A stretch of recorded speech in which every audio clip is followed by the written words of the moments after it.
Well, tonight's lecture is entitled The American Elite and the Origins of the CIA.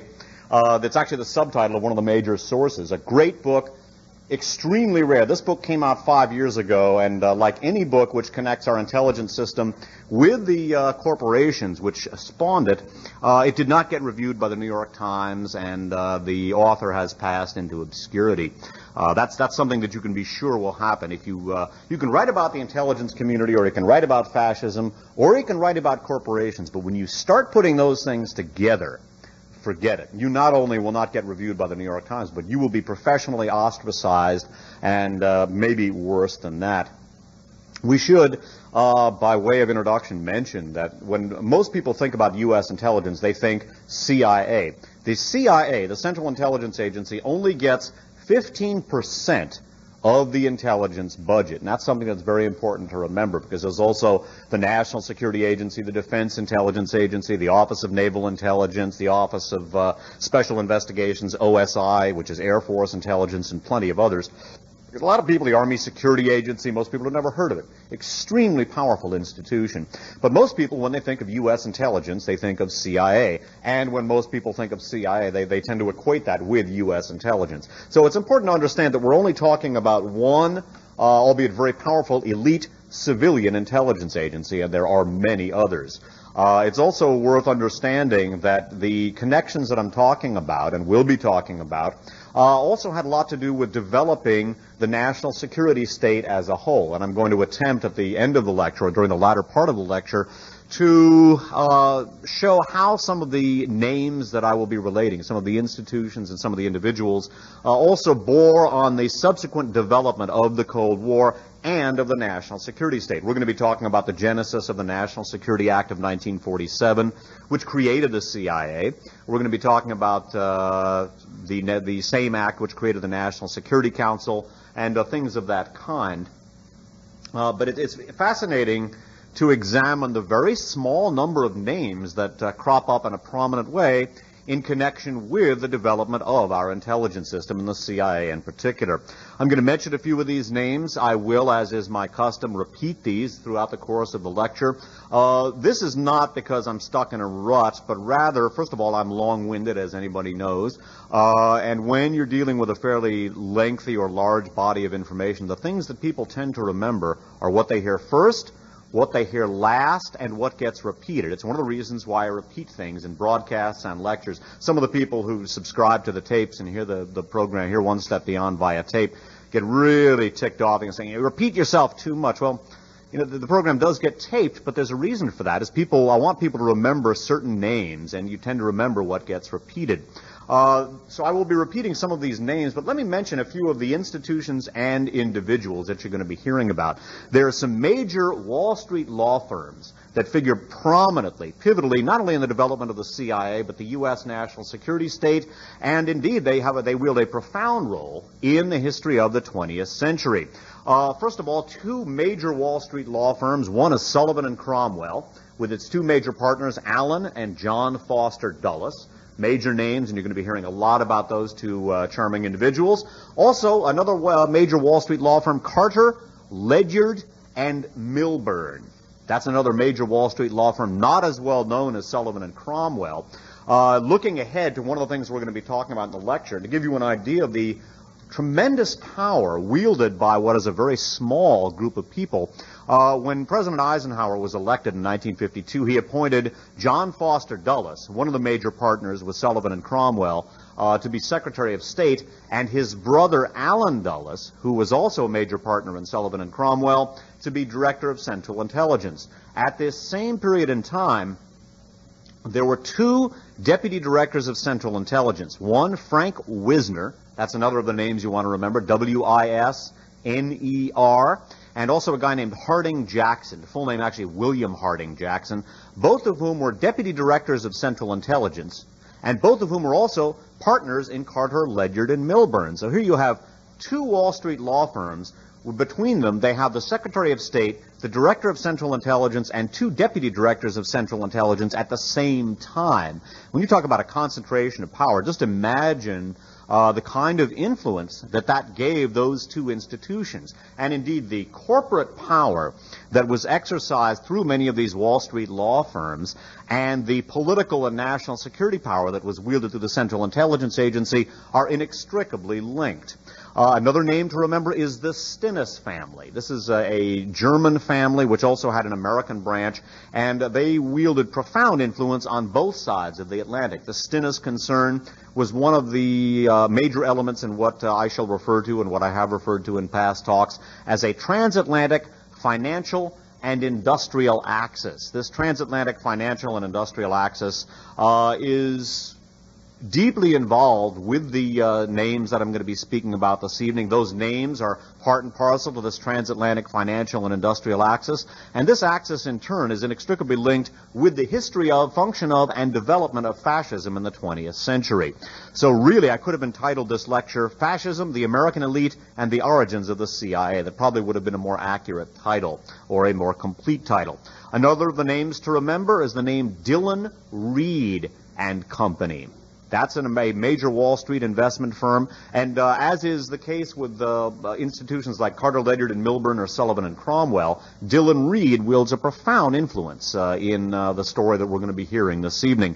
Dillon Read was one of the major Wall Street investment firms that floated the German securities, the German corporate securities, which built up German industry in the 1920s, and which in turn led to not only a concentration of economic power in Germany, but those same institutions backed Adolf Hitler and later provided the backbone of German wartime industry. Two other officers with, one of the major officers with Dillon and Read, a fellow named William Draper, who became a brigadier general largely as a result of his reservist connections, was the main official in charge, at least for a period of time, with the alleged decartelization of Germany, which is a classic case of appointing the fox to mind the chickens, because Dillon Read was one of the major firms involved with the capitalization of these giant German cartels. So appointing someone like William Draper, an officer with Dillon Read, could not but have frustrated the decartelization. Again, that's appointing not only a fox, but a very hungry fox to guard the hen house. And if you wind up with a depletion of your chicken inventory under the circumstances, it shouldn't be all that surprising. Another interesting name coming out of Dillon Read, and if some of what I am saying appears exaggerated or far-fetched, contemplate the actual formation of the national security state, and we're going to go into this later.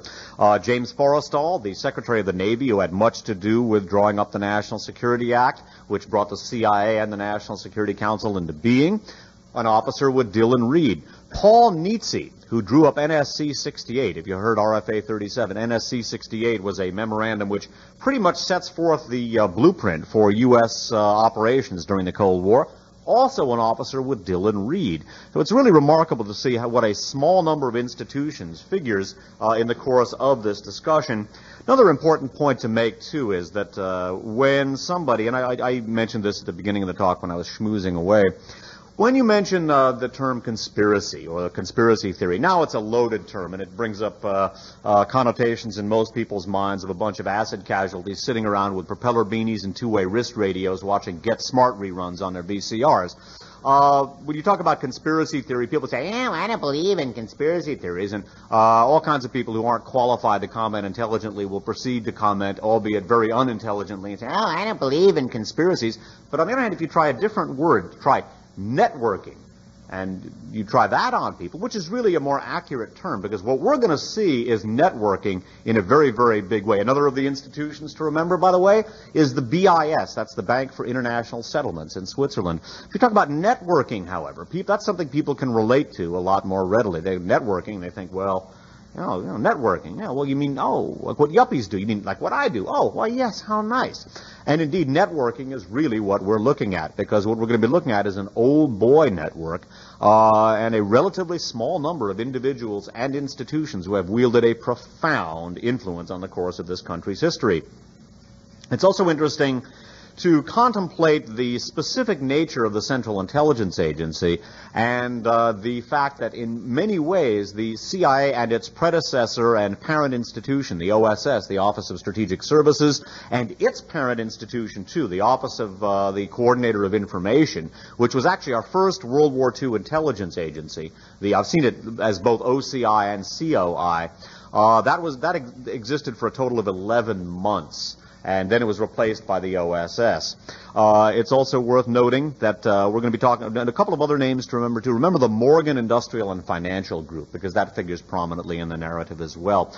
Networking is really what we're looking at. And it's interesting to contemplate the fact that the CIA as an institution not only grew up out of Wall Street comings and goings, but specifically was hatched, and that is the right term, by Wall Street corporate lawyers. And in many ways, the nature of the Central Intelligence Agency as an institution derives, I think, directly, at least to a certain extent, from the way corporate lawyers work. And what I'm going to do by way of formally kicking off the lecture is to read a short passage from this remarkable and long out-of-print book, and again, one of the major sources that I utilized for this lecture and whose subtitle I adopted for the lecture. The book is called The Old Boys. It's by Burton Hirsch, last name H-E-R-S-H, not to be confused with the cheap whore Cy Hirsch, who just issued this book on the alleged book on the Kennedy administration. Probably a product of the Wurlitzer, by the way, the CIA's media component. This is a great, great book, and it was not, I guess it must have had a small printing, but it went out of print very quickly and is now all but impossible to find.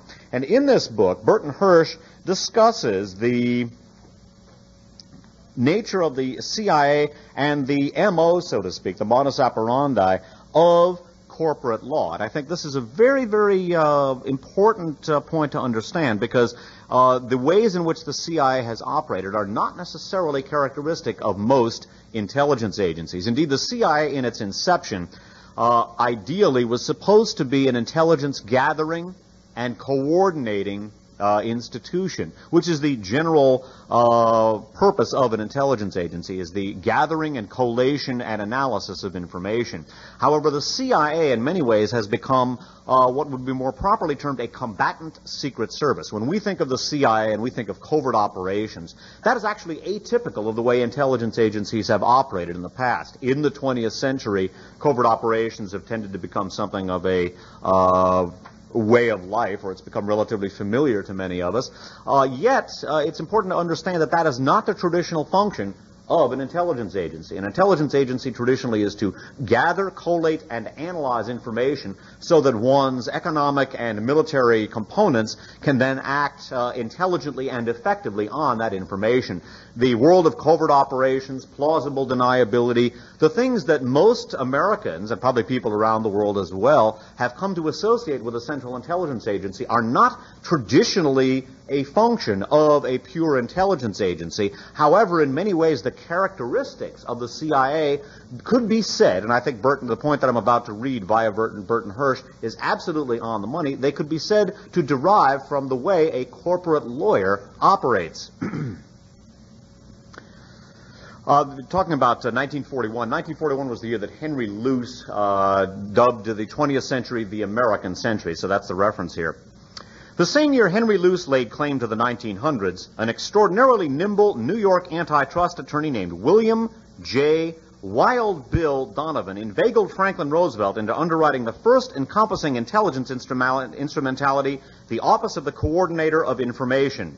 Donovan's profession was relevant. Donovan, by the way, was a major Wall Street lawyer, and we're going to talk about a mission that he was dispatched on by J.P. Morgan in 1920.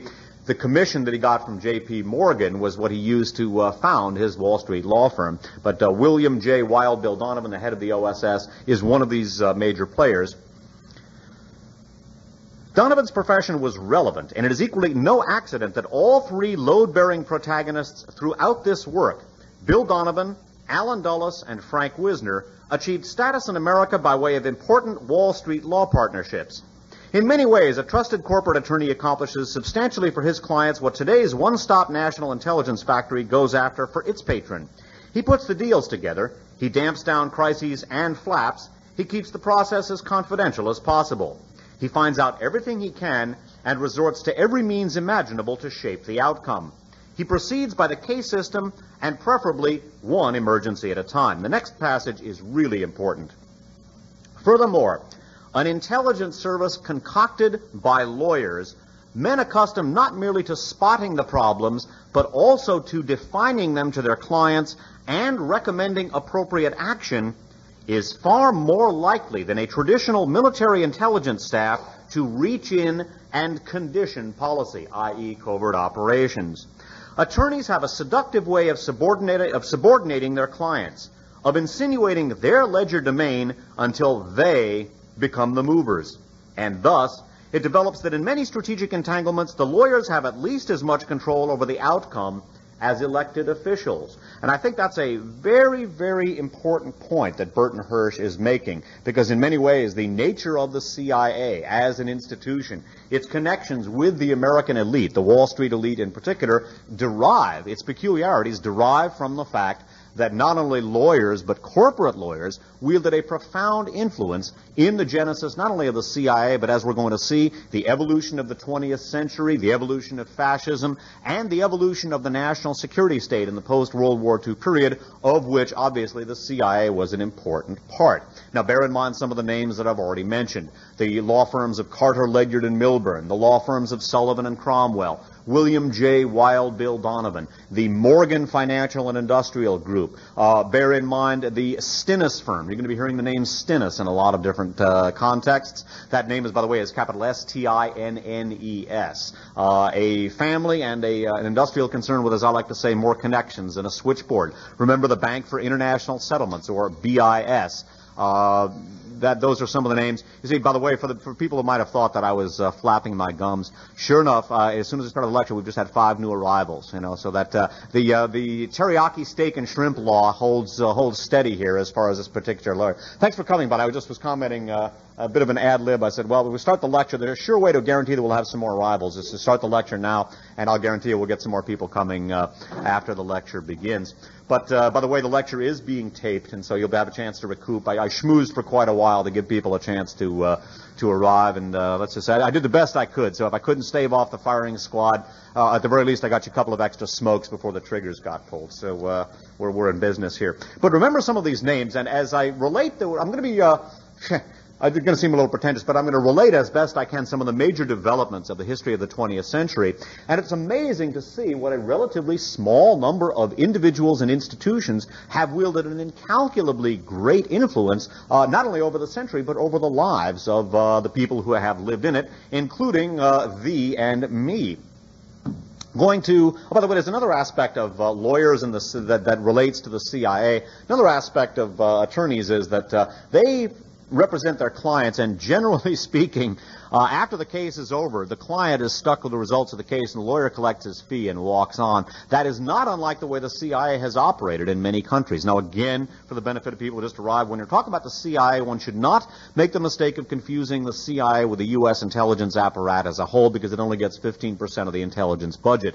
But when you have something like, for example, the 1954 coup in Guatemala, in which Jacobo Arbenz was overthrown by the CIA, that was something which had a disastrous effect on Guatemala. I mean, that was when the death squads and the horrible bloodletting that has obtained in Guatemala since then began. And yet the corporate lawyers who set that up, Allen Dulles from Sullivan and Cromwell, his brother, of course, John Foster Dulles from Sullivan and Cromwell, who was Secretary of State when Allen was Director of Central Intelligence. Bear in mind that Harding Jackson and Frank Wisner, 2 partners in Carter, Ledyard, and Milburn, were Deputy Directors of Central Intelligence at this same time. They basically knocked off Jacobo Arbenz. The public was told, using the mighty Wurlitzer, the CIA's media component, public was told that Arbenz was a communist and that he was a dangerous influence in the hemisphere and he had to be disposed of. Nothing could be further from the truth. In fact, Jacobo Arbenz was a social reformer, and Guatemala in the early 50s was a feudal society. And what Arbenz was looking to do was to transform Guatemala from a feudal economy and a feudal society into a modern, market-oriented economy based on a small North American republic called the United States of America. Some of you may have heard of it. Obviously, I'm being facetious here, but this is the point, is that Arbenz was not only not a communist, far from it. He wanted to transform this backward feudal society into a modern, market-oriented economy based, specifically patterned on the United States. But to do so, he was going to appropriate some 150, I can't remember, it was 150,000 square miles or 150,000 acres, I believe it was square miles, of prime agricultural land that was owned by the United Fruit Company, much of whose law work was handled by Sullivan and Cromwell, and whose operations were inextricably linked with the very Wall Street elite that I've been talking about. So they basically tarred Jacobo Arbenz with the commie brush, knocked him out of power, and then Guatemala was devastated after that. However, United Fruit, Allen Dulles, the Carter Ledyard and Milburn partners, Jackson and Wisner, went on their way. Basically, the client went to the chair, and the lawyers collected their fee and walked. This, too, is not unrelated, in my opinion. This paradigm is not unrelated to the CIA as, to a certain extent at least, an outgrowth of corporate law. Another aspect to the CIA is that that institution, I'm specifically talking about the CIA as opposed to other intelligence services and other U.S. intelligence services, it tends to be very self-referential. It tends to read its own press, so to speak, and to not be all that connected, at least in my opinion, obviously I'm expressing an opinion here, with the actual realities that it's dealing with, because it, in my opinion, derives to a large extent its character from Wall Street law. It really is not all that connected with the realities of the countries in which it operates. Just as Wall Street, to a considerable extent, is isolated, and Wall Street lawyers, Wall Street corporate lawyers, are isolated from Mr. and Mrs. America and all the ships at sea, so to speak.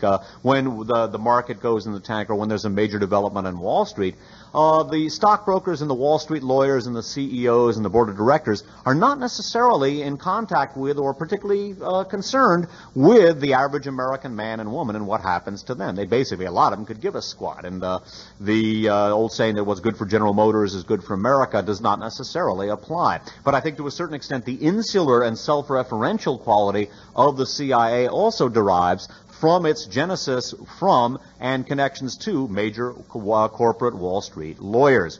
Now, what I'm going to attempt to do is to, and this will maybe be overly ambitious, maybe a little pretentious, but then that wouldn't be the first time I would have been called either of those two things, but an attempt to run down some of the major developments in the 20th century and to give a thumbnail sketch of not only the development of fascism, but also to try to tie in some of these names in some of the major developments of and some of the major connections that have helped to shape our century. We're going to begin with the ending of World War I, because that's really where our story begins. But this feels really corny. Our story begins at the end of World War I. You know, Woodrow Wilson, the Princeton-educated president of the United States. It's actually interesting, too, to see the role played by the Ivy League and graduates of the Ivy League. Ivy League is a very elite group of colleges in the Northeast, Harvard, Yale, Princeton, Columbia, the University of Pennsylvania, Dartmouth, Brown. Did I say Columbia? Yeah, I think that pretty much covers it.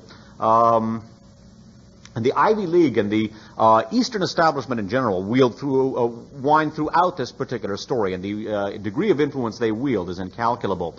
It's also interesting to note, too, that in the late 1990s, as the right wing gains strength, we're seeing a lot now about the Jewish banking conspiracy and the protocols of the elders of Zion, and that sort of doctrinaire anti-Semitism that has been extant in the corridors of power in this century is now beginning to resurface in the United States. It never went away, but it is now beginning to come back, and we're hearing about the Jewish bankers who run Wall Street. There are Jewish bankers on Wall Street, of course, and the Jews who run Hollywood and this, that, and the other thing. Very few people actually know what ethnic group, it's actually a religious group, but it also has an ethnic connotation, what ethnic group really does wield power in this country. Now, there's also a lot of powerful Catholic money. The German capital and the Bormann organization now wield quite a bit of influence. But there is one particular ethnic group that dominates the American elite and the American, quote, ruling class, unquote. That's a term I hate. Is there anybody in the audience who can name that group?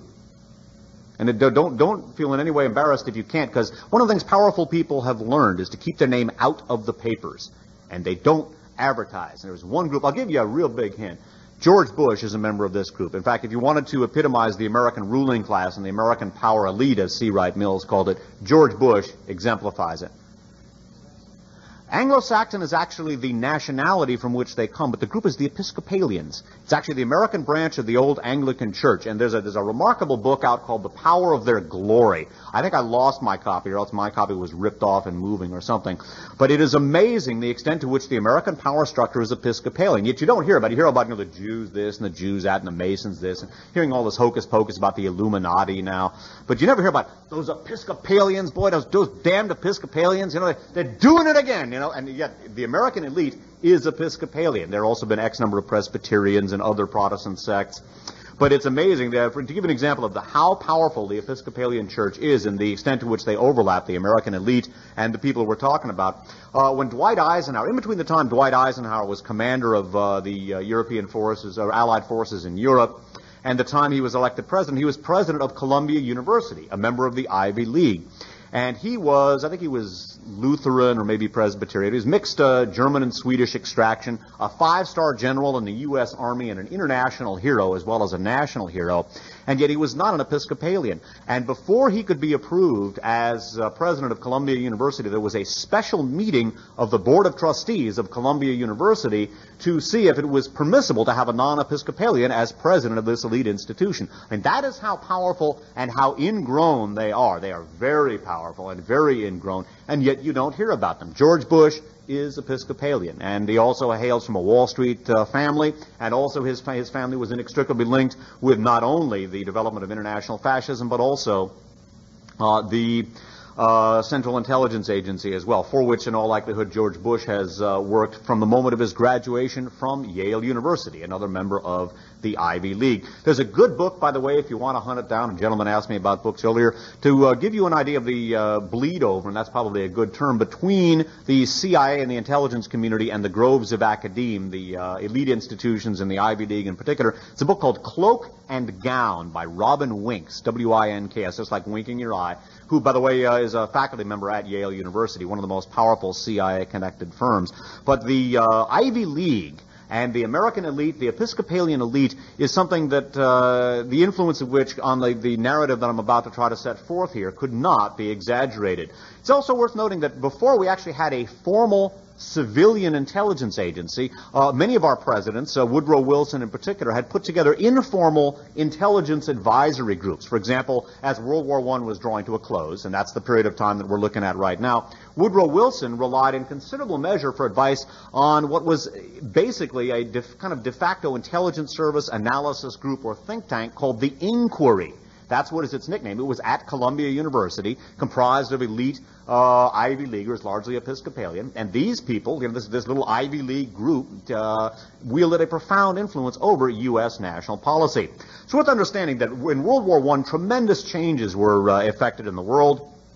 Not only technological changes, it saw the first widespread military use of things like the submarine and the airplane, which were to shape the course of 20th century military operations. It also saw the dissolution of the three huge monarchies that had dominated Europe, the Hohenzollerns, the Romanovs, and the Habsburgs.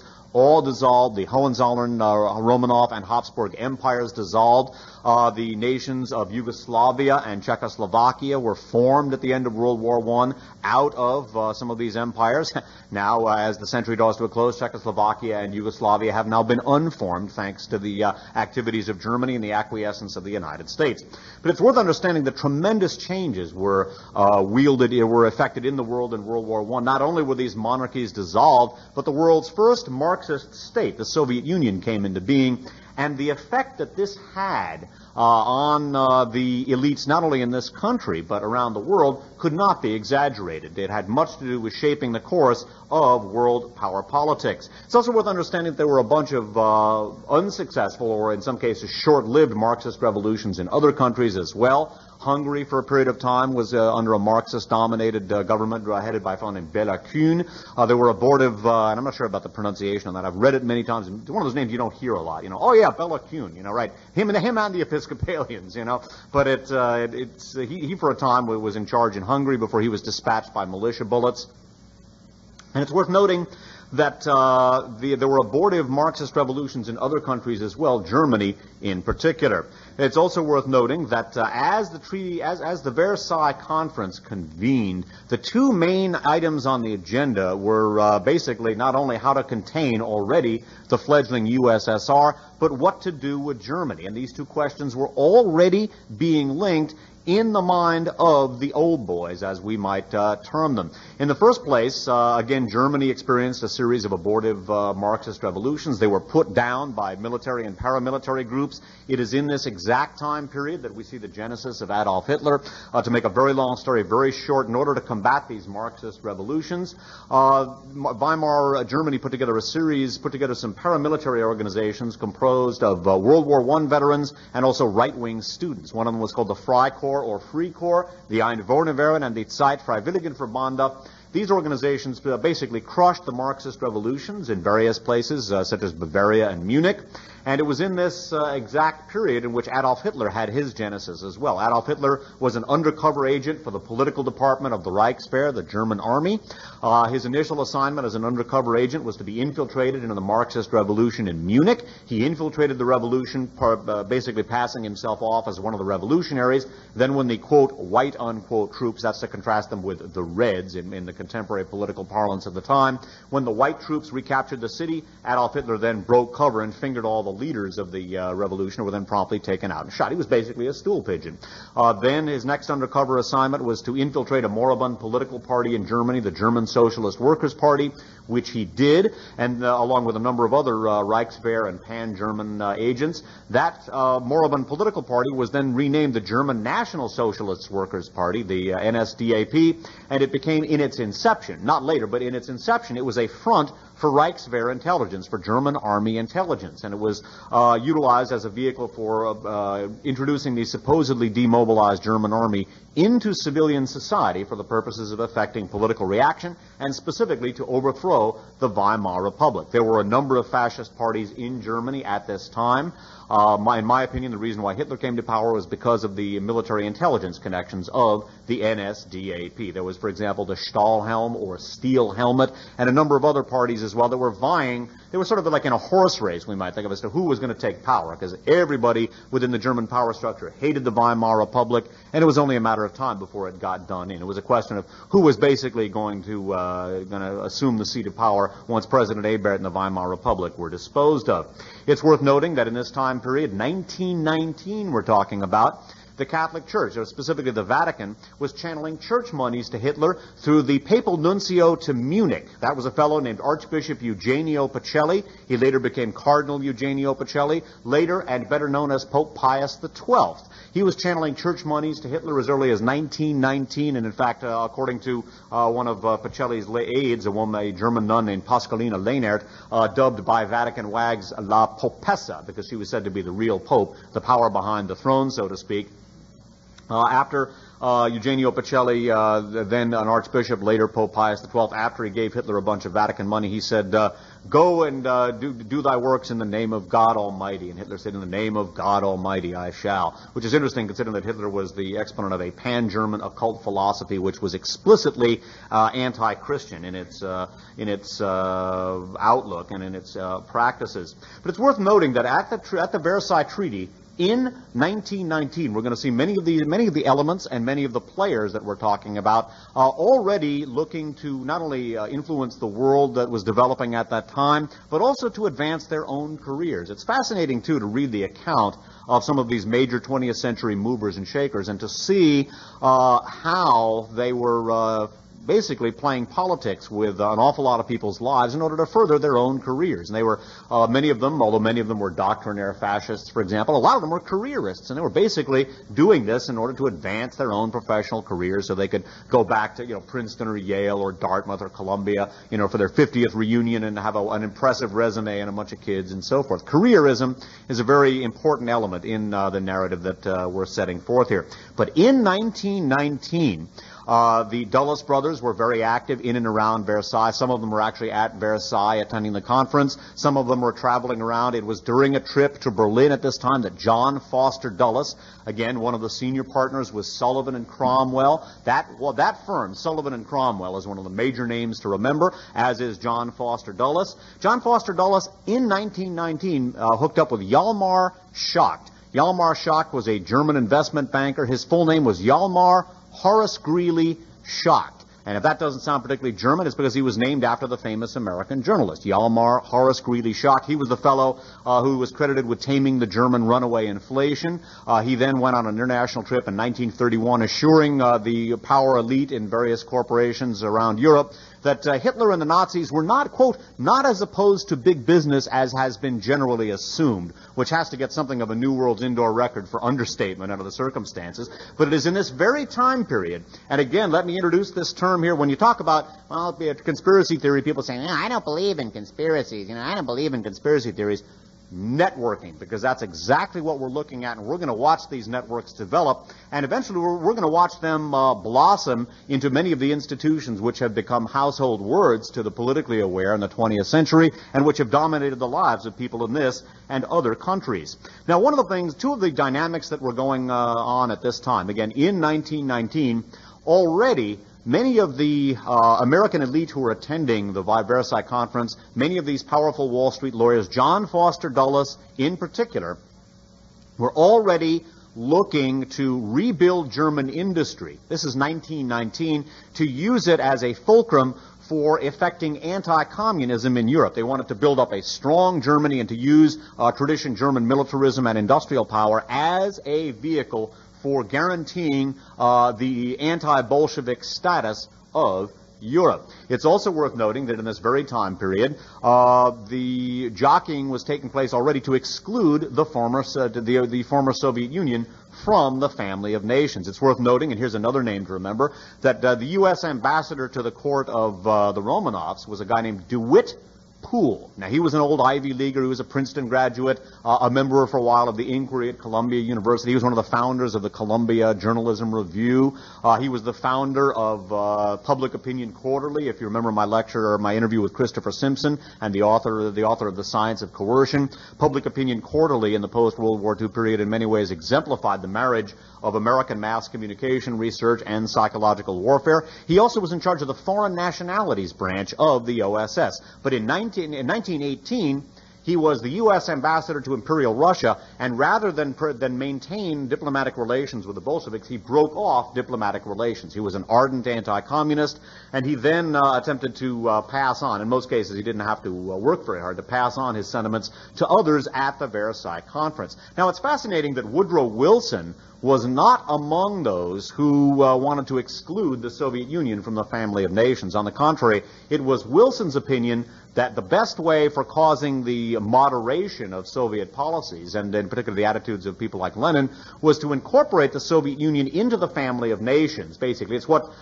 in the latter part of the century has been termed constructive engagement on the part of a number of different types of international relations. But most of the American elite, most of the old boys, most of these powerful Wall Street lawyers, who, as we're going to see, have helped to shape the development of the American intelligence system, they were in favor of reading the Soviet Union out of international affairs. Wilson did not share this opinion. It's also worth noting in this time period, again we're talking 1919, that another of the names we're going to hear, a guy named William Bullitt, B-U-L-L-I-T-T, who again was an American Ivy Leaguer, a member of the old Philadelphia Main Line. Another thing a lot of people don't hear about is much of the American elite was on the Main Line. It was part of one of the train lines out of Philadelphia. And Philadelphia is a profoundly important city in studying the origins of the American power structure, and in particular the Wall Street and corporate elite who we're going to be talking about. William Bullitt was from the Philadelphia Main Line Society.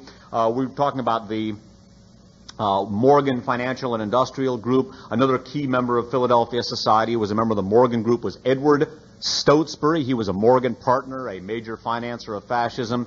His daughter, Patricia Stotesbury, married an up-and-coming military officer named Douglas MacArthur. That had much to do with Douglas MacArthur's rise to the general staff.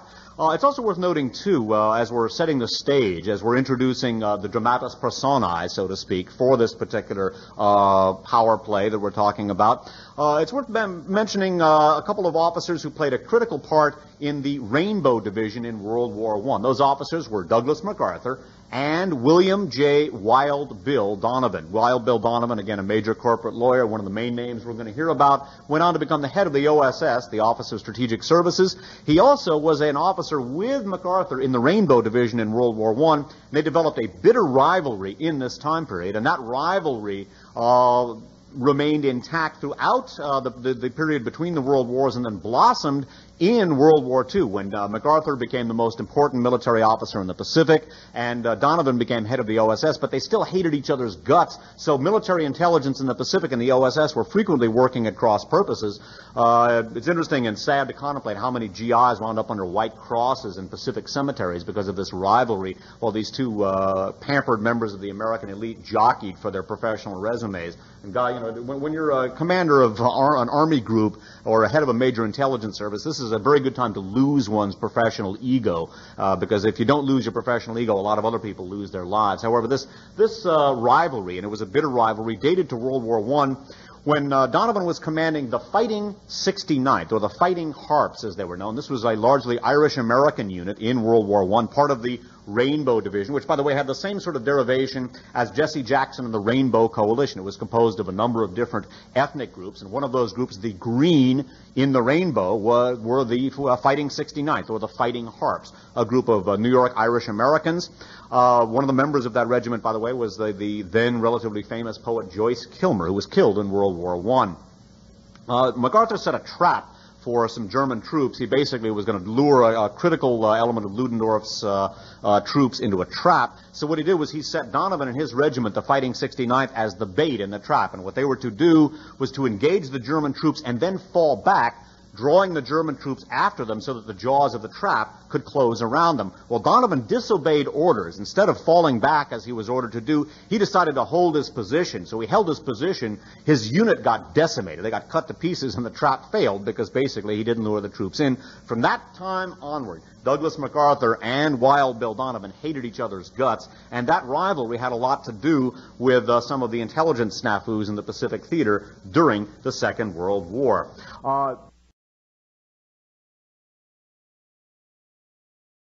Going back to William Bullitt. William Bullitt, who later, and we're going to see, became U.S. ambassador to the Soviet Union. William Bullitt embarked on a more or less self-appointed diplomatic mission. He contacted Lenin. Now, bear in mind that in this time period, the fledgling Soviet Union had been invaded by 14 different nations. I've also heard it said 13. It depends on one's count. But in an attempt to reinstall the white government, again, as contrasted with the Reds, and to cast out the Bolsheviks, a number of different nations invaded the fledgling Soviet Union, including the United States, Japan, England, France, Poland. There were German troops who were involved, and others as well. It was in this time period when there was a brutal civil war going on in Russia, at that time Bolshevik Russia, that William Bullitt, and they were also, the reactionary forces were also supported by these troops from 14 different nations. William Bullitt contacted Vladimir Lenin, and they sat down and they had a major parley. And it's interesting to contemplate of how different the history of our century would have been if the agreement that William Bullitt brokered with Lenin had been allowed to go through. Lenin basically agreed to freeze the political drawing lines, so to speak, or the political boundary lines at the point at which they existed at this particular point in time. Most of the Ukraine, for example, would have remained outside of the Soviet Union and would have basically been an independent country and in all likelihood fiercely anti-communist. Much of the white or reactionary armies were to be allowed to hold some of the territory they held in areas like Siberia. And basically Lenin had agreed to basically a non-confrontational stance with the West. It would have resulted in a much smaller and a much less militant Soviet Union. In all likelihood, there never would have been a Cold War, although who knows? Germany still probably would have invaded the Ukraine, and then after that probably the Soviet Union, so who knows?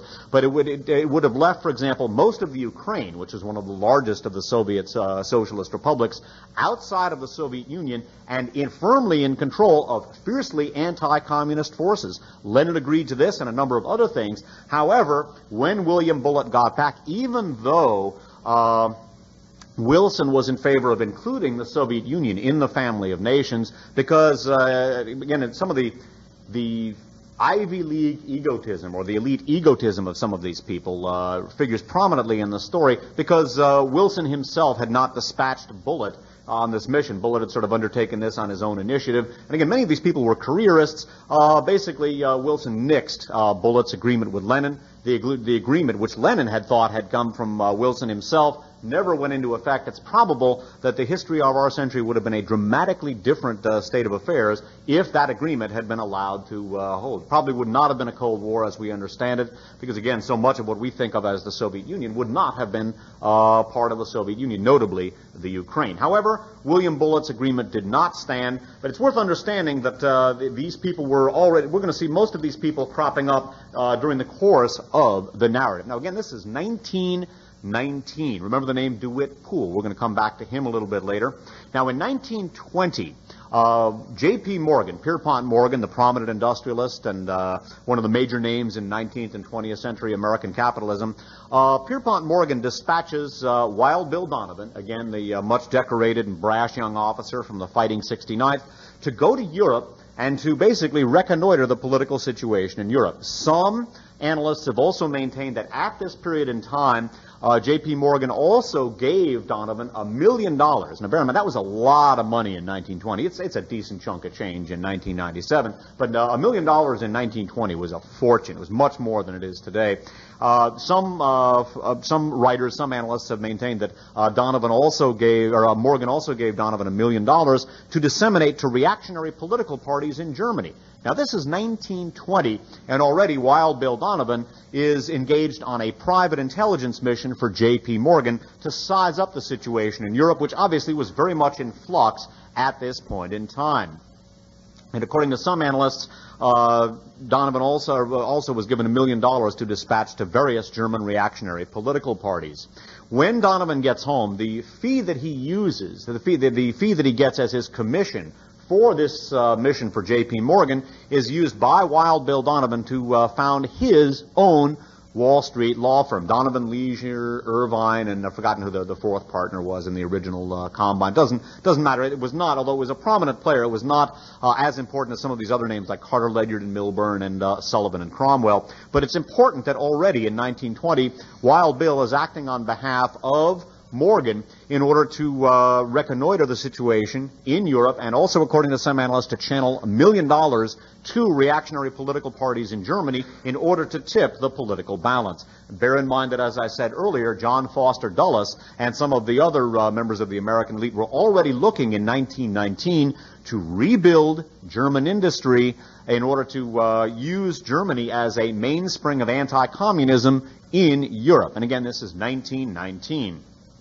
Now, one of the provisions of the Versailles Treaty was that Germany was to assume the guilt for World War I. That was, in my opinion, unfair. The Germans bore equal guilt for World War I, not necessarily any more than anybody else. World War I, to make a long story short, was a fight that all sides had been spoiling for. Germany wanted to force the older colonial powers, Britain and France, to redraw the division of colonial territories. The British and French wanted to hang on to what they had. Germany certainly bore a portion of the war guilt, but not any more, in my opinion, than Germany or France. They were, however, the losers. And so they were obliged to assume guilt for the war. One of the aspects of the Versailles Treaty that was unfortunate and unfair, and which also had a direct bearing on the development of our century and the rise of fascism, was the fact that Germany was obliged to pay reparations to the victorious powers in World War I. Now, they were forced to get up of not only capital, but key areas of industrial land. For example, the Saar areas of the Ruhr district, one of the major industrial areas of Germany, were ceded to France, for example, as reparations for the French losses in World War I. This outraged the Germans. It also provided food for German reaction. German reactionaries of all stripes, ranging from the Stahlhelm to Hitler, were able to campaign very successfully against the Versailles reparations. It also created a situation that was ripe for manipulation by some of these Wall Street law firms, some of the lawyers who figure in them, and from the various industrial and financial concerns that they represented. By the way, we should remember that there are two basic divisions of capitalists, finance capitalists and industrial capitalists. The division is a fairly clear one. Finance capitalists are involved with financing industry, and industry is involved with the manufacturing of products.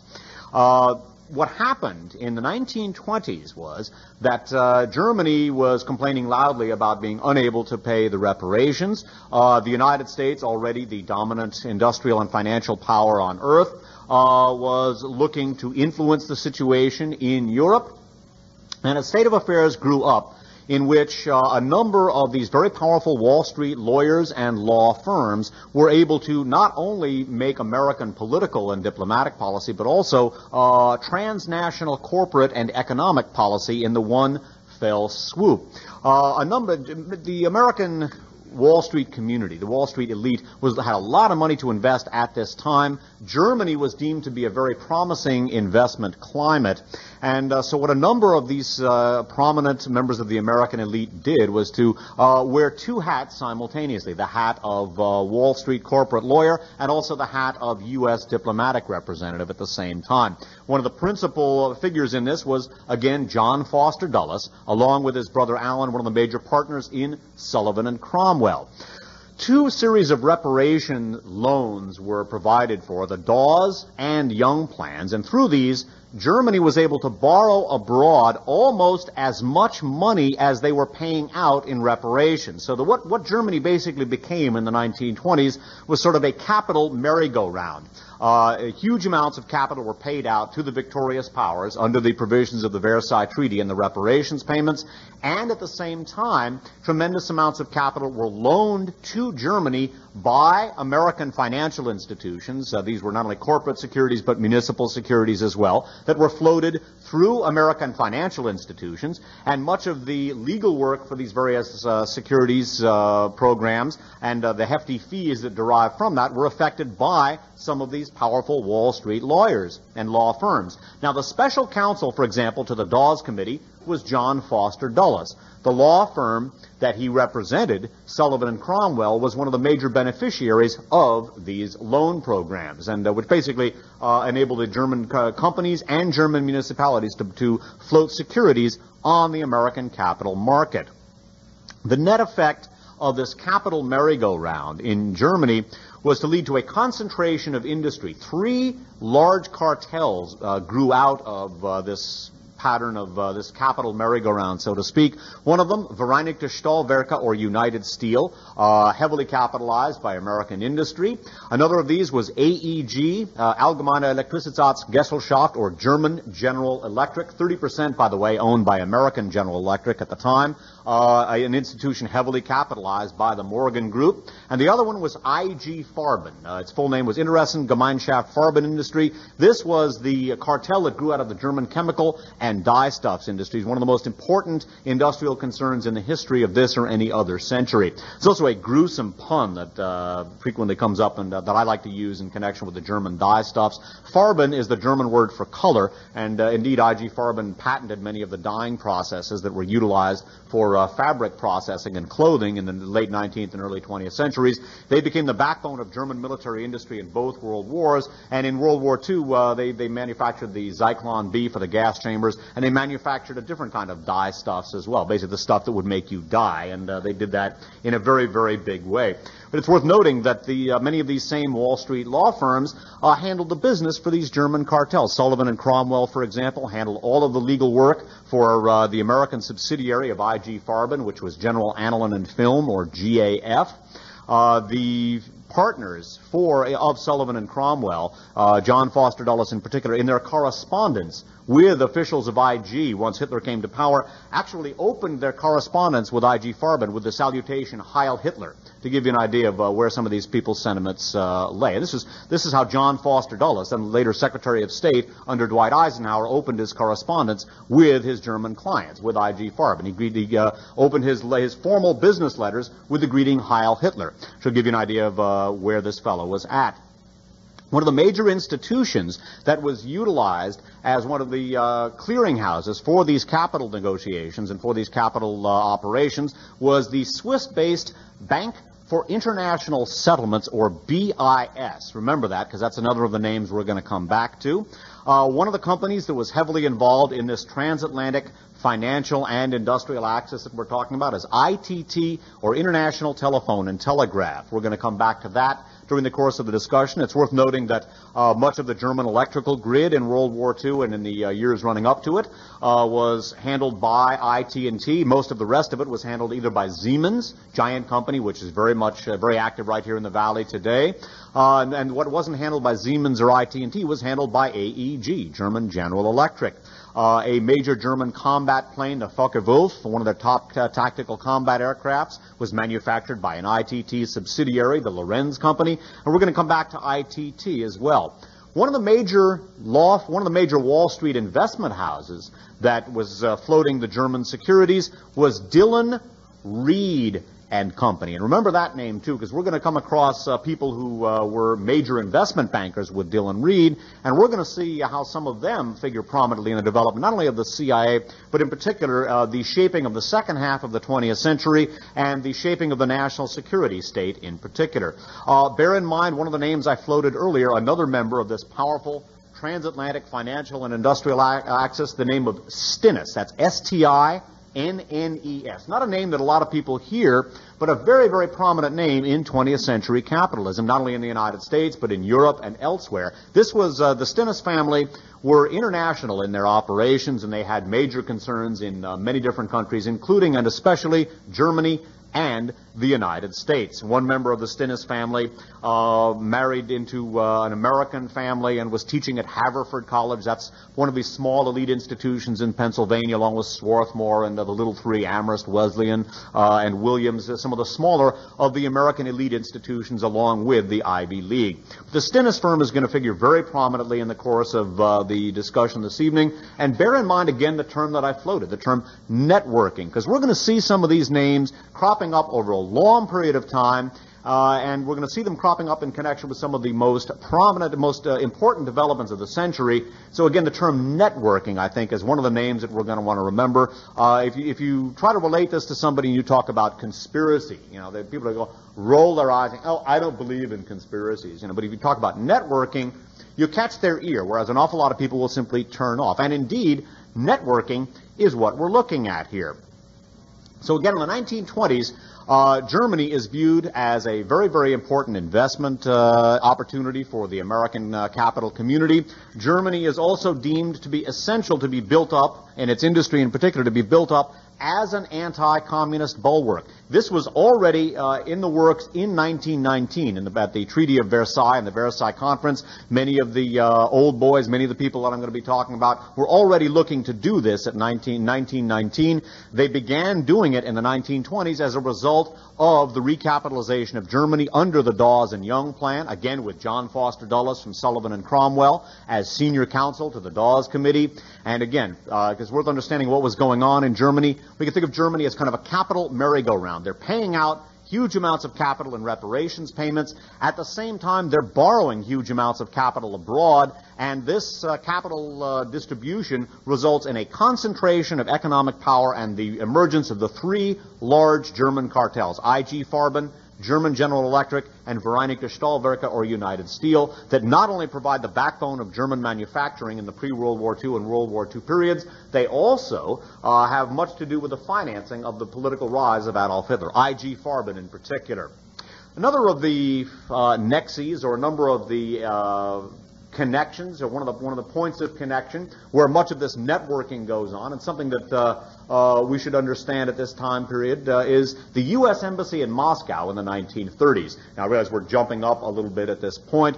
We should bear in mind that after DeWitt Poole, who was the ambassador to Imperial Russia, broke off diplomatic relations, and after Woodrow Wilson's desire to have the fledgling Soviet Union incorporated in the family of nations, the Soviet Union remained largely a pariah nation. They were pretty much ridden out of the international community. And one of the ironies of the rebuilding of German arms was that both Germany, because it was the loser in World War I, and the fledgling Soviet Union, because it was the first commie state, quote unquote, were pariah nations, and there was a traditional pattern of cooperation between the Russian and German general staffs going back to von Bismarck.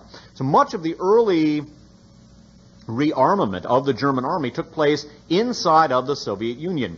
A third of the federal budget for the Weimar Republic went to a dummy corporation that was headed up by Colonel Walter Nicolai, the head of German military intelligence, and this was used to rebuild the German military secretly inside of the former Soviet Union. It's one of the reasons why neither Hitler nor Stalin trusted their own general staffs, because many of them, as junior officers, had worked with their opposite numbers in Germany and the Soviet Union, respectively. When Stalin purged his officers, for example, in the 1930s, something that didn't do the German military a whole lot, or the Russian military a whole lot of good, it has generally not been understood as to why he did it. It said that he was paranoid, which to a certain extent at least he was, but the fact of the matter is that there was a history of cooperation between the two general staffs. In the early 1920s and mid-20s, the two military establishments had worked together very, very closely, and the irony is that both Hitler and Stalin were right. Both of their general staffs had been penetrated to a high level by spies from the other country. Stalin, for example, both of the dictators set up binary general staffs in order to counteract that. Hitler set up both the OKH and the OKW, Oberkommando der Heere and Oberkommando der Wehrmacht. And what Hitler did not know about specifically, but he guessed at, was that his office, his general staff had been penetrated, which it had. There was a very famous World War II spy ring called the Lucy Ring. It communicated through Switzerland, but these were a group of German Democrats with a small d who saw the handwriting on the wall in the late teens and early 1920s, and they realized that Germany was going to become a dictatorship, and they infiltrated. They joined the German military and became and decided to work their way up as military professionals, all the while spying for the Soviet Union. They became generals, many of them, in the Wehrmacht, the whole time supplying intelligence to the former Soviet Union. Stalin, by the same token, also realized that he probably had spies on his general staff, and he was absolutely right. So he set up the Stavka, which was kind of a general staff within a general staff. One of the secrets to the Battle of Stalingrad, for example, was that Stalin had put together a huge reserve, which he didn't even tell most of his own generals about, because he had guessed that anything he told his own generals about would quickly be communicated to Hitler, and he was quite right. One of the things that boosted Reinhard Gehlen, the Nazi Eastern Front spy chief that we'll hear more about later, and who became who headed up what became the CIA's Department of Russian and Eastern European Affairs. He, the head of Oberkommando, or the head of Fremde Heer Ost, the German Eastern Front intelligence organization at the time, was a guy named Kinzel. And he was asked, as 1942 basically proceeded into the spring, he was asked whether he thought the Soviets had sufficient military reserves to counteract the German thrust into the Caucasus. Basically, after the Germans failed to knock the Soviet Union out of the war before the Russian winter came, they needed petroleum reserves to fight a protracted war of attrition. That was the reason that Hitler sent the 6th Army under General von Paulus, General Friedrich von Paulus, driving across in classic German blitzkrieg tactics to try to capture Stalingrad, which was the key to the Caucasus and the key to seizing the Caucasian oil fields, which were viewed as absolutely essential if Germany was going to prosecute a protracted industrial war and a war of attrition against the Soviet Union. However, before exposing this very large and elite German force to a possible flanking attack, and before exposing it to encirclement, a possible encirclement and annihilation, which is what happened, the General Staff first consulted with their intelligence to see whether the Soviets might have sufficient reserves to spring a trap on the 6th Army. Well, Kinzel basically was unwilling to commit himself to saying that the Soviets no longer had any reserves. The party line had it within the Wehrmacht and the Nazi Party that the Soviets had already lost so much that they wouldn't be able to put together any significant amount of reserves. Kinzel would not toe the party line, and he said, well, basically on the basis of what I've seen so far, it wouldn't surprise me if they did have reserves. They produced reserves in front of Moscow, which is why the Soviets won the Battle of Moscow. Galen, however, towed the party line, and Galen, as it turned out, was the goat of Stalingrad. He said, nah, the Soviets couldn't possibly have any additional reserves on top of what we've already been able to map out.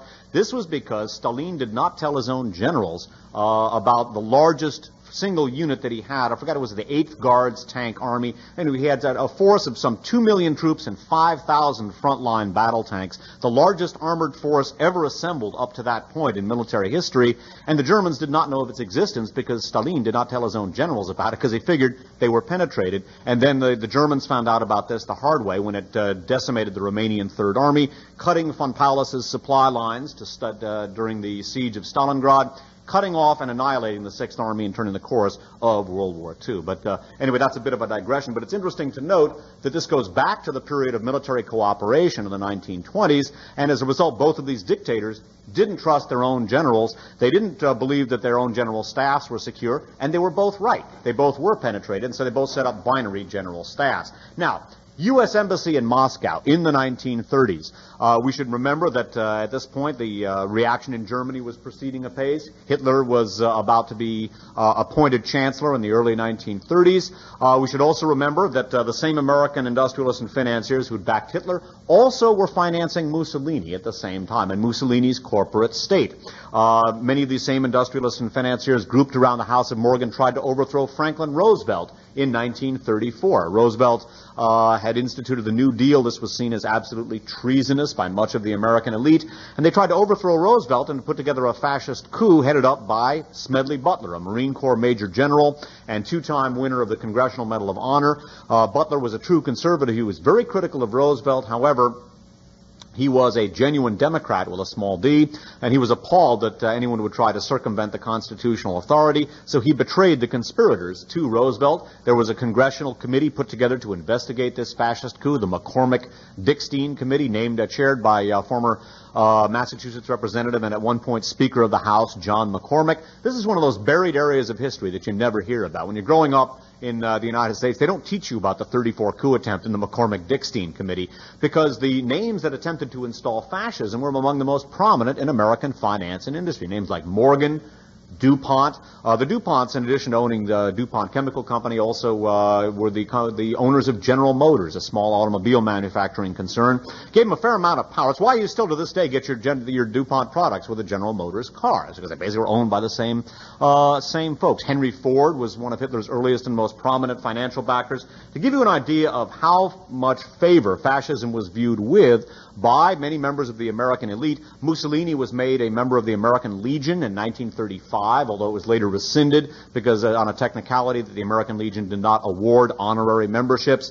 The aforementioned Smedley Butler, right? Marine Corps Major General, two-time winner of the Congressional Medal of Honor. In 1931, Butler gave a speech in which he denounced Mussolini. Mussolini had been touring the Italian countryside by a motor car with Cornelius Vanderbilt, the American aristocrat and a member of the old robber baron Vanderbilt family from the 19th century. And as they were speeding through the Italian countryside, their car ran over and killed a young girl. Mussolini didn't even stop, just kept right on going. And according to the chauffeur's account, which appeared in the papers, he turned to Vanderbilt and said, "Don't look back, Vanderbilt. What's one life in the affairs of the state?" And when Smedley Butler commented on this publicly in 1931, he termed Mussolini, quote, "a wild, mad dog," unquote.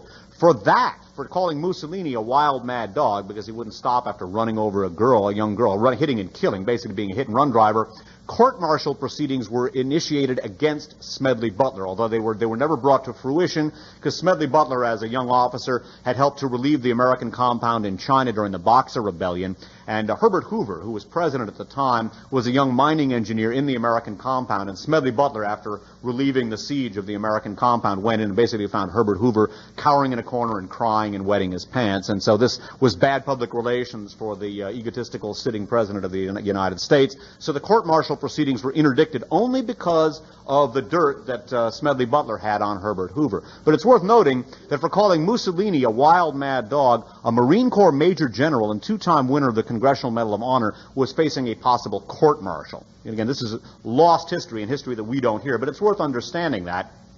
Now, I know one of the reasons that Roosevelt was viewed as a traitor to his class, and one of the reasons why the American elite wanted to overthrow Roosevelt, was that he established diplomatic relations with the Soviet Union. After DeWitt Poole, again, one of the member of the American elite, an Ivy Leaguer, Princeton graduate, deeply involved with the Columbia faculty, as we'll see, a key OSS officer, major psychological warfare expert in the post-war and Cold War periods.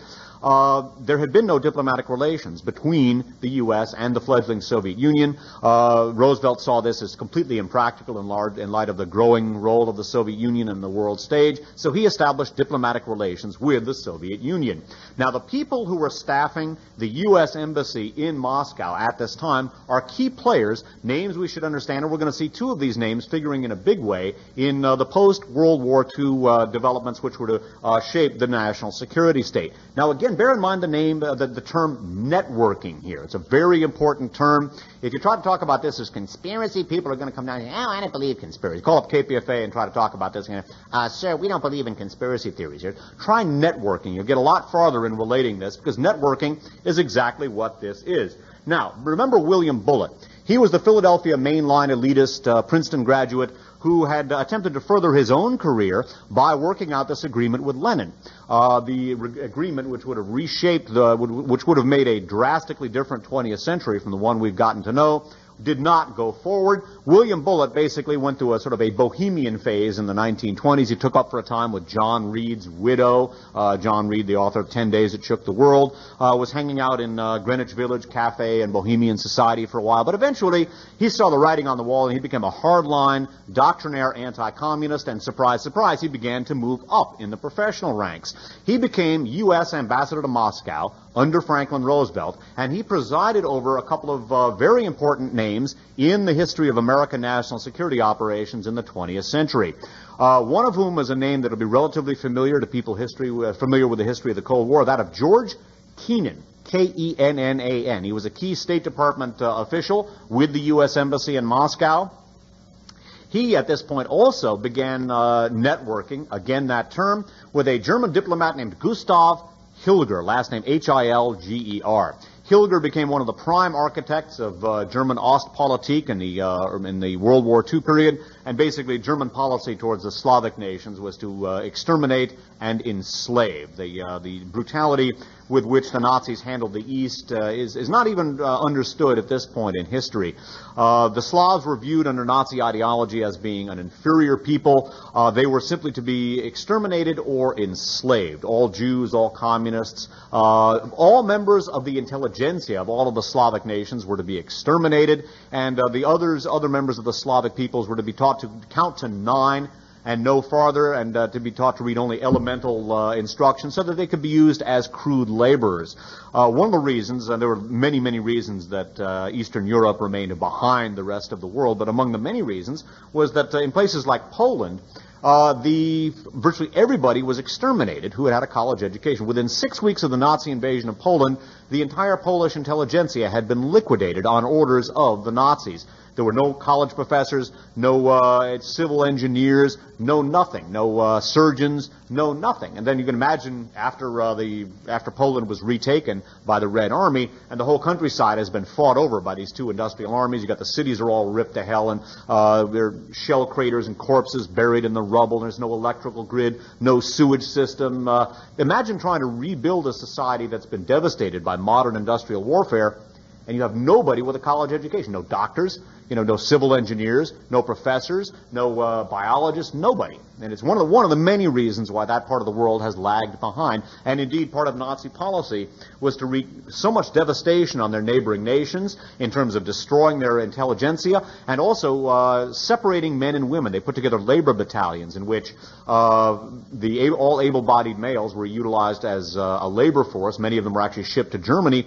This also had the effect of separating men and women so that they would not produce a generation of military-age males when it was time to have another war. And it was the Germans in World War II were already looking to put into effect policies which would weaken the rest of Europe for their next go-round. They were looking to conquer Europe in a series of wars, and that's basically what they did. But one of the main German architects, or one of the main architects of German policy toward the east, was a von Ribbentrop. Joachim von Ribbentrop was head of the German Foreign Ministry, named Gustav Hilger, H-I-L-G-E-R. And in this period of time, in the Moscow of the 1930s, he became very close to George Kennan, a key State Department official under William Bullitt in the U.S. Embassy in 1930s. Now, much of Bullitt's work, Bullitt was very, very busy and was not able to handle his workload. Much of his workload was handled by one of his top State Department aides in the U.S. Embassy, a guy named, and this is not a name that you hear very often, Carmel Offie, O-F-F-I-E.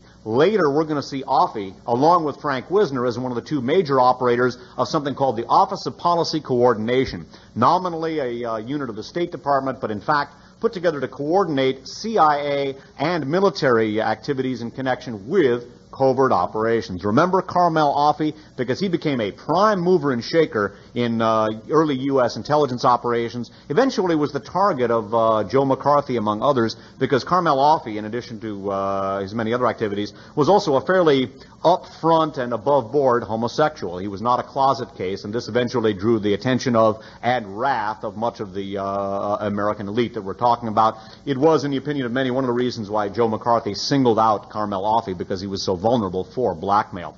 Also, this is something I'm going to cite, indicates the different attitude that the American elite had towards sexuality. In many of the European elites, homosexuality was taken relatively for granted. And it wasn't endorsed, but it was simply viewed as part of life. To give you an idea, the extent to which this was accepted, it's a marvelous anecdote about Winston Churchill in the pre-World War I period. He was a Tory MP, a conservative MP, and another Tory MP who was gay had been apparently fairly obvious in his seductions of sailors in Hyde Park, and this was creating something of a scandal. And so one Tory MP buttonholed Winston Churchill after a session of Parliament and said, what are we going to do about so-and-so? And he goes, I've forgotten the guy's name. He says, oh, yes, so-and-so. You mean the fellow who's giving Buggery a bad name? So it was much more accepted in foreign society than it was in European society than in American society.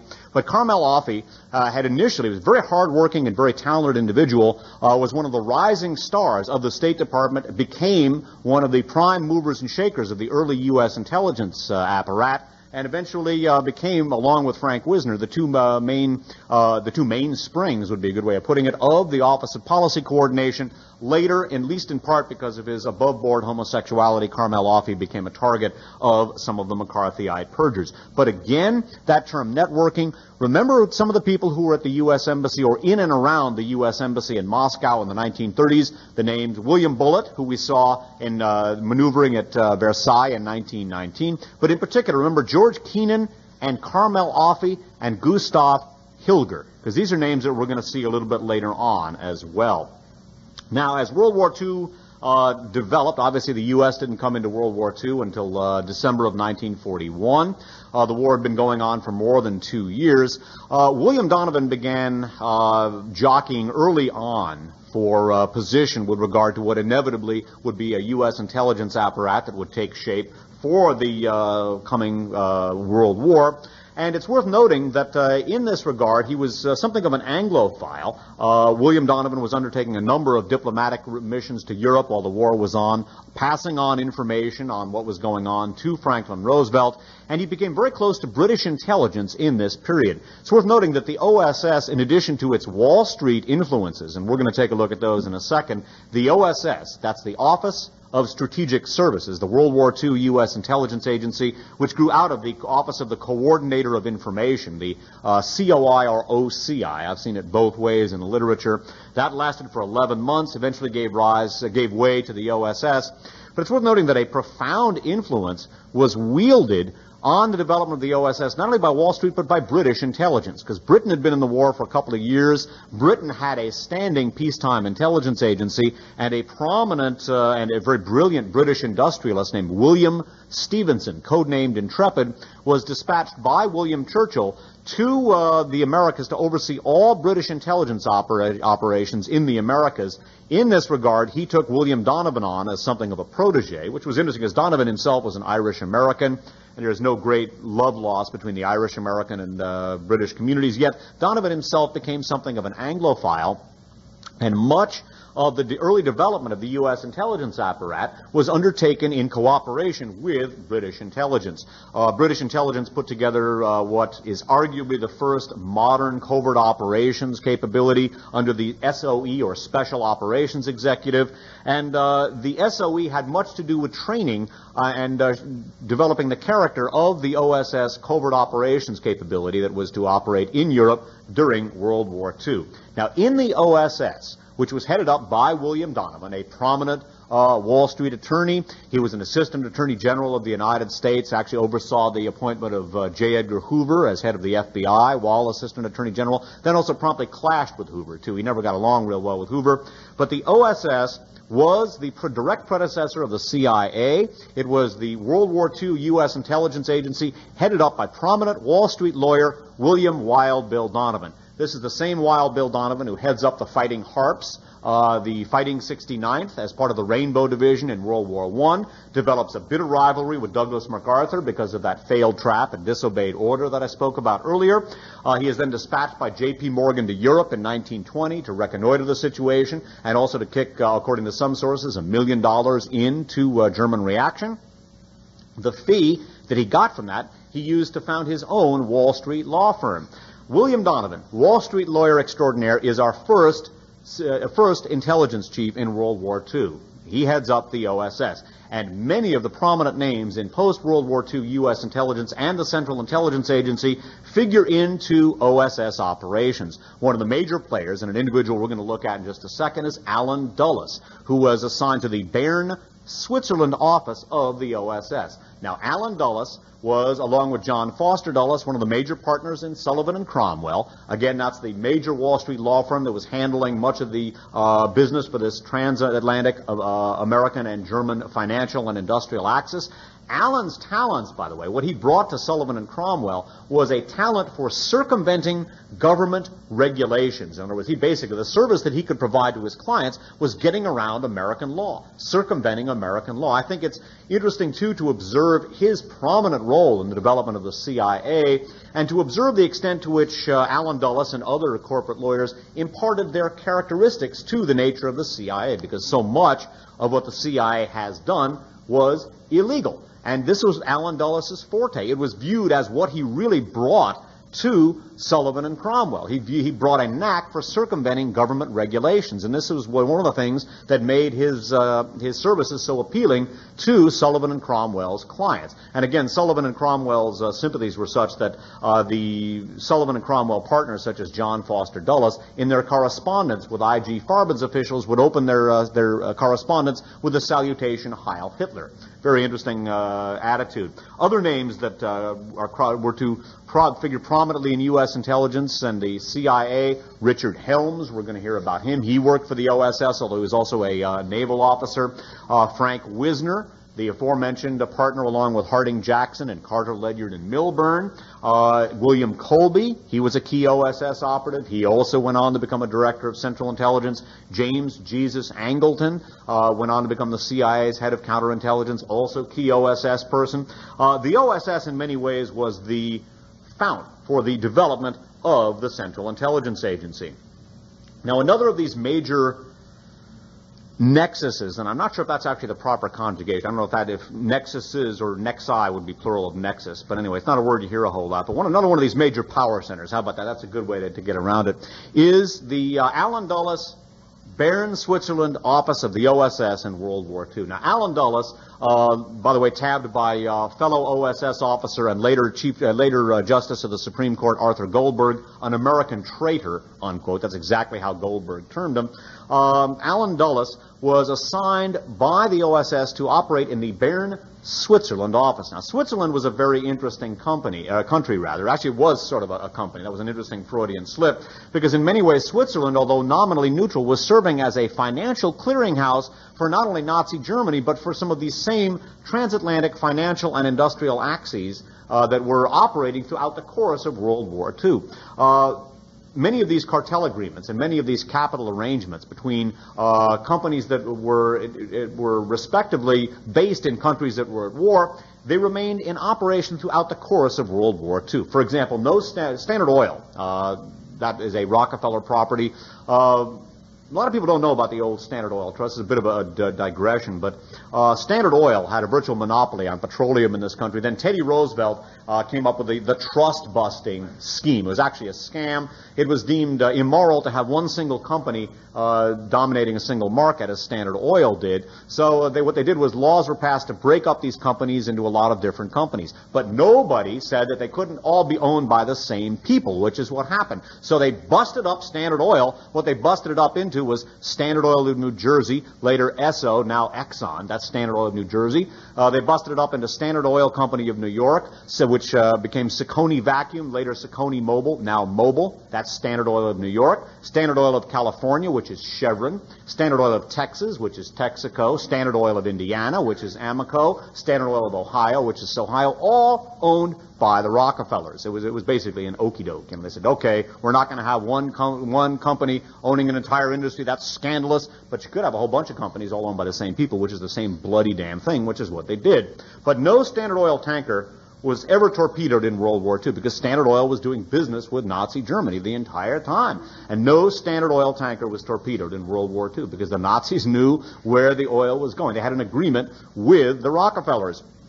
One of the most grotesque of these agreements that went on throughout the course of World War II, by the way, it was not just our industrialists and financiers who did this stuff. Neville Chamberlain, the Prime Minister of Great Britain, is portrayed as being duped by Hitler at Munich, right? You know, the cunning, wily Adolf Hitler duped, you know, the naive, unseeing British aristocrat Chamberlain, right?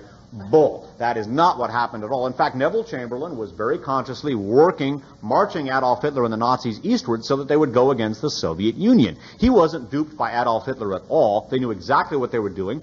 Neville Chamberlain was the protege of Sir Montague Norman, who was the head of the Bank of England and who funded Hitler directly from the Bank of England, because there were plenty of British industrialists, such as the Clevedon set, who were also pro-Hitler and pro-fascist. What's his name? Chamberlain was also a major stockholder in Imperial Chemicals, the British chemical giant, which also had these fantastic cartel agreements with IG Farben, the Nazi chemical cartel that coalesced out of the capital flowing under the arrangements made under the Dawes and Young plans. The cartel agreements were so fantastically intricate and so binding that during the Battle of Britain, the RAF, the Royal Air Force, was obliged to pay royalties to IG Farben in order to obtain the high-octane tetraethyl-leaded gasoline it was using to shoot down Luftwaffe planes. Such was the nature of the cartel agreement between IG Farben and Imperial Chemicals, and Neville Chamberlain was a major stockholder in Imperial Chemicals. So Neville Chamberlain was basically marching the Nazis eastward. But throughout the course of World War II, to a large extent, it was business as usual for this transatlantic financial and industrial axis that we've been talking about, and whose operations were inextricably linked with not only these individuals, but also these Wall Street law firms that we've been talking about.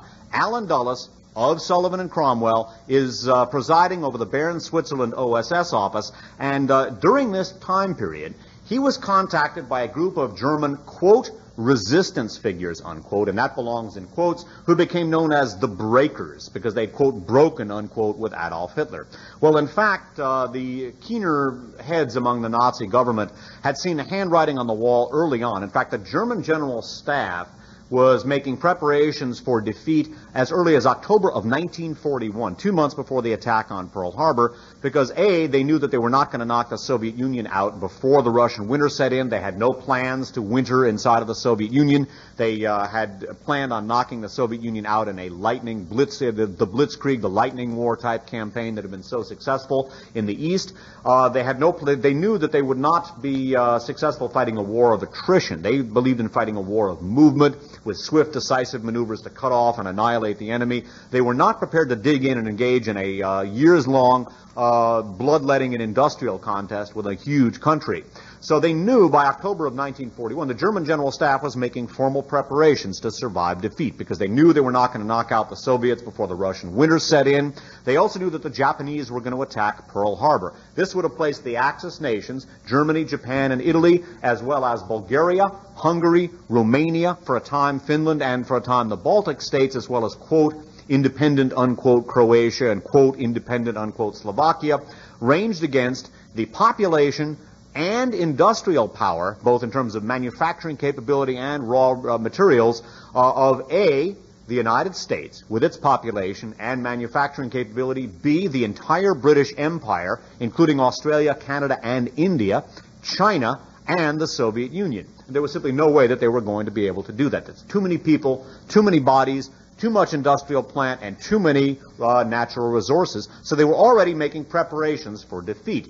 And many of the members of the German aristocracy, many members of the German component of this transatlantic financial and industrial axis that I was speaking about, were beginning to make contact at this point with some of their American and British counterparts. And what they were doing was putting together a contingency plan which the Nazis had agreed upon or had devised as a plan for surviving military defeat. This plan was called the Christian West concept. The idea was to have Hitler and the SS, or at least the more visible elements of the SS, and the more obnoxious and obvious elements of Nazism removed from Nazi Germany, and to have this Hitlerless Reich, again, the Third Reich, minus Hitler, minus minus the SS, and a few of the more obvious and obnoxious elements of Nazism, to join with the United States, Britain, and France in a pan-European and transatlantic military and political alliance against the Soviet Union, with Germany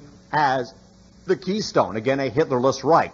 This was known as the Christian West. It was to have been implemented during the war. It was implemented, as we'll see, but not during the war, after the war. It became known as NATO, because as we're going to see ever so briefly, the denazification of Germany quite simply never happened. It is a political myth. A relatively thin democratic facade was put together in Germany. That facade is now beginning to dissolve. But the fact of the matter is that a few of the more obvious and obnoxious elements were removed. They put right back in power the same industrialists and financiers who were involved with their American and British counterparts in these relationships that I've been talking about. They put back in power the same generals, the same intelligence service under Reinhard Gehlen, the same civil service, the same laws. The Article 131 of the German draft constitution made it a requirement to have been a member of the civil service under Hitler to join the civil service in the, quote, new, unquote, Germany. And Article 132 forbade anybody who had been forbidden from joining the civil service under Hitler from joining the civil service in the, quote, new, unquote, Federal Republic. Quite simply, Germany was never effectively denazified. But this Christian West concept was being negotiated about in Switzerland and also in Spain, largely under the auspices of Allen Dulles. Allen Dulles was the point man for the West's contact with the breakers. Now, the key is that the breakers were officially at least anti-Hitler. In point of fact, Hitler, because of his non-aristocratic origins, had long rubbed some of the German elite the wrong way. However, they saw him as an ideal vehicle for doing what they wanted to do. But the fact of the matter is that these breakers, and we should never make the mistake of seeing these as the real German resistance, because our altered history has it that these were the resistance to Hitler. No, these were fascists, but they just thought that Hitler was tasteless and lacked style. And they wanted to basically do the same thing, but with a little more panache than Hitler had. And that's a little more style, I should say, than what Hitler had. That's basically what happened. Allen Dulles, by the way, in his correspondence with Himmler's personal adjutant, we're going to talk about this in a minute, the so-called Sunrise Surrender in Italy. Among the many people that Allen Dulles took up with in these negotiations, his series of negotiations, were Herr Generaloberst den Waffen-SS, Karl Wolff, who was an SS general and Himmler's personal adjutant. And Wolff, in his correspondence with Dulles, was able to pass along one item that was not destroyed. It's interesting to contemplate what was destroyed, because a lot of the correspondence did not survive. But in one of Dulles' letters to Wolff, he says, quote, "I am not in principle opposed to National Socialism. I just wish you were a little more intelligent about the Jewish question." Meaning, basically, I'm sympathetic to paraphrasing and removing the equivocal language. I'm sympathetic to Nazism. I just wish, basically, you were a little smarter about what to do with the Jews. I mean, don't gas them. Just, borrow them from all the right country clubs and everything else, and they'll remain on the periphery of society. That's what we do here in Episcopalian America. Don't kill them. Just keep them out of the country clubs and the private schools so you don't have to associate with them. That's basically what Dulles was saying. But it's worth noting that these, quote, resistance figures, unquote, the breakers, quote, unquote, who had, quote, broken with Hitler, were in fact being manipulated this entire time by not only the German diplomatic corps, but by the German intelligence services as well. Two of the main names who were negotiating with Allen Dulles to establish the Christian West were, first of all, Prince Egon Max von Hohenlohe. He was a member of the Habsburg aristocracy, the Austro-Hungarian aristocracy. They were also nominally, at least, elements of the von Hohenlohe family were nominally at least Jewish, and they were used by the Nazis, by the way. If Jews were sufficiently wealthy and influential and would back the Nazi agenda, the Nazis dubbed them honorary Aryans and would utilize them basically in a number of capacities. They were perfectly okay. They could function within Nazi society. And so some of these so-called honorary Aryans were tabbed by the Nazis to do diplomatic work because they made ideal representatives abroad. The Nazis could say, you see, we are not anti-Semitic. Look, we have this Jewish diplomatic representative here. You will tell you we are not anti-Semitic. And it was quite successful. One of the major honorary Aryans and one of the major diplomatic shills for Adolf Hitler was Princess Stephanie von Hohenlohe, who was very active right here in the peninsula. She was hanging out in places like Palo Alto and San Mateo and Menlo Park, rubbing elbows with the Hearsts, by the way, who were ardently pro-fascist and pro-Nazi. William Randolph Hearst used to carry front-page editorial columns by people like Mussolini and Goering and Alfred Rosenberg and Rudolf Hess, assuring the world that the fascists had nothing but peaceful intentions and other things. Give you an idea of where the Hearsts were at. But the two main names involved in the Christian West negotiations were Prince Max von Hohenlohe, and this is even more important, Walter Schellenberg. Now, Schellenberg was in charge of all foreign intelligence for the SD, the Sicherheitsdienst. That is the SS intelligence service, and one of the nastiest institutions that has ever appeared on the face of the earth. The Third Reich's security apparatus was called the RSHA. That's Reich Sicherheitshauptamt. And this was composed of two basic divisions. One was the SD, or Sicherheitsdienst. That was SS intelligence. Sicherheitsdienst literally means security force. And the other was the SIPO, or Sicherheitspolizei, S-I-P-O. That, in turn, was composed of two major branches. One was the KRIPO, K-R-I-P-O, which was a contraction for Kriminalpolizei. And the other was the Gestapo, which is a contraction of Geheime Staatspolizei, or Secret State Police. Those three institutions, against the SIPO, composed of the Kriminalpolizei, and the Gestapo, or Geheime Staatspolizei, and the SD, the Sicherheitsdienst, comprised the RSHA. And the Sicherheitsdienst had most of the really nasty functions within the Third Reich subsumed under it. The final solution, for example, was realized by the SD. The SD wound up, in effect, directing the Gestapo. And Walter Schellenberg, who was running the Christian West negotiations, these aristocrats were basically some of these people who had known people like Allen Dulles throughout the course of the 20s, 30s, and early 40s. Walter Schellenberg was running the Christian West negotiations. Now, his top point man, the guy who was dealing directly with Allen Dulles, was a member of this transatlantic financial and industrial axis named Gero von Gewernitz. His last name is V-O-N, capital G-A-E-V-E-R-N-I-T-Z. Now, von Gewernitz had married into the Stinnes family. Remember that name again. That's Hugo Stinnes was a prominent German industrialist. Steel was their main concern. They were involved with the Vereinigte Stahlwerke concern, along with the Thyssen family. And one of the American branch, a member of the American branch of the Stinnes family, married von Gewernitz. I think he married a sister of the Stinnes family. Another key member of the Stinnes family was a professor. I guess this was von Gewernitz's sister-in-law, was a professor at Haverford College in Pennsylvania, small elite institution in Pennsylvania, one of the better small colleges in the United States. But von Gewernitz was the point man for Walter Schellenberg, dealing directly with Allen Dulles in the Christian West negotiations. And von Gewernitz was associated with the Stinnes concern, one of these transatlantic industrial families and transnational operations, which comprised this axis that had so much to do with not only building up fascism in Europe, but perpetuating it in the post-World War II period. Walter Schellenberg, incidentally, was a member of the board of directors of the German subsidiary of IT&T. And even while he was directing all overseas intelligence for the Sicherheitsdienst, he was being paid a director's salary out of New York by IT&T. Again, to give you an idea of how shockingly incestuous these operations were and the extent to which they went on throughout the course of World War II.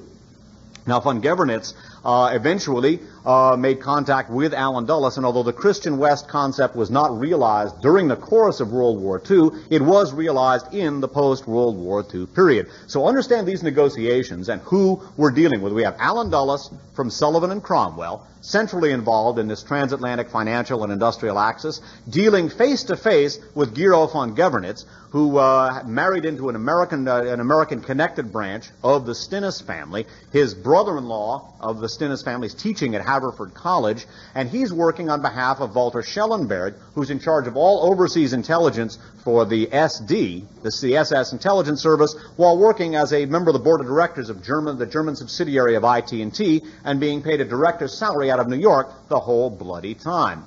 At the same time, Allen Dulles is also engaged with negotiations. This is during the latter part of this period. He makes contact with the aforementioned SS General Karl Wolff, who was in charge of all SS operations in Italy. He was also Himmler's personal adjutant. Part of the doctored history that we've been handed down was that Karl Wolff was the white sheep of the SS, that he was the sort of good guy in the SS, and he was really a pretty swell fella. He was very skilled at public relations, and part of this comes from his contacts with people like Citizen Allen Dulles. The fact of the matter is, Karl Wolff was Himmler's personal adjutant. In his correspondence, for example, he describes his, quote, special joy at the knowledge that 5,000 members of the chosen people are departing each day for Treblinka, meaning 5,000 Jews a day were being gassed at Treblinka. Also, he was noted for joining with Heinrich Himmler in a particular type of recreational activity. Whenever Himmler and Karl Wolff would get together in the Munich area, they would head out to Dachau, where the Luftwaffe had an experimental pressure chamber in which they would take concentration camp inmates and perform these ghastly experiments on them to see how human beings would respond at various high altitudes or at various types of pressures. And this was Karl Wolff and Himmler's idea of a good time, was to watch these people dying under these horrible conditions. They would take inmates with no sort of protective clothing and put them in these pressure chambers, and they would some of them would actually tear open their heads or rip out their eyes or hair in an attempt to relieve the pressure in their skulls. They inevitably went mad and usually killed themselves in particularly grim fashion by literally ripping open their own skulls, because there was a tremendous pressure building up inside their skull. So they would try to rip open their own heads in a chance to do that. And this was Karl Wolff's idea of a swinging good time. Let's go and check out this particular action. So one should take the whitewashing of Karl Wolff in the post-World War II period with a grain of salt. Karl Wolff, however, undertook what became known as the Sunrise negotiations with Allen Dulles. This was a negotiation to surrender all of the German forces in Italy completely independently of any sort of coordination with the Soviet Union. And in fact, when Stalin found out about the Sunrise negotiations, he was outraged.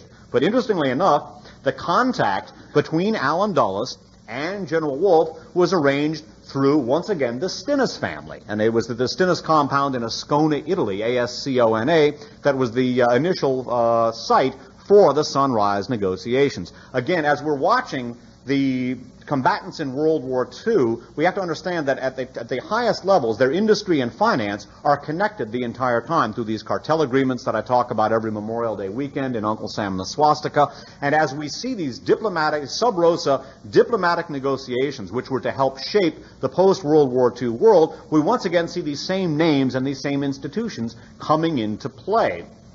In Switzerland, this entire time, transactions, capital transactions between the Nazis and the Americans and the British are taking place through the Bank for International Settlements that I spoke about earlier. We have Allen Dulles hobnobbing with von Gewernitz, part of the Stennis axis. He, in turn, is acting as a representative for Walter Schellenberg's Christian Westers, and Schellenberg is a member of a board of directors of German IT&T, and he's being paid a director's salary out of New York the whole bloody time. Then we have Allen Dulles from Sullivan and Cromwell making contact with Himmler's personal adjutant, SS General Karl Wolff, negotiating for an independent surrender of all Axis forces in Italy, and once again, the Stennis family is one of the primary elements in these particular negotiations.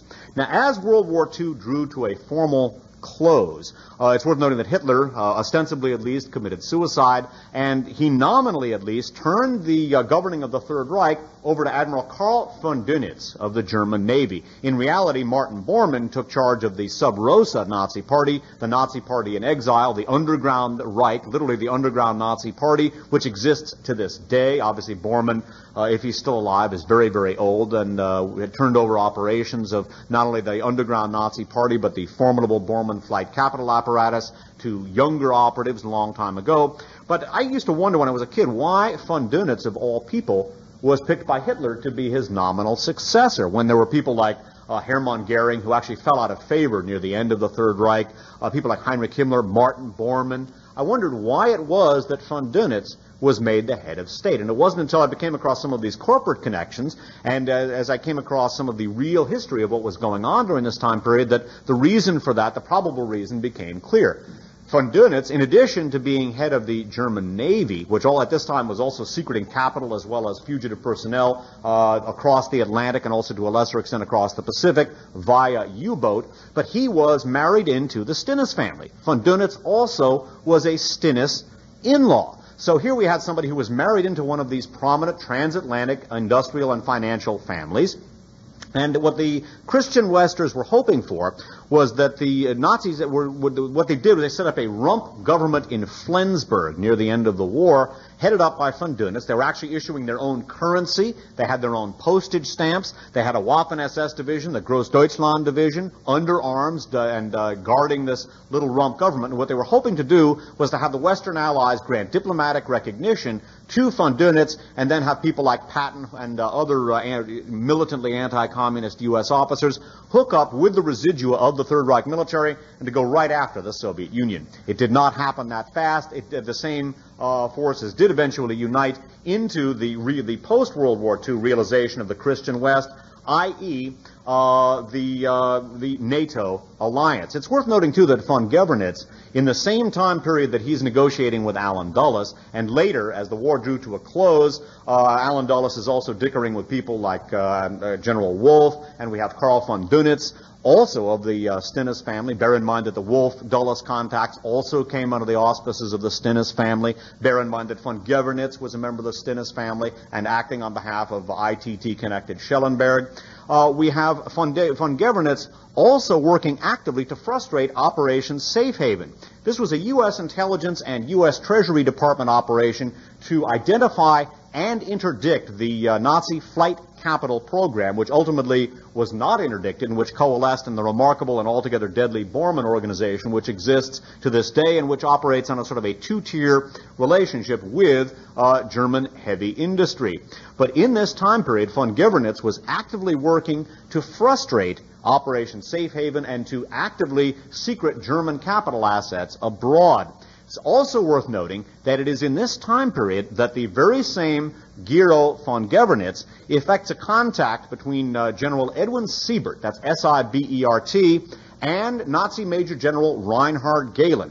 Gehlen, of course, and this is a name that's on like old home week to the average one step beyond listener. Gehlen was a intelligence officer of the Third Reich. I've referred to him earlier. He, of course, was the head of Third Reich intelligence on the Eastern Front. He then jumped to the fledgling CIA with his entire organization, and that organization eventually became the CIA's Department of Russian and Eastern European Affairs, the de facto NATO intelligence organization, and ultimately coalesced into the BND, the Bundesnachrichtendienst, the German intelligence service, which it is to this day, retaining much of its Nazi character through bureaucratic inertia. But it was von Gewernitz, this same fellow, who actually made the introduction between Edwin Siebert, the first prominent American military officer to agree to work with Gehlen, and Reinhard Gehlen. We should also bear in mind that even when Gehlen was nominally a prisoner of war, he was never really a prisoner of war. Gehlen, 3 months after the war ended in Europe, was flown into the United States in the uniform of a four-star general, given the pay of an American four-star general, and yet even while he was nominally a prisoner of war, he was regularly reporting to Admiral von Dönitz, who was the last formal head of state of Nazi Germany, and General Franz Halder, last name Halder, his former chief of staff, indicating that even as Gehlen was going to work for the Americans, the German chain of command was still in effect. The Gehlen Organization is a remarkable institution, unprecedented to my way of thinking in the annals of intelligence and military affairs. This was a direct projection forward in time and across the Atlantic of the core of the Third Reich's national security establishment. It merged with the Odessa organization, the post-World War II SS underground, and even while it was functioning as the German intelligence service, it continued to provide NATO and the U.S. with the vast bulk of their intelligence on the Soviet Union and Eastern Europe. And bear in mind that it was von Governitz who set up the contact between Edwin Siebert and Reinhard Gehlen. Now, in this same time period, then Treasury Secretary Henry Morgenthau wanted to have Germany completely deindustrialized and basically reduced to a relatively primitive agricultural economy. Well, you can imagine how this sat with the Wall Street boys, the powerful Wall Street lawyers, who had so much capital invested in Germany at this time. They didn't like that idea one bit, and they promptly began maneuvering to see to it that the decartelization of Germany was frustrated. Well, the first major American officer that was dispatched to the military occupation government in Germany to oversee the alleged decartelization of Germany was none other than American Brigadier General William Draper, who had been a chief officer with Dillon Read, one of the most prominent Wall Street financial institutions involved with the very capital negotiations which had built up German industry in the first place. The fact that the decartelization of Germany was not effective should come as no great shock under the circumstances. It's also worth noting that as the national security establishment took shape, and it was created, the CIA now, and we're now jumping to the post-war period, the CIA and the National Security Council were created by the National Security Act.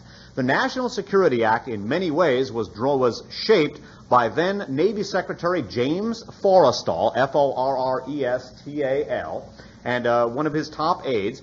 Forrestal also was a key officer with Dillon Read. So again, as we're looking at the shaping of the post-World War II national security establishment, once again, many of these same names, this old boy network is coming into effect. We're seeing some of these this very small group of people playing a very, very large role on the national and international stage.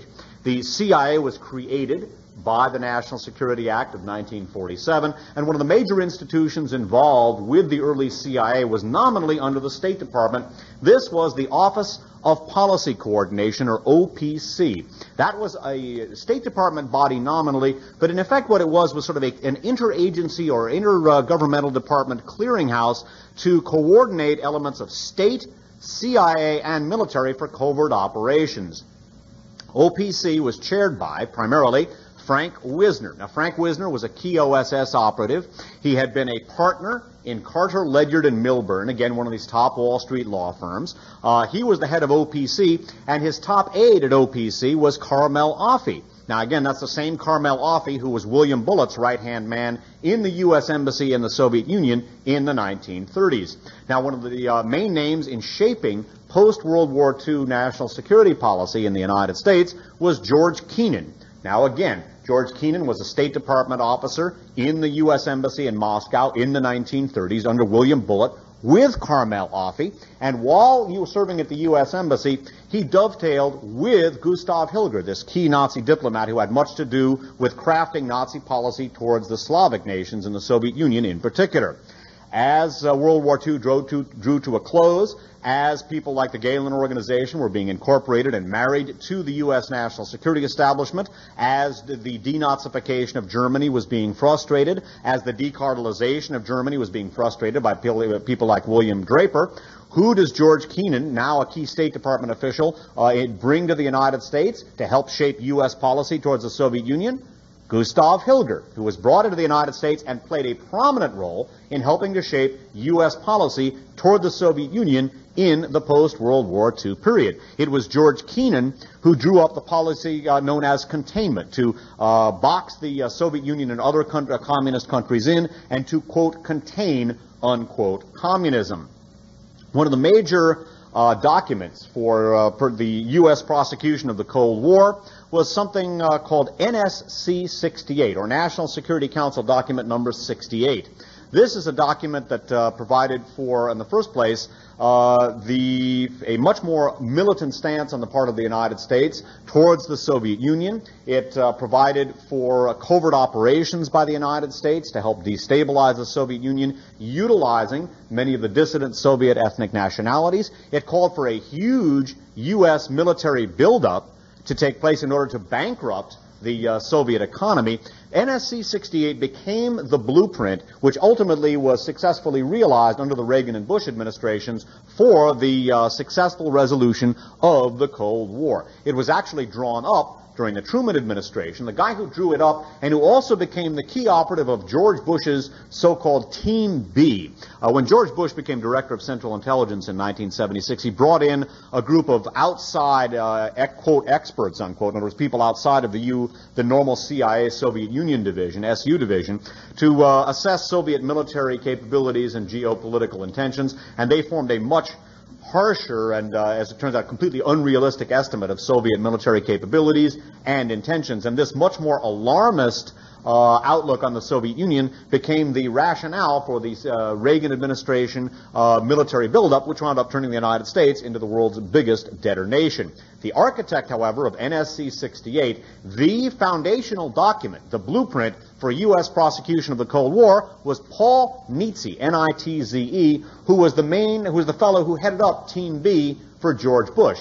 And Paul Nitze was an officer with Dillon Read. Again, that same powerful Wall Street financial institution which had so much to do with the capitalization of Hitler. Two of his other key officers were William Draper and James Forrestal, who helped to draft the National Security Act. So again, this networking figures front and center.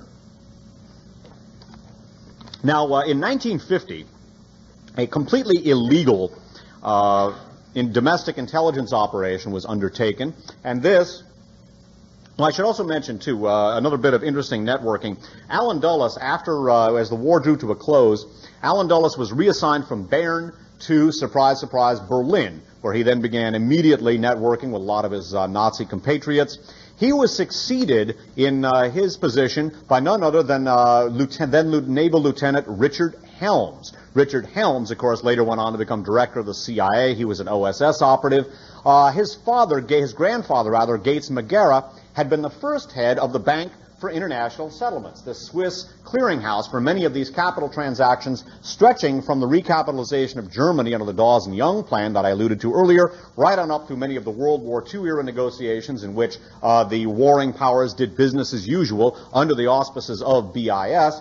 Eventually, young Dickie Helms succeeds Allen Dulles in his position in Berlin. So again, much of this networking, again that word, figures prominently in the shaping of the post-World War II national security establishment and the post-World War II world. Bear in mind that William Colby, also who succeeded Richard Helms as head of CIA, he also was an OSS operative. James Jesus Angleton, who for many years was the chief of counterintelligence, again a former OSS operative. But in 1950, an operation was undertaken which was to ultimately prove the decisive, or to lay the foundations for the decisive element in U.S. prosecution of the Cold War. That was the Crusade for Freedom, which had two major elements to it and two major outgrowths. The Crusade for Freedom, on the one hand, involved a huge media blitz in the United States, completely illegal, by the way. The CIA's charter forbade it from engaging in operations in the United States, and its covert operations capability was largely wangled by Allen Dulles.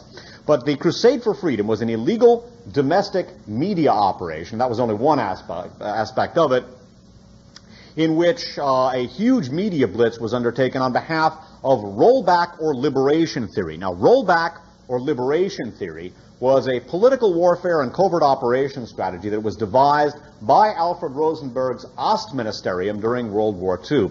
Alfred Rosenberg, the head of the Ost Institute, or East Institute, which helped to craft German policy towards the Soviet Union and related territories.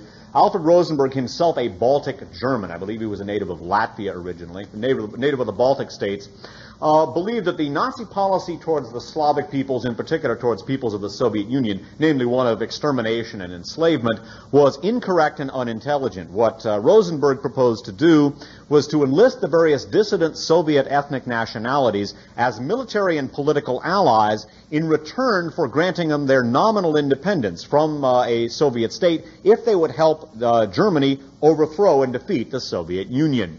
Eventually, this strategy was adopted by the United States, and an active program which was formalized under NSC 68, again, the blueprint for U.S. prosecution of the Cold War, drawn up by Dillon Reed officer Paul Nitze, who headed up Plan B for Episcopalian, Ivy Leaguer, and longtime CIA operative George Bush, who eventually became vice president under Ronald Reagan, of course, and later president of the United States when the Soviet Union collapsed.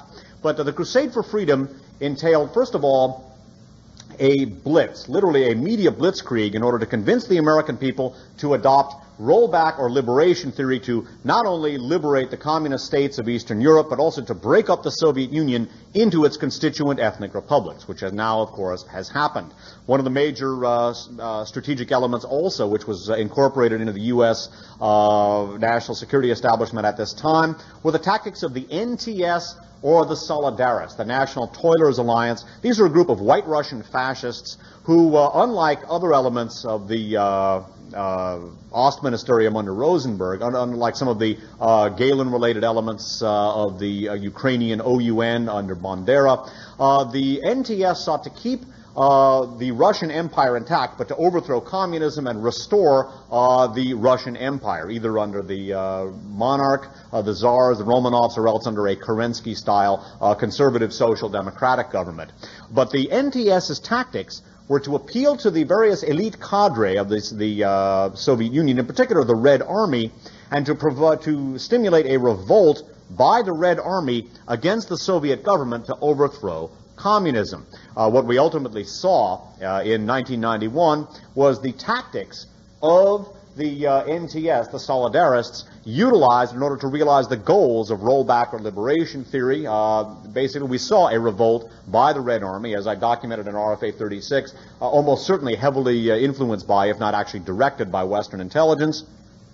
And we saw the goals of rollback or liberation theory put into effect. We saw the Soviet Union broken up into its constituent ethnic republics, which were now, in my opinion, most of them will become satellite states of Germany, as they were originally intended to be under the Ost Institute. But it's worth noting that the Crusade for Freedom was not only an illegal domestic operation, but it saw the merging of American media operations, American national security operations, American psychological warfare with American political affairs. The media budget for the Crusade for Freedom exceeded the combined media budgets for the Republican and Democratic national committees for all levels of the 1952 campaign, both state and federal. So that basically not only congressional campaigns, but the presidential budget for both political parties was exceeded by the budget for the Crusade for Freedom. There was also a degree of marriage, because one of the top Republican campaign functionaries in '52 was a guy named Arthur Bliss Lane, who also was doubling as a major official with the Crusade for Freedom at the same time. Now, in addition to conducting an illegal media blitzkrieg on behalf of rollback or liberation theory, again, a Nazi-inspired political warfare and covert operations strategy dating back to Alfred Rosenberg's Ostministerium, eventually adopted by our own national security establishment.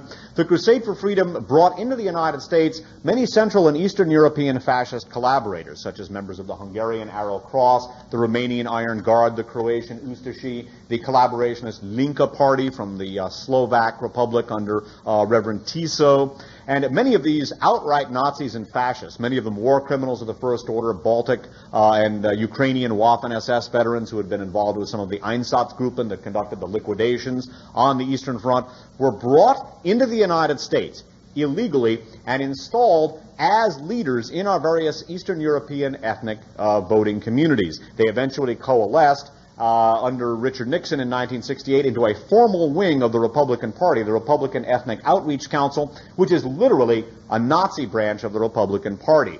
With its roots firmly mired in the Third Reich, to this day it is viewed as being able to deliver the swing vote in 5 key states in a presidential election year. Bear in mind, this is literally a Nazi wing of the Republican Party, evolved directly from the Third Reich and its military satellites. The Crusade for Freedom was an interesting institution, not only illegal, but it was the godchild of Allen Dulles, again from Sullivan and Cromwell. The person who oversaw it for Allen Dulles was Richard Nixon, then a U.S. Senator, obviously later President of the United States.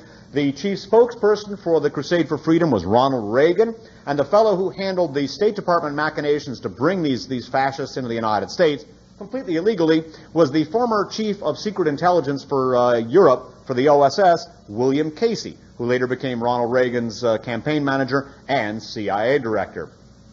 So it's interesting to watch the seeds that were being sown at this particular time under the Crusade for Freedom. Bear in mind that as the 52 campaign drew to a close, the Republican Party officially adopted rollback or liberation theory as its major tactic. In fact, rollback or rolling back communism was the major theme of the 1952 campaign. Eisenhower, however, in practice remained an adherent of the containment strategy that had been crafted by George Kennan. Again, remember George Kennan, the fellow who brought Gustav Hilger in to help craft U.S. policy towards the Soviet Union. It was George Kennan who was serving under William Bullitt in Moscow in the mid-1930s, working with Carmel Offee, who is running the Office of Policy Coordination with another former OSS officer, Frank Wisner. Now, bear in mind, as Eisenhower, and we're almost finished with the lecture here, I see people getting restless. I can't understand why. I can't see the clock from here. I can see why. Usually people begin shifting in their seats, and some people start falling asleep. And that's how I usually, that's my lecture sundial. Oh, it's only 10 o'clock. I don't know what people are softies here. I've only been talking for 3 hours, you know. No sweat. You know, let's say drop and give me 50 and then 3 times around the campus, and then we'll come back and do this here. But bear in mind that as 1952 draws to a close, we have Dwight Eisenhower and the Republican Party officially adopting rollback or liberation theory, although in practice Eisenhower remained a practitioner of containment theory crafted by George Kennan. But he then is elected, he appoints Allen Dulles from Sullivan and Cromwell as Director of Central Intelligence. He appoints John Foster Dulles, going all the way back to his position as Special Counsel for the Dawes Committee, the same John Foster Dulles who began networking with Nazi Finance Minister Hjalmar Horace Greeley Schacht as far back as 1919, and who was angling during the Versailles Treaty to rebuild German heavy industry, to use it as a mainspring of European anti-communism. John Foster Dulles becomes Secretary of State. Allen Dulles, his partner in crime, quite literally, the Christian Wester from Bern, Switzerland, becomes Director of Central Intelligence, and we have 2 Deputy Directors of Central Intelligence at this time. We have Carter Ledyard and Milburn partner Frank Wisner, heading up OPC with the aforementioned Carmel Offee, William Bullitt's top aide at the U.S. Embassy in Moscow in the mid-1930s, and at the same time, another Deputy Director of Central Intelligence is William Harding Jackson, who is also a partner with Carter, Ledyard, and Milburn. So at this point in time, as Eisenhower's first administration is taking shape, Sullivan and Cromwell has partners as Secretary of State and Director of Central Intelligence, and Carter, Ledyard, and Milburn has 2 Deputy Directors of Central Intelligence. And just look at the power in those 2 Wall Street law firms in terms of the governmental power. It should not be surprising to see not only Eisenhower but a great many subsequent administrations wielding power on behalf of many of these very same corporate interests. I pretty much set the stage for what came later, and the rest, as they say, is, well, the past is prologue, as they say. Again, I hope that the scope of the talk tonight has not been too exhaustive or too far-ranging, and I hope I've been able to do justice to the topic. We've got about another hour or so before we before our coaches turn into pumpkins and the horses into mice. We could take a break at this point because this is the conclusion of the lecture. But again, as we look at what has happened in this century, the rise of fascism, the evolution of our national security state, not only the CIA with people like Carter Ledyard, with institutions like Carter Ledyard and Milburn, Sullivan and Cromwell wielding such a profound role in its genesis. We see institutions like the OSS headed up by William Wild Bill Donovan, and that they are wielded, basically hatching the post-World War II CIA, William Colby, Richard Helms, James Jesus Angleton, Alan Dulles, Frank Wisner. These are all OSS operatives. It's interesting to watch the international stage and to watch the relatively small number of institutions and individuals who wind throughout this narrative. Institutions like the Bank of International Settlements, which was set up to handle many of these transactions during the Dawes and Young, conducted under the Dawes and Young plan. Later, Dickie Helms, the grandson of the first president of BIS, succeeds Alan Dulles in his post, OSS post in Berlin. We see institutions like the Stinnes firm touching so many different bases. Gero von Gewernitz and the American branch of the firm. He's the fellow who's negotiating with Dulles. He then introduces Edwin Siebert to Galen. He's frustrating Operation Safe Haven. We see Dulles through Stinnes negotiating with Karl Wolff.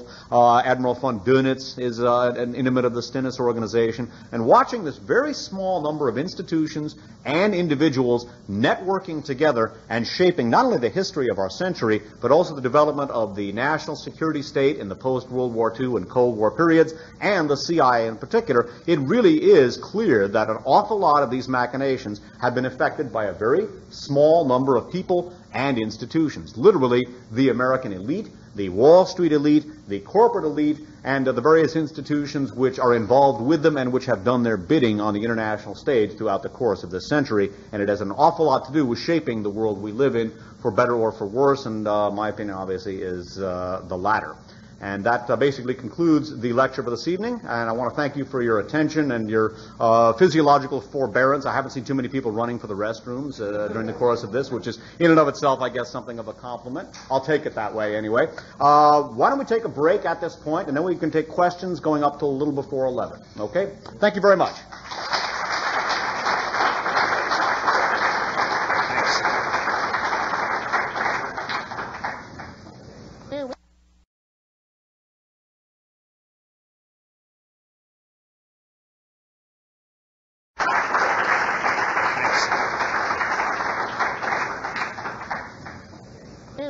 Government spending. Oh, this is nasty.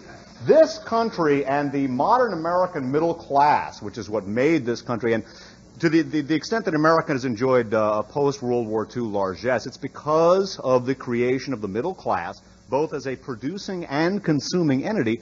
The American middle class, I mean, the Donna Reed show America that most of us know and remember, was created by government spending. Specifically, the middle class going into World War II was relatively small, but the combination of the GI Bill, which made a college education accessible to all of the GIs returning from World War II, and there had been conscription, remember, in World War II, and the Veterans Home Loan Program, which made the ownership of one's own home affordable to these very same people who had made the jump from the working class, or actually poverty, into the middle and upper middle classes. That was produced by government spending. The GI Bill, which made college education affordable to large numbers of returning GIs. And then, in addition to that, the Veterans Home Loan Program made it relatively affordable for them to own their own houses. And a combination of the GI Bill and the Veterans Home Loan Program,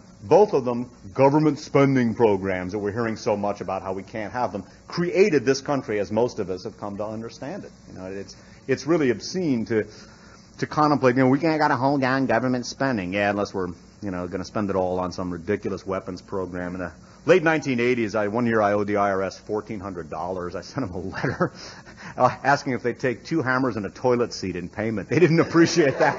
That's the only time I ever got audited, and I must say I deserved it. You know, that was definitely. I didn't even go long form. You know, I just did a little straight, short form. They were all over me, though. You know, they didn't like that one bit.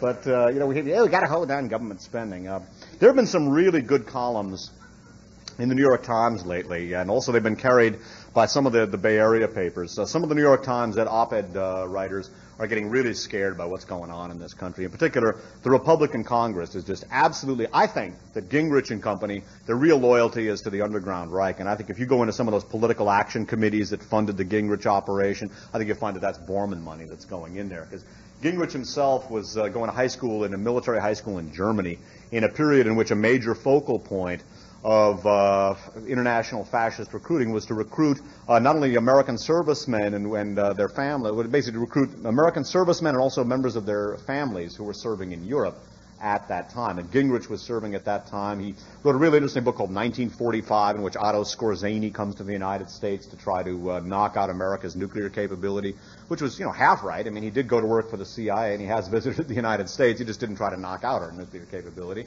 And his political action plan is based on the operational paradigm of the Wehrmacht. His paradigm for political activity is based on the operational paradigm of the Wehrmacht, the German army. I got a lot of questions about Gingrich and company, but the way in which they're behaving is so, it not only is not healthy for the United States, it is so anti-American, it's subversive. I mean, they're holding up funds for the International Monetary Fund, which might produce a collapse in the Asian markets. They're holding up all kinds of money. They're just, anything Clinton endorses, they're going to oppose. I mean, the Republican Party is a subversive political party. It is fascist. I mean, it falls to the right of Mussolini. It is a really wicked institution, and I really get impatient with the people, particularly in the so-called, what I always term the so-called progressive sector.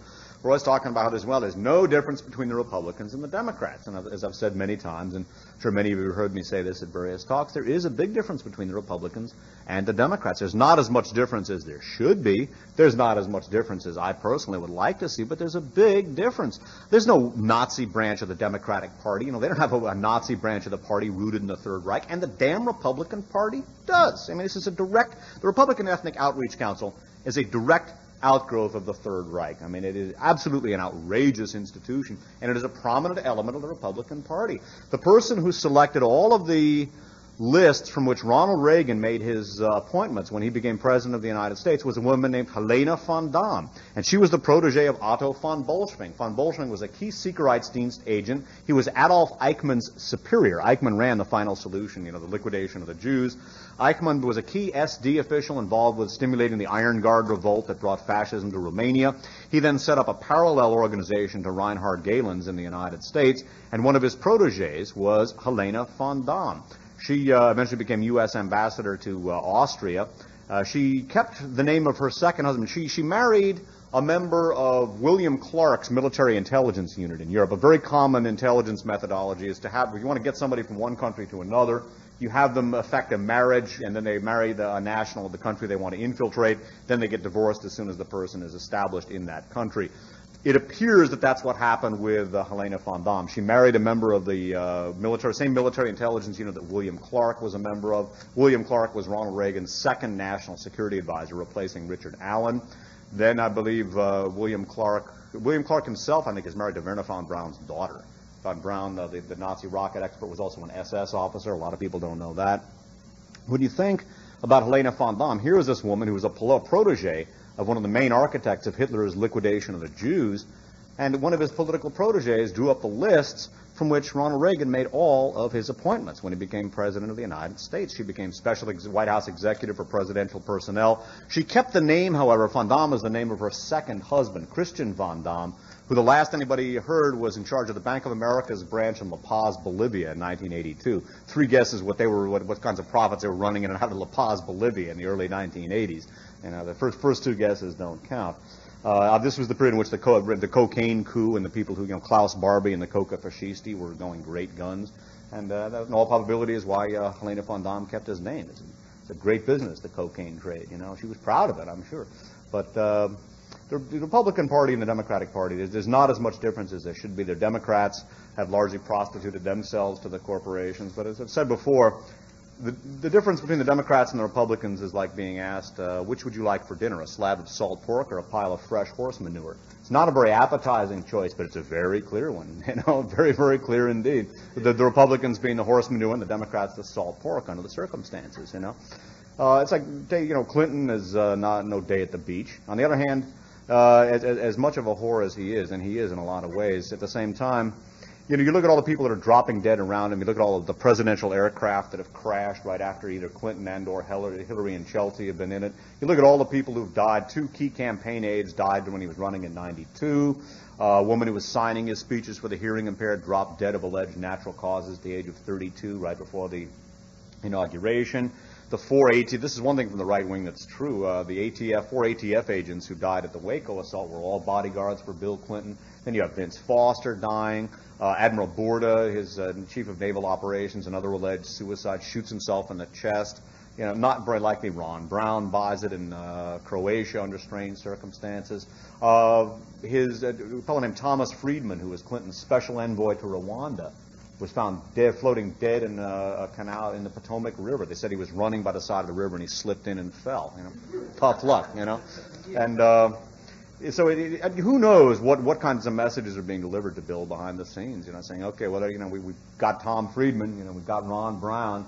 You know, we can get Hillary, we get your wife, we get your daughter. You know, get anybody you want. You know, you're going to do what we want, and. So the Clintons themselves are tainted to an extent. Hillary did some legal work on the Watergate committee. She helped to limit the Watergate investigation. But if you're going to move up into the system, you're basically going to have to play ball. You're going to have to network with these various people.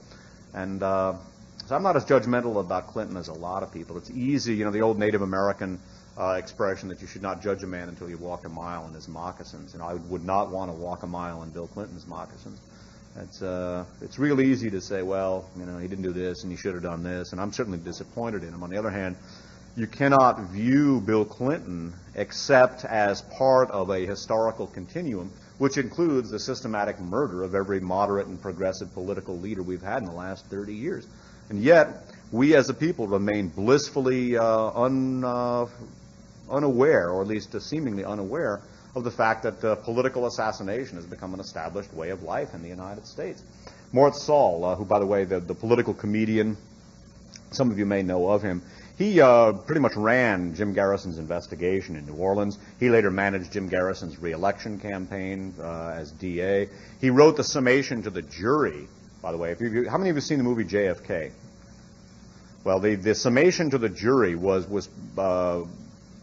relayed virtually verbatim. That was the summation of the jury that Garrison gave, and it was written by Moritz Saul, who was not only a speechwriter for Kennedy, later wrote for Ronald Reagan, among others. But in his 1976 autobiography, Heartland, Moritz Saul wrote, "How many people are going to have to die before Americans realize that murder is not an established way of life? It's not a way of life. You know, is it too late for America?" And that's a very, very interesting concept to ponder. He also had a very interesting metaphor about America as a woman. And he said basically the problem with Americans is that they bring her, referring to the United States as a woman, they bring her only their lust, but they cannot love her, which is an interesting metaphor. And I think it's really very true.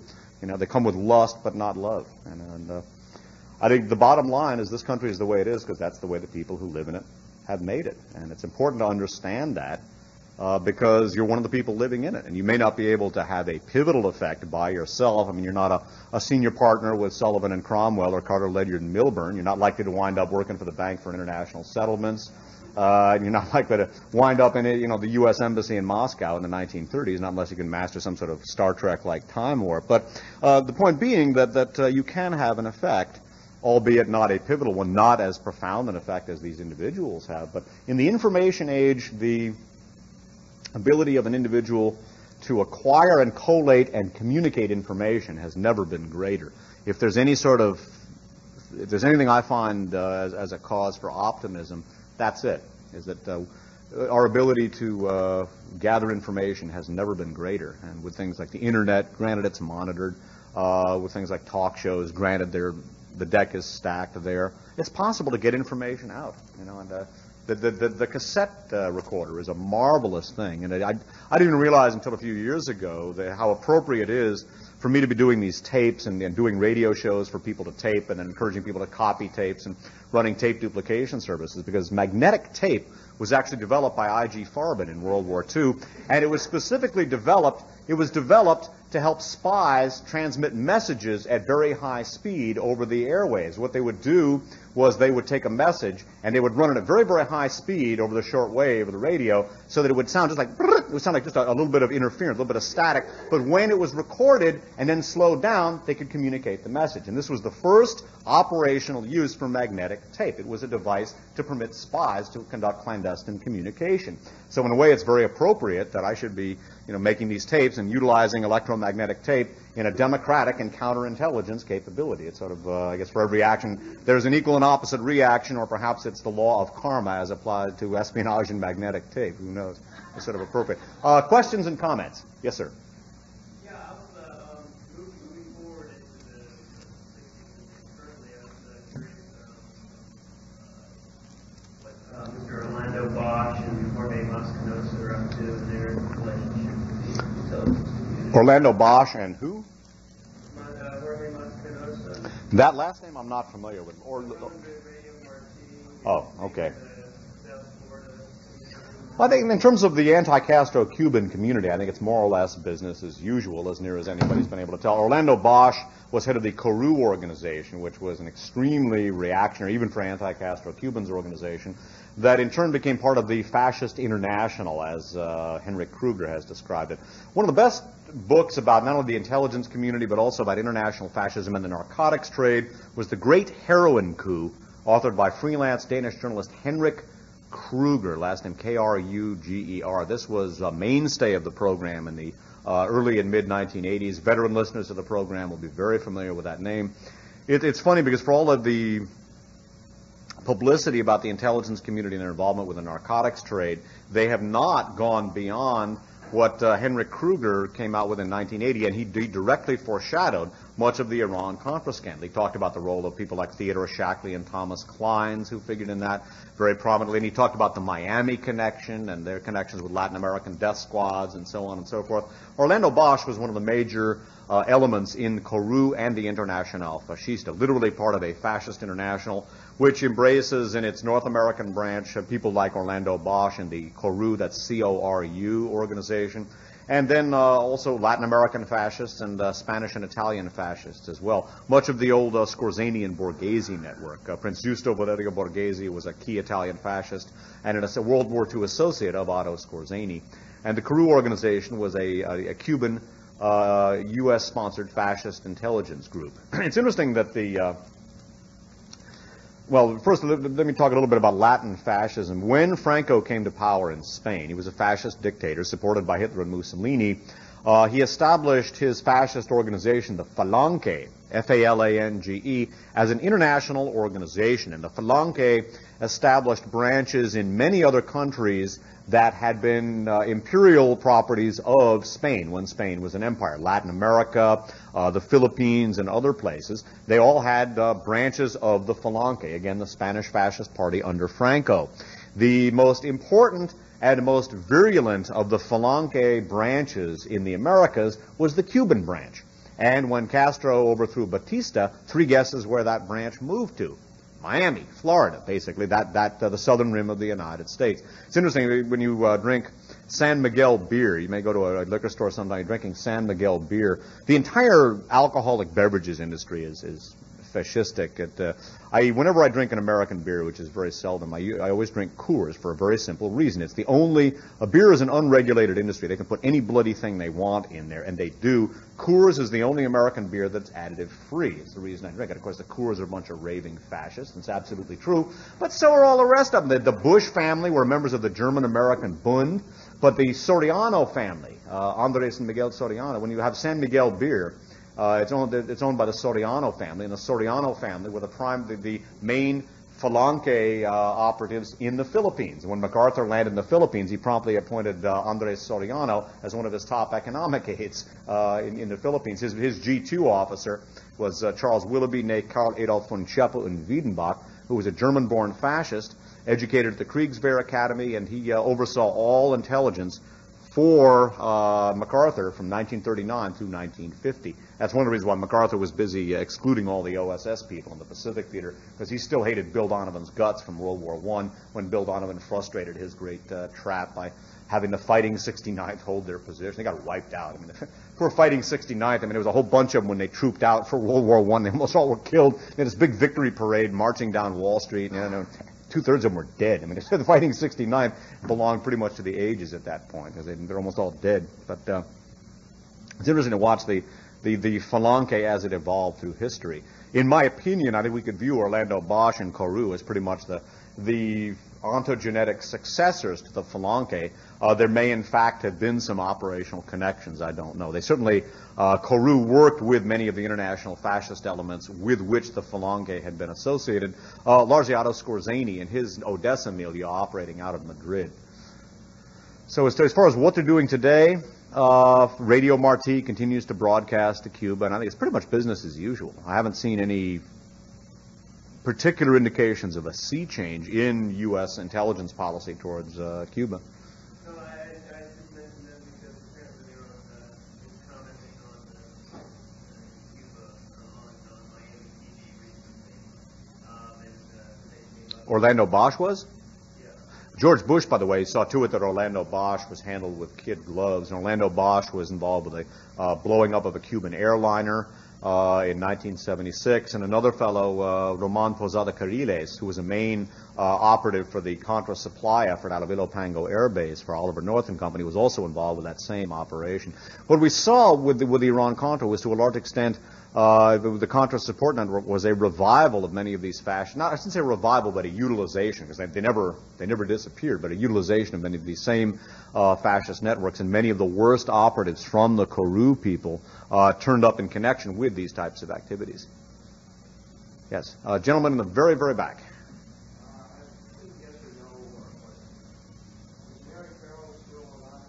As far as I know, yes, she's on, I believe she is, yes. Mary Farrell is a Texas-based JFK assassination researcher. I believe she still is, yes.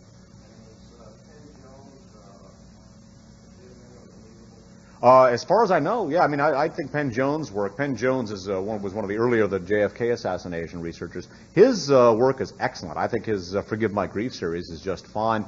And sadly, it's largely overlooked. I mean, you don't hear about him, and he was not one of those who leapt up on the stage in the wake of the Oliver Stone film to try and snag glory. But his work is excellent and sadly and largely overlooked, in my opinion. But he is still alive, and I believe Mary Farrell is very much alive, too. Sure. Marshall who? I've never heard of him. In what context did you?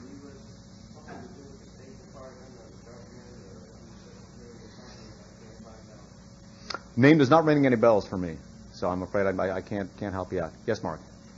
Yeah, about 3 or 4 weeks ago in the supermarket, Mm-hmm. looking at the Star, one of the tabloid things had a big picture of Fidel on the cover. Mm-hmm. And, Fidel candidly, in this interview said, yeah, we did JFK with 3 shooters, and it was, he was laughing at Lee Harvey out, they said Lee Harvey out all the week. Where did you see this? Just one of these tabloids, I think it's called the Star, but, I personally feel that it's getting close to the time, Mm-hmm. and they're going to be, maybe they'll break out some, new computer-enhanced thing of the Zapruder film, or some secrets are going to be let loose that will either lay the groundwork or the tracks to, Russia and Cuba, and that it's either the invasion of Cuba is not too far off, or This was part of the maneuvering in the wake of the JFK assassination. In fact, one of the many reasons Kennedy was killed was that he was in the process of working out a diplomatic rapprochement with Cuba. Castro, like Ho Chi Minh, although a communist, was primarily a Cuban nationalist. And he understood, being an intelligent fellow, he understood that it was in Cuba's best long-term interest to have a good relationship with El Norte, the giant to its north. And Kennedy, in turn, being a realist, was prepared. They were working out a diplomatic rapprochement. A French journalist named Jean Daniel was actually meeting with Castro as a representative of this back-channel diplomatic maneuver when Castro heard Kennedy was killed. And what they were going to do was that Kennedy was going to take responsibility for the Batista dictatorship on behalf of the United States. In return, Castro was going to move away from the international communists in his own milieu, including and especially Che Guevara, and he was going to move away from the Soviet Union and become more of a truly non-aligned country. this was not to be, obviously. But in fact, the day Castro, by the way, has confirmed this, as well as Kennedy administration State Department officials. Jean Daniel has confirmed this. And again, as I said, when Castro heard Kennedy was killed, he was actually meeting with Jean Daniel to do this. And that's one of many reasons why Kennedy was killed, because it's almost certain that the intelligence community had found out about this. In fact, it's been all but established that they did. It's also worth noting a bit of an aside in that regard. Among the many pieces of disinformation that was floated by General Oberst and Waffen-SS Noam Chomsky in the wake of the JFK movie, Noam Chomsky sort of walked point for the so-called progressive sector in dissing the notion that A, Kennedy was pulling us out of Vietnam, which he was, B, that he was doing anything else that was halfway decent. The Noam Chomsky version of history is run something like this. John F. Kennedy started World War I. John F. Kennedy started World War II. John F. Kennedy started the Korean War. John F. Kennedy started the Vietnam War. John F. Kennedy started the Persian Gulf War, even though he'd already been dead for 28 years. And if there's another war, John F. Kennedy will have started that, too. I mean, Chomsky is not only a charlatan, but an intelligence community finance charlatan and a very disreputable individual. And yet he is held as a deity by the so-called progressive sector. He literally walked point for the so-called progressive sector in the wake of the JFK film, dissing virtually everything that had began to emerge, correctly so. And he has walked point for the so-called progressives in attempting to refute the notion that there was a conspiracy behind Kennedy's assassination. This despite the fact that by his own admission, he's never studied the Kennedy assassination. Yet he says that it's obvious there was no conspiracy, even though he's never studied it. But one of the things he has poo-pooed is the notion that Kennedy was achieving a rapprochement with Castro. Well, what would Fidel Castro and Kennedy administration diplomats and Jean Daniel himself know about it compared with a guiding light like Noam Chomsky? It's one of the methodological shortcomings that I find so glaring in our political scientific culture, that we have these people who interpret things for us. And it's just as bad with the so-called progressive forces or left or liberal. I mean, we have this handful of people who interprets and shapes reality for us. And that's one of the reasons why we don't understand what's going on. As I said, I was schmoozing with some of you outside during the break. One of the reasons why the information that I present has the impact that it does doesn't have anything to do with me, and I'm not being falsely modest, is that the truth itself has a power. Mahatma Gandhi referred to his methodology as truth force. It's satyagraha. When you hear the truth, it has a power to it, and you can feel it, and it's very powerful.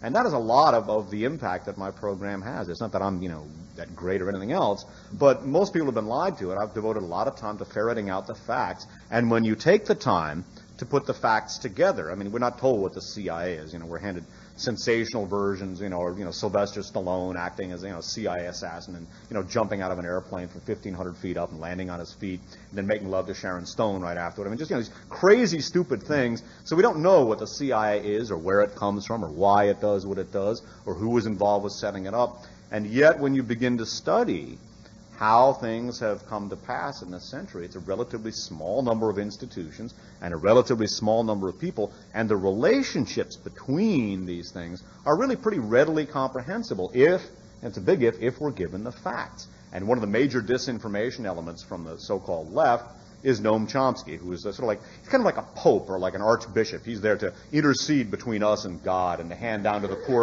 poor supplicants on their knees just what the truth is, the truth according to Pope Noam, but Pope Chomsky. But it's a very sad state of affairs. And so as far as are we going to see a resurgence of that, it wouldn't be surprising. I mean, in the wake of the Seymour Hersh book and with all this nasty shit about Kennedy, and Kennedy was in office. He took office on January 20th of 1961 and was killed not quite 3 years later. And you look at all the things he either did or tried to do. He was pulling us out of Vietnam. He was trying to normalize relations with Castro's Cuba. In 1963, there were 3 CIA-administered coups in Latin America. Kennedy refused to recognize any of those governments because of that. People don't know about that. He negotiated the first substantive arms limitation agreement with the Soviet Union, the Atmospheric Test Ban Treaty, established Medicare. That's a Kennedy institution. The Civil Rights Bill of 1964 was which pretty much was the Civil Rights Bill in the United States, was a Kennedy bill. It didn't get passed till after his death because it was obstructed. So many other things. I mean, he really did a lot and attempted to do a lot. And he was basically come to the conclusion the Cold War was extremely destructive and it was going to ruin the world if it didn't actually end the world. And he was trying to, he and Nikita Khrushchev were trying to end the Cold War. Both of them, by the way, combat veterans of World War II. I mean, these guys knew what it was like to be shot at. And it wasn't like some of the people we've had, Ronald Reagan, who made movies, for God's sake, and George Bush, who, tail gunner George. But it's a nasty pun there. But it is sad to see what's being done to Kennedy's reputation. I mean, it's also interesting, too. One of the things I find really grotesque about the post-mortem assassination of Kennedy's reputation, how they've killed his body. Now they're trying to kill his reputation. But all this stuff about Kennedy the womanizer, all this stuff, I'm amazed that there have not been more protests or any protests from the feminist community. One of the things that underlies that whole notion is an incredibly antiquated and puritanical and extremely misogynist view of women. The notion is basically an old puritanical view of Cotton Mather, who's stalking the streets after midnight looking for fornicators. I mean, it's the notion that women are dirty and bad, and that if there's a man who enjoys being with them and making love to them, this is somehow sinful or bad. This is not to advocate that people play around on their wives. But inherent at this whole thing about Kennedy the womanizer is an extremely misogynistic and puritanical view. Women are dirty, and that men who have sex with women or who like to be around women and enjoy their sexual favors are dirty necessarily. This is not to say a man should take sexual advantage of a woman or anything else. In Europe, that's seen as a sign of good health. Okay, our head of state is in good shape. He still likes the boink. And it's not viewed as any big deal. But we are so fucked up in our attitude towards sexuality that we view that as, ew, ick, ew, that nasty Kennedy, ew, he want to do what? Ew. It's really sick. And I think that among the many shortcomings, it'd be nice to see some American women step forward and say, hey, listen, referring to a man who is sexually active with women as a womanizer is really a very misogynistic and male chauvinist. I wouldn't say male chauvinist necessarily. It's really misogynistic. It's very anti-female and views women as dirty and evil, and it's one of the more disgusting things. Plus, Jackie was not exactly an angel herself. I mean, she was stepping out with Aristotle Onassis, among others, while Kennedy was still married to her. They didn't really mind. It was powerful people do that. People in the elite do those, so they have affairs, and it's not exactly a major transgression. Jackie was doing the same thing. They both knew it, and it was just taken. This is what powerful people do. Jackie was very aware of Kennedy's affairs, and she also was aware of her own situation, and she knew exactly where, under whose bed JFK put his shoes every night, too. And but that's one of the things that I find really disgusting. And some of the things that go on behind the scenes with regard to sexuality. There's a very credible account, for example, in a book called The Franklin Cover-Up, which originally began with the investigation of a failed savings and loan in Nebraska and eventually branched out, and it came across a homosexual pedophile ring, national security-connected homosexual pedophile ring, in which the main name was George Bush. Basically, there was some very powerfully connected pedophile rings in which young guys, 12, 14 years old, were being subjected to the sexual favors of old and powerful individuals. And the main individual was George Bush. The most poorly kept secret in official Washington. Not only that George Bush is, I can't use the word gay. I mean, I still think of that as, joyous or celebratory. And there's nothing, George Bush was homosexual. One of the most poorly kept secrets in Washington. He also, could sire a child. I guess he closed his eyes and thought about when he was with Barbara, he thought about a 12 or 13-year-old guy and just went down. But one of the most poorly kept secrets in all of official Washington, basically, is that George Bush packs fudge big time. And this has been known for a long time. I'm not at all judgmental about that myself. I could care less. People's genitals are their own, and I don't worry about them. But for this huge Republican Christian right-wing thing about how we can't do this, we can't have an openly gay ambassador to Liechtenstein, Luxembourg. This guy Hormel, the heir to the Hormel meatpacking fortune. He's no pun intended. That was not intended. But he's Clinton's first openly gay ambassadorial post, and Republicans are freaking out. But George Bush, it was common knowledge in official Washington that George Bush was not only a homosexual, but he was what is known in gay circles as a chicken hawk. He liked young guys. When Bush first got elected, there was this whole thing about the wimp factor. That was what that was all about. Some of the old line Republican guard knew about George, and they didn't like the idea. It got fairly close to the surface at one point. Oliphant, the editorial cartoonist of the Washington Post, had this great cartoon. It was featured in the Chronicle. No, I guess it was a Mercury ran it, but it showed a bunch of women dressed and coiffed like Barbara Bush with a sort of plain, polka dot dress and the hairstyle that way. They're all identical. One of them was very obviously George Bush in full drag with a long nose and glasses and knobby knees and hairy legs. And one woman is looking very disapprovingly to another and saying, "Personally, I like the Bush style, but I think it looks much better on Barbara." And this was when the Washington Post runs that as an editorial cartoon. That's as close to the surface as you're ever going to get.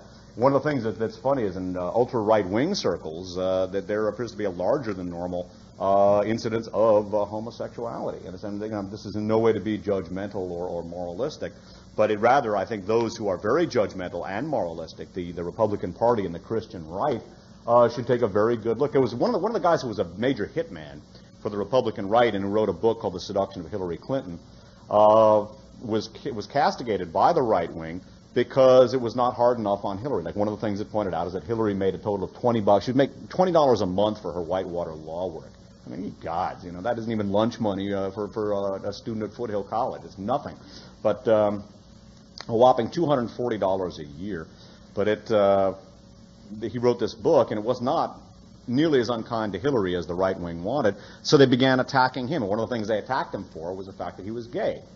And he then wrote another column saying that the Republican Party and Newt Gingrich, basically within the Gingrich Congress, there's this homosexual mafia that are pretty much running things. There's also similar accounts coming out of the Institute for Historical Review right now. The the Holocaust denying institution is being run by this right-wing gay clique. And again, this is not in any way to pass judgment on gay people or any sort of sexual activity. I mean, I'm not talking about child molestation or something like that, but rather it's interesting to see the people who are the most moralistic and have the most to hide. A classic example of those who are very much with sin casting the first stone.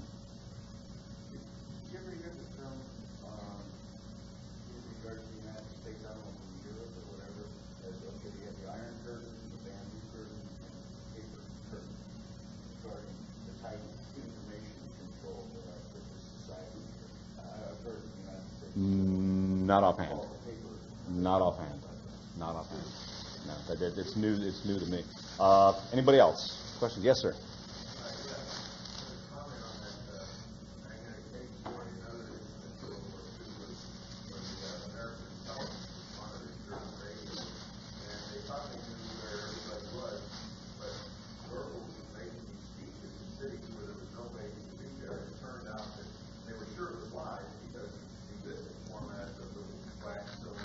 Mm-hmm. None of them were good enough. And it turned out that they were using magnetic tape to broadcast their propaganda to fool the Allies as to where he was and where they might want to go on. And also on that fight in '59, there was a movie made. It was in the late 30s or very early 40s, starring James Cagney. I was going to say, did they star Jimmy Cagney in that? Yep. That was the one that he starred in, and they did mention Donovan. I don't remember how they handled the issue of the draft that failed, but this was at that time period where the view of World War I in the movies had shifted. In the early 30s, it was all quiet on the Western Front. World War I was a senseless slaughter, whereas by the time the clouds were on the horizon, the view of World War I suddenly shifted into, there was a heroic struggle and there was valor and glory in World War I as the public was getting pumped up and ready to have to fight World War II. We didn't see the same style of anti-war portrayal of war until the 60s, late 60s, early 70s. There was one question. You talked a lot about how the West made a mistake after World War I, rebuilding Germany, looking at it as a business opportunity, rebuild it, avoid, and in the claim at least, to rebuild it and avoid things from going to chaos, and at that time the Bolsheviks. And after World War II,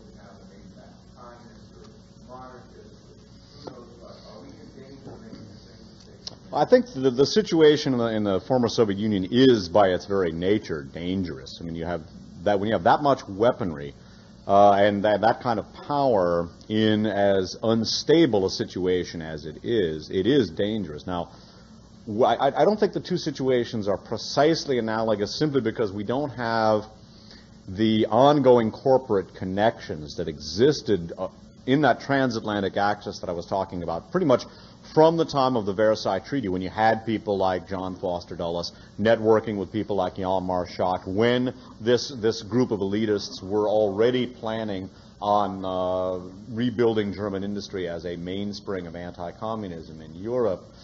There are not these obviously ongoing corporate connections because there were not the corporate connections to Soviet industry and finance.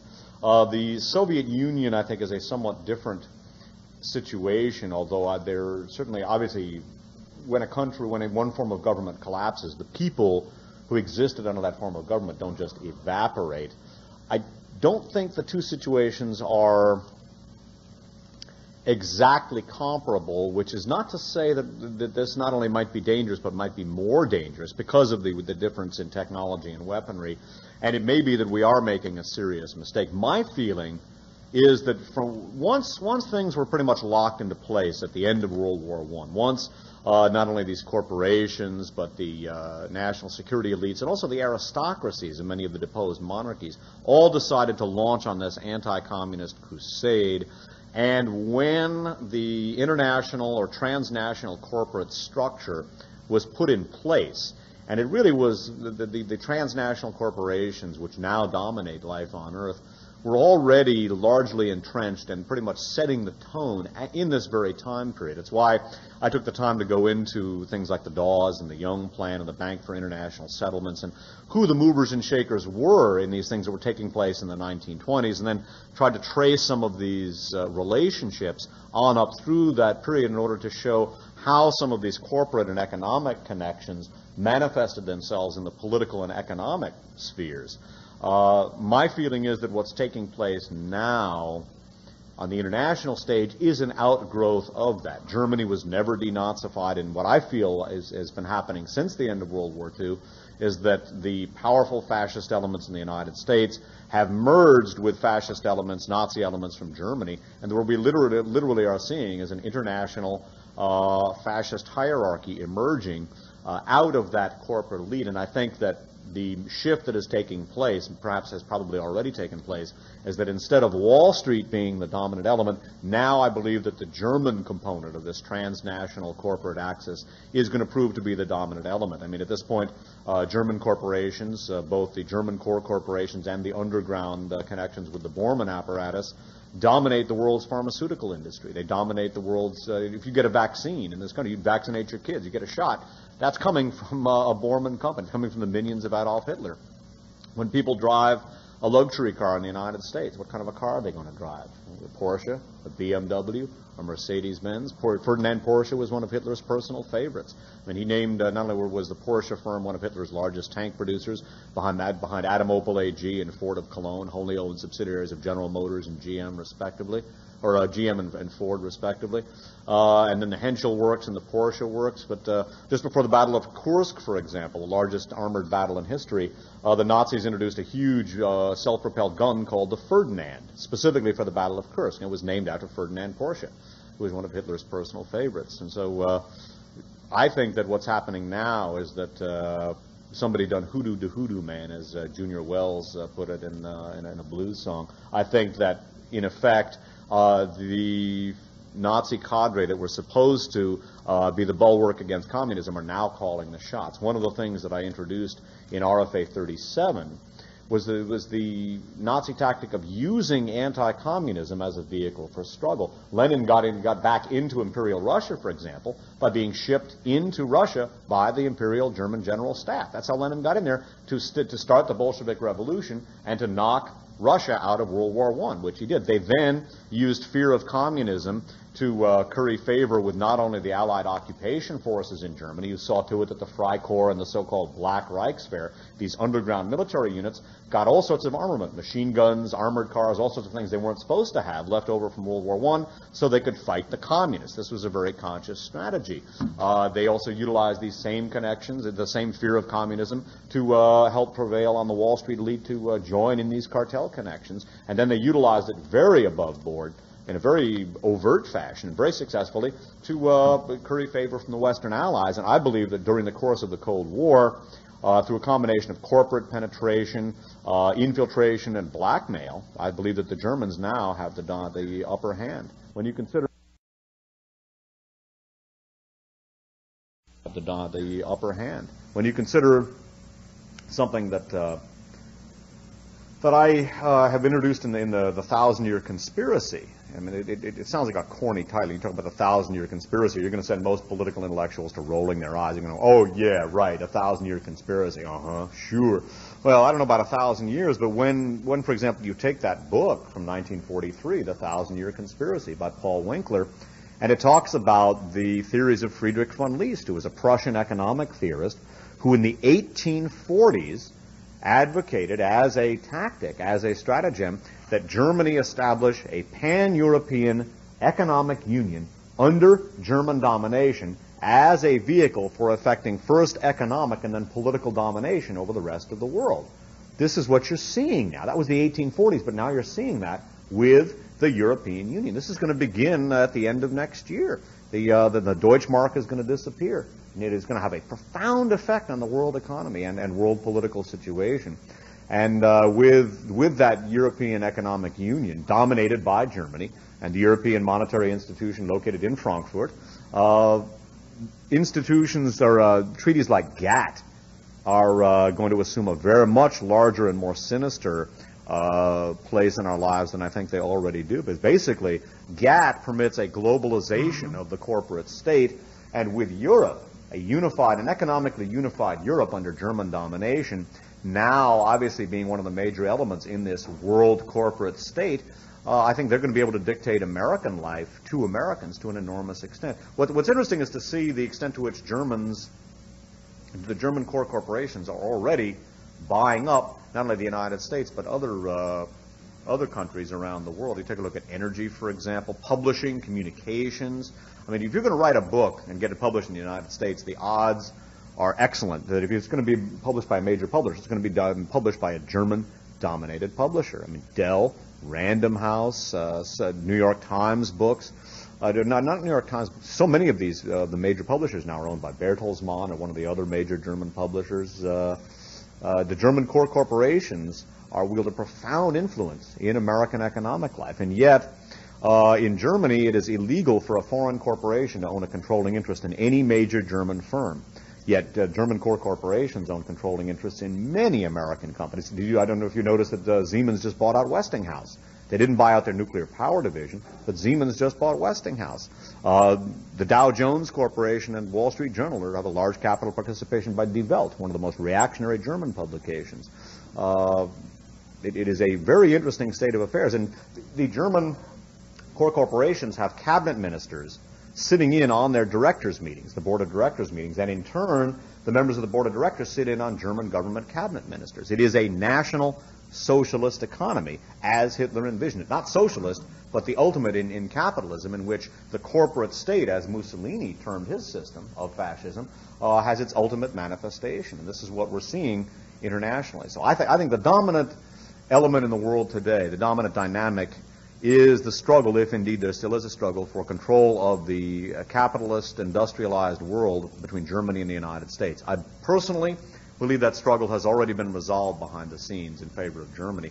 Then if one factors in, for example, such things as the Bormann Organization, which has an enormous worldwide influence and is also tied to the German core corporations, the landmark book, Martin Bormann, Nazi in Exile, discusses the fact that no major corporate decisions are made in any of the German core corporations. I'm talking about Bayer, BASF, Mercedes, Porsche, Mannesmann, Siemens. No decisions are made in any of those corporations without checking with the NSDAP leadership in Latin America, the old Nazi hierarchy, now with a second generation raised up. So that German-dominated European Union that Friedrich von List was advocating in the 1840s is now a reality. And it is dominated by a corporate structure within Germany, which is at one with its political structure, and which in turn is controlled behind the scenes, as it has been from World War II onward, by the NSDAP underground, by the Nazi Party in exile underground, controlled by the Bormann Group. That's a very unappetizing prospect to contemplate, and I guess I'm using a gross pun, but that government governs best that governs least, punning on Friedrich List. But so in terms of what's going on in the former Soviet Union, I believe that the former Soviet Union is going to be dominated by Germany if it isn't already. They're already buying up a lot of very, very important areas of the former East Bloc. I predict ultimately that Russia itself will go fascist and will be allied with Nazi Germany as part of a newly Nazified Germany. In fact, never effectively denazified Germany as part of the entity which is going to dominate the world. I believe that the United States as a world power is already in decline behind the scenes, very much like when the Spanish battalions set forth for the 30 Years' War. I mean, they're glittering banners shown all over Europe, but already Spain was in decline. And I believe, too, that the American century has come and passed, and I believe we are a power in decline. And I believe in the 21st century we will be little more than a German colony and a tree farm for Japan. I believe our huge military will, in effect, serve like the Gurkhas, that will be the head crackers for the multinational corporations, which will in turn be dominated by the German corporations. And I believe that the next century will be the German century. I don't see much of a prospect of communism coming back to the Soviet Union. Or maybe I'm wrong. I'm not a prophet, but I think in terms of economic control, it looks to me like economically Russia has already, and the former Soviet Union has already rushed headlong into a laissez-faire corporatist economy with very strong organized crime input as well. If there were to be any kind of revival of the communist structure, I would tend to think that it would come in a corrupt and semi-underground form from some of the Russian mafia, because much of the Russian mafia, quote-unquote, that we're hearing about are former Russian military intelligence and KGB people who just got into the crime business with their very formidable credentials after the dissolution of the Cold War. The thing is that the combination of technology and capital, there's been a huge brain drain in the former Soviet Union. A lot of their engineering people have already left.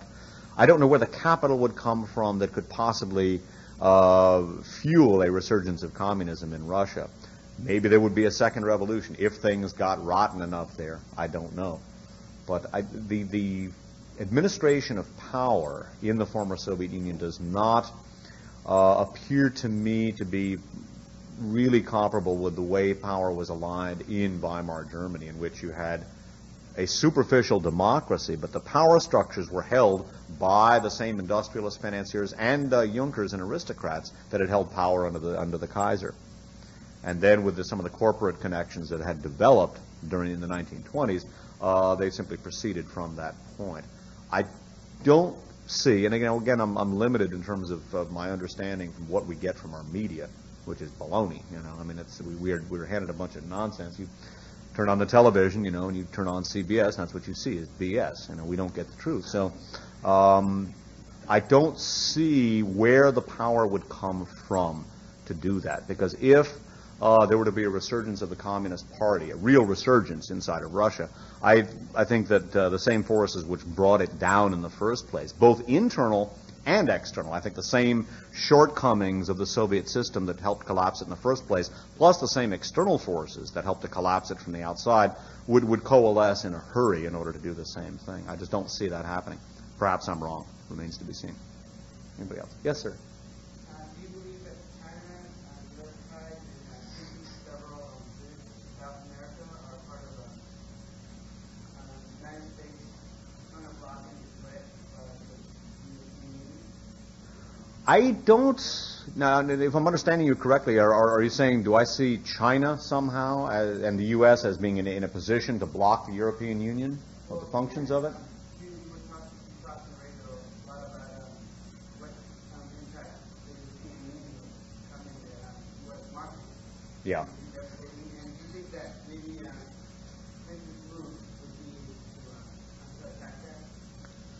I don't think at this point Clinton is really in charge of the United States. I don't think Clinton has a clue, frankly. I really don't. I mean, this is not to find fault with Clinton as an individual. I think the pressures on him are so enormous at this point. And Clinton really is not running the country. The Republican Congress is running the country. And they're blocking Clinton's court appointments. For example, most of his federal judicial appointments have been blocked. They're blocking foreign policy, economic policy. One of the things, when the New York Times editorial people, when the New York Times op-ed writers begin inveighing against the Republican Congress, that is the voice of the more liberal elements of the national security establishment and the elite. The New York Times was revealed by the Pike Committee to be the CIA's #1 propaganda asset. And that says to me that some in the corridors of power are beginning to become alarmed at what's going on. In particular, I believe it was Anthony Lewis was writing about how the Republicans had blocked any American monies that were to be contributed to the International Monetary Fund, whose activities are viewed as absolutely essential for shoring up some of the weakened economies in Asia. And if those economies continue to weaken and if they go down, it could have a profoundly destabilizing effect on the capital markets. You know, the Wall Street shakeups that took place a couple of weeks ago are likely to be not only perpetuated but repeated in drastic fashion. If the IMF is not in a position to help out some of those now weakened capitalist economies in Asia, it could have a catastrophic effect on the global economy. And this was one of the things that the Times writer was talking about. You know, the Republicans are playing partisan politics with something that could destroy the world economy, and that is not an intelligent way of doing things. So I don't personally see Bill Clinton as anything more than a relatively unimportant figure on the scene today. I don't think that he was ever really the most powerful element in Washington. One of the important things about studying history is to understand what has really taken place, and the President of the United States does not wield that much power. And President JFK found that out the hard way. Others have learned the same lesson in less dramatic fashion. Richard Nixon found that out, and he was a player in all of these scenarios that I've talked about. He was Allen Dulles' right-hand man for the crusade for freedom. And yet when he tried to dissolve the intelligence establishment and set up one giant intelligence agency, when he tried to establish détente with China and with the Soviet Union, he got booted out. I mean, Watergate was a coup d'etat. He was eased out in a relatively bloodless fashion.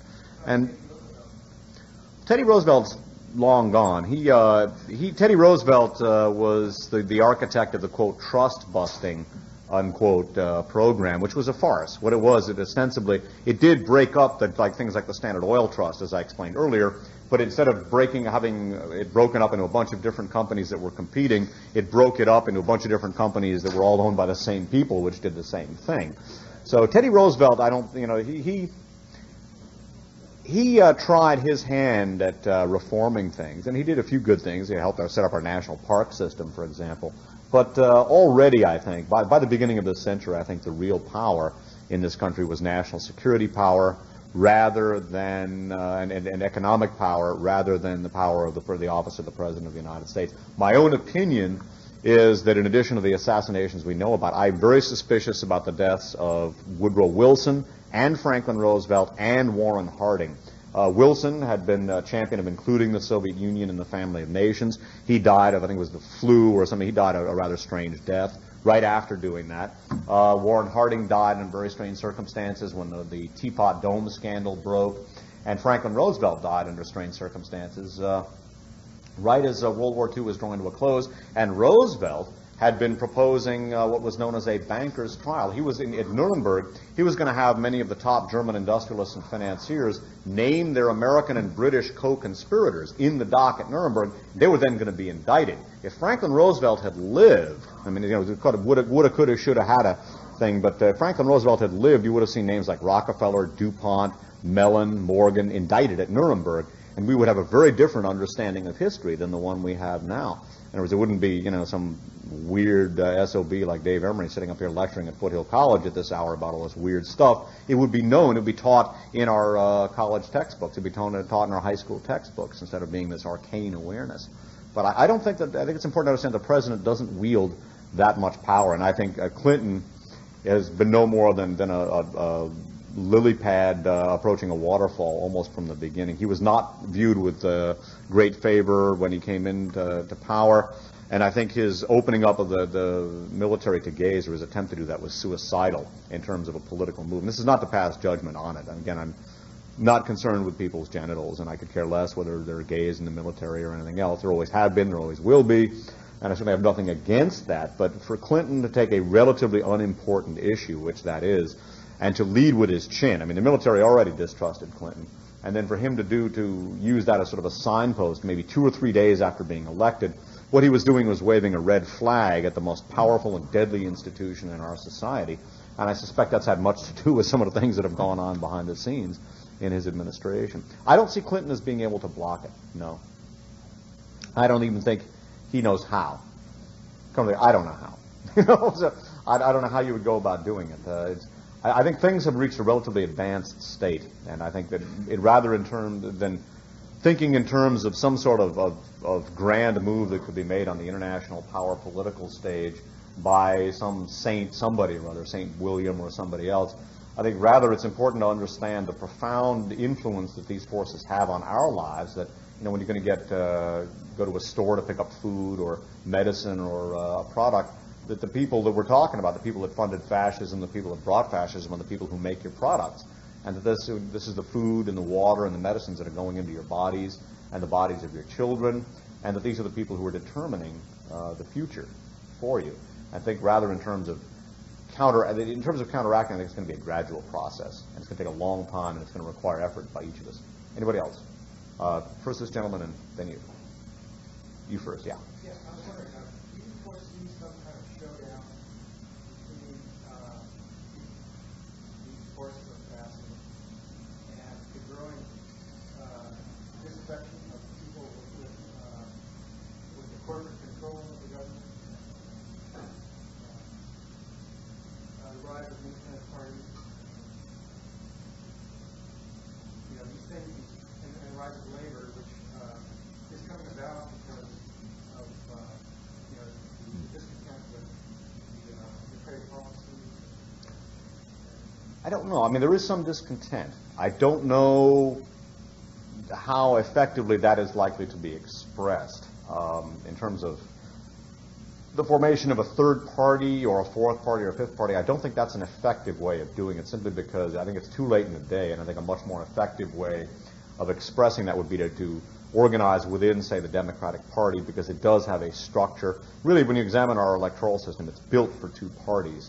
I do think there is dissatisfaction on the part of quite a few people with the corporate state, to use the term that Mussolini applied to his fascist state. But I don't know, honestly, how many people really understand corporate power and its abuses. This is sort of the view from the street level, and I really can't give you any kind of definitive analysis. I wouldn't presume to speak for the American people. I don't know how many people really understand corporate control, or how corporations operate, or the extent to which they have come to operate. I certainly know that some people understand GATT and NAFTA. Some people understand transnational corporations. But as a lifelong blue-collar worker, what I've seen from fellow workers, is for the most part ignorance of how things really operate. Just in 1996, my roommates, they're very nice people. This is not to speak against them. He's an engineer who repairs medical equipment in the Bay Area. She's a nursing student at De Anza. But they didn't vote. And I was watching the returns and cussing out the TV when I saw that the Republicans were going to retain control of Congress, because it meant basically more of the same. Do nothing Bill Clinton with Newt Gingrich grandstanding away and running against welfare, the sort of standard generic Republican enemy, the immigrant welfare mother on drugs. It's just that's kind of what the Republicans have been running against. But they didn't vote, and I was trying to explain Congress, and they didn't know what Congress was. They didn't understand the House of Representatives and the Senate. They had no idea what these things were or how they operated. And these are two relatively educated and intelligent people. They appear to me to be relatively representative of the working people that I've dealt with. And this is not, and not leaving aside all the blue-collar workers I've dealt with. My years as, construction worker, short order cook, and what have you. Jesus, man, political awareness of them is, hey, who's playing tonight? It's the Raiders and the Eagles. Oh, I don't like the Raiders. They got too many niggers on that team. Well, the Eagles got a lot of niggers on that team. Hey, Dave, who do you think has faster niggers, the Raiders or the Eagles? You know, I mean, that's about the level of political consciousness. And an awful lot of, and it's not to in any way engage in vulgarity, but I'm telling you, it's just expecting those people to understand corporate control. I mean, I haven't seen it, you know. But then again, I can't say that my experience at ground level, so to speak, my worm's eye view, is necessarily representative. I certainly don't see much awareness in the media of that. Then again, our media are controlled. Here in the plastic, fantastic Silicon Valley, I don't see a lot of awareness of it. You know, I mean, everybody's looking to basically make their pile of cash and get the hell out of here. So I'm not optimistic about alternative political solutions. On the other hand, there did appear to be quite a bit of sympathy for the UPS strike. A couple of years ago, I think it was Safeway struck against the supermarket chains. There appeared to be a lot of sympathy for that. I do think that X number of people in this country can understand some aspects of labor organization. On the other hand, I hear all this bad stuff about unions. I hear everybody ripping unions. And certainly unions can be corrupt, but in terms of American working people, I hear an awful lot of anti-union sentiment. And any kind of power can be abused, but I am fiercely pro-union. And unions are basically what got Americans an awful lot of what they take for granted today. They don't realize what things were like in 1910 or 1911. You know, you had a 60-hour work week. There was no workman's comp. There was no unemployment insurance. There was no nothing. You know, you worked 6 days a week.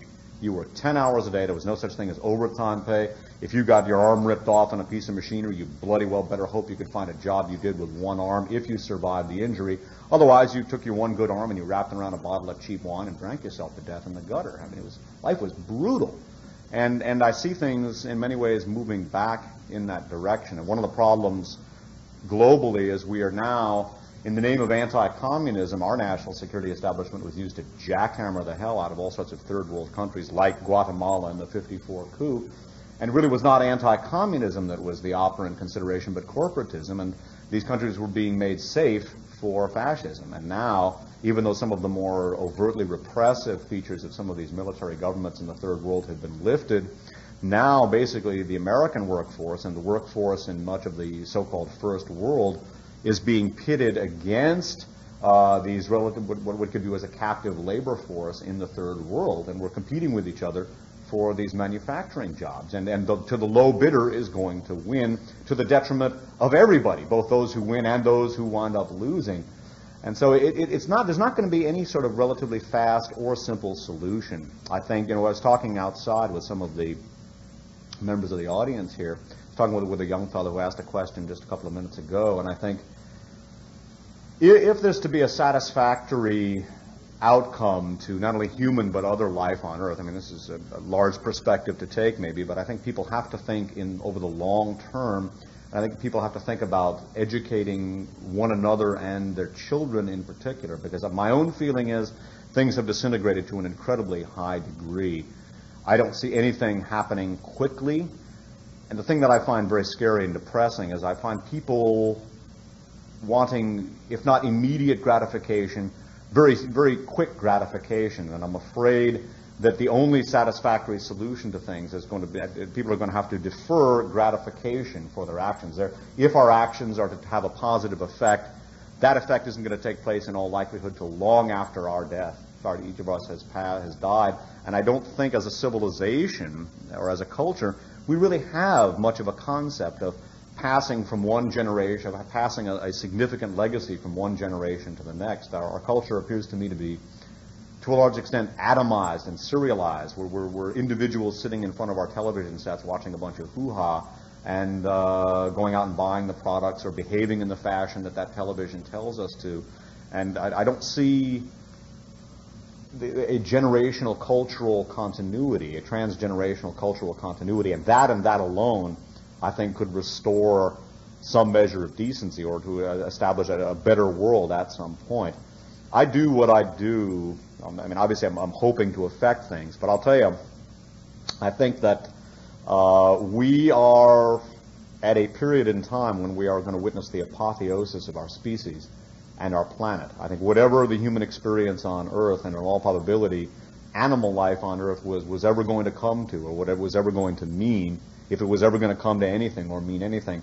That the resolution to that is taking place right now, and I think it is likely to be not only bad but awful and catastrophic beyond our understanding. But barring a drastic change, what we are going to see in the 21st century is a worldwide technologically based corporate theocracy in which will be dominated and run by and for the minions of Adolf Hitler, armed with 21st century technology. It's a very unappetizing prospect.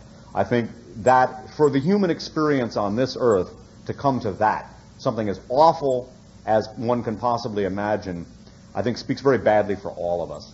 And I think that if, as human beings, we have any sense of individual decency, any individual sense of self-respect, any individual sense of honor, I think we have to commit ourselves to not only fighting, to struggling, but resign ourselves to the inevitability that an awful lot of us aren't going to survive that struggle, that there are going to be a lot of casualties, there will be an incredible amount of suffering, and that if that struggle is to be successful, the results will not become evident until long after our demise. Maybe our great-grandchildren might begin to enjoy some of the fruits of this. It would take a struggle of a magnitude and requiring a degree of selflessness that I cannot personally imagine, but I think it has to be done. And if it isn't done, then the human experience on Earth will have amounted to a prologue leading up to Hitler. And that just doesn't seem to me to be worth, to be something that we can endure or tolerate, and whatever sacrifices I think have to be made, and whatever has to be done, I think has to be done. As Winston Churchill said, sometimes it's not enough to do one's best. Sometimes one has to do what is necessary. And I think it's incumbent on all of us to do that. I think we have to set a course of individual action that will necessarily place each of us individually at risk. I think we have to resign ourselves to the fact that many of us are going to lose our lives in that struggle. I think we also should understand that death is inevitable anyway. None of us gets off this world alive, and I think it's also important to understand that the best of our physical science has determined that there's far more than just the 4 dimensions that we experience with our senses. I don't know whether consciousness survives death or anything else, but it ain't just these. We experience height, width, depth, and time. And yet, physics is pretty much determined they're probably somewhere in the vicinity of 10 dimensions, which means the greater part of physical creation and physical reality is unknown to our senses. If there were a dog in here and I were to blow a dog whistle, none of you would hear it, but the dog would respond immediately. There are many things in the physical world that we are not aware of, and yet which do exist. And one of the things that has proved so intimidating and I think very destructive to our culture is the notion that all there is this stuff, and that all there is, to me, is this body here, and all there is to you is that body there. And again, I'm not going to engage in some sort of metaphysical lecture or religious sermon, but our science, that's pseudoscience, and our science has now determined that there's far more to that. And I got a hunch that whatever that Homo sapiens' spiritual awareness, there's never been an atheistic culture. They all believe in something, whether it's Jesus or Buddha or Allah or the river god or the monkey god or all sorts of spirits. They all believe in something, and I suspect that just as animals have instincts, I think that is a function of Homo sapiens' instinctive awareness of the 6 or more dimensions that we do not experience with our senses. I think it's important as we contemplate our role in the present, which I see ideally as being able to set the table for a decent future for generations as yet unborn. It is going to require a great deal of selflessness. A lot of us are going to lose our lives. And I think in order to motivate ourselves to do that, I think it's important to understand that there is almost certainly far more than just this here, because we ultimately are intimidated by the fear of death. Death is scary. We are to become undone. And that's an awareness which I think has had a very destructive effect in the 19th and 20th centuries. Max Weber, the German sociologist, I think hit on something very important when he analyzed the demise of religion and the effect it has had on society. And this is not in any way to engage in Bible thumping or to posit myself as some sort of holy roller, but I do think that if we are going to overcome what is taking place now, and if we don't overcome it, then I think, to use another quote of Winston Churchill's, then the world will be plunged into an abyss made more sinister by the nights of perverted science. Another description of Churchill's that I think applies to what's coming, barring a drastic change, was what he described in describing the Eastern Front in World War II. And most Americans have no idea what combat was like on the Eastern Front. He described it as a cataract of horrors. And that is what is going to befall us. When the economy goes in the tank, which it is going to do at some point, probably when the euro kicks in, it is going to have some sort of profound effect. Then when the baby boomers start to retire in the beginning of the second decade of the next century, their spending is going to go down. They're going to be a burden on the economy because they're going to need medical care and they're going to want to pay for that. There's going to be all these, the monkey viruses are going to come alive in their immune systems. Going to have all these old, sick, non-working, non-spending, sick bags of flesh hanging around. They're going to want all these favors that the baby boomers have gotten used to, courtesy of the very big government they profess not to want. And something's going to have to give. And I think that, again, the world will be plunged into an abyss, made more sinister by the nights of perverted science. It's something worth sacrificing oneself for. Again, I'm not advocating that you go out and fling yourself on a sword. But at the same time, you ever see the movie The Life of Brian, the Monty Python film? It's quite a good movie. I don't generally like Monty Python. I don't like movies in general. Most comedies make me sick. But this is quite funny. At one point, there's this guy named Brian, and they mistake him for some sort of deity. He's just a schmuck, right? But they were chasing him all around, and he's trying to run away, and he loses a sandal. They go, look, his shoe, oh, it's a sign, it's a miracle. It's just a damn shoe. And at one point, he's being crucified, and with these two thieves, and one place says, look, we're saved. It's the Palestinian Suicide Commando, right? And they all run out, and they draw their swords, and they all commit suicide, right? And they kill themselves. They don't get saved. So I'm not advocating to become the Palestinian Suicide Commando. But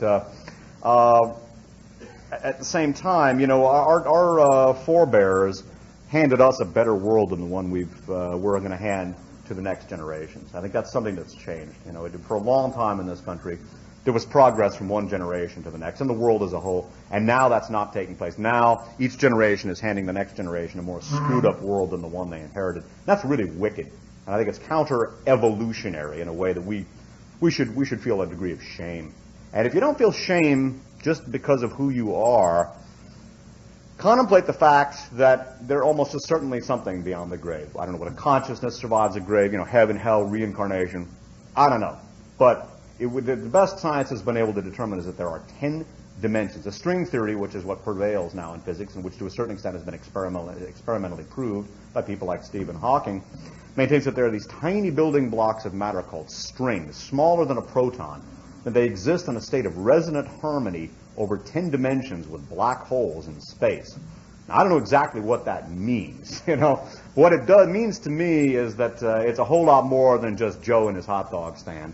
And I think we should understand that, because we are basically intimidated into inaction, into self-absorption, into consumerism by the notion that all there is this and us and this stuff. And, you know, we better go out and buy all the toys we can and play with all the toys we can because we're going to die. I mean, it was this bumper sticker that was really popular in the 80s. It said, he who dies with the most toys wins. And I think that in many ways expresses the attitude we have to struggle against. I used to look at that one and think, how can anybody think that's great? Because there's always somebody with more toys than you are, you know, you have. But that, I think, in many ways is a product of false consciousness, and we're going to have to struggle against that. You know, as horrible as a lot of this seems, it certainly doesn't set me to doing the varsity rag. At the same time, I think it's important to understand, you're not going to live forever.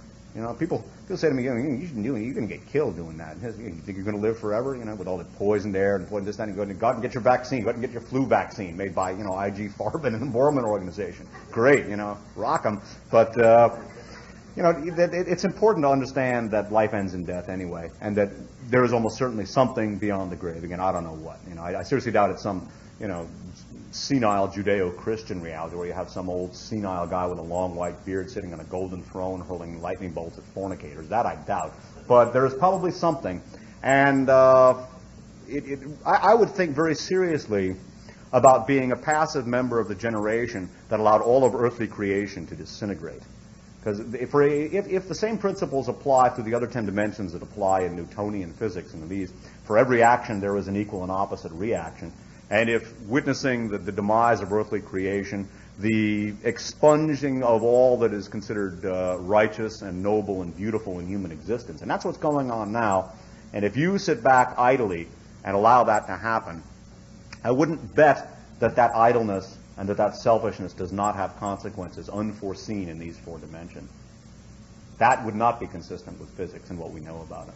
So I think you have to take the larger picture. And I think as horrible as a lot of this seems to be, and again, I certainly think it's pretty awful, at the same time, we're lucky in that we are the generation globally, and that the generations alive now on Earth are the generations who are going to decide the fate of humanity. And in particular, with the technologies that are becoming of age now, genetic engineering, cloning, the things they're doing with mind control. I don't know if you heard the most recent of the interviews that I did with Nick Begich.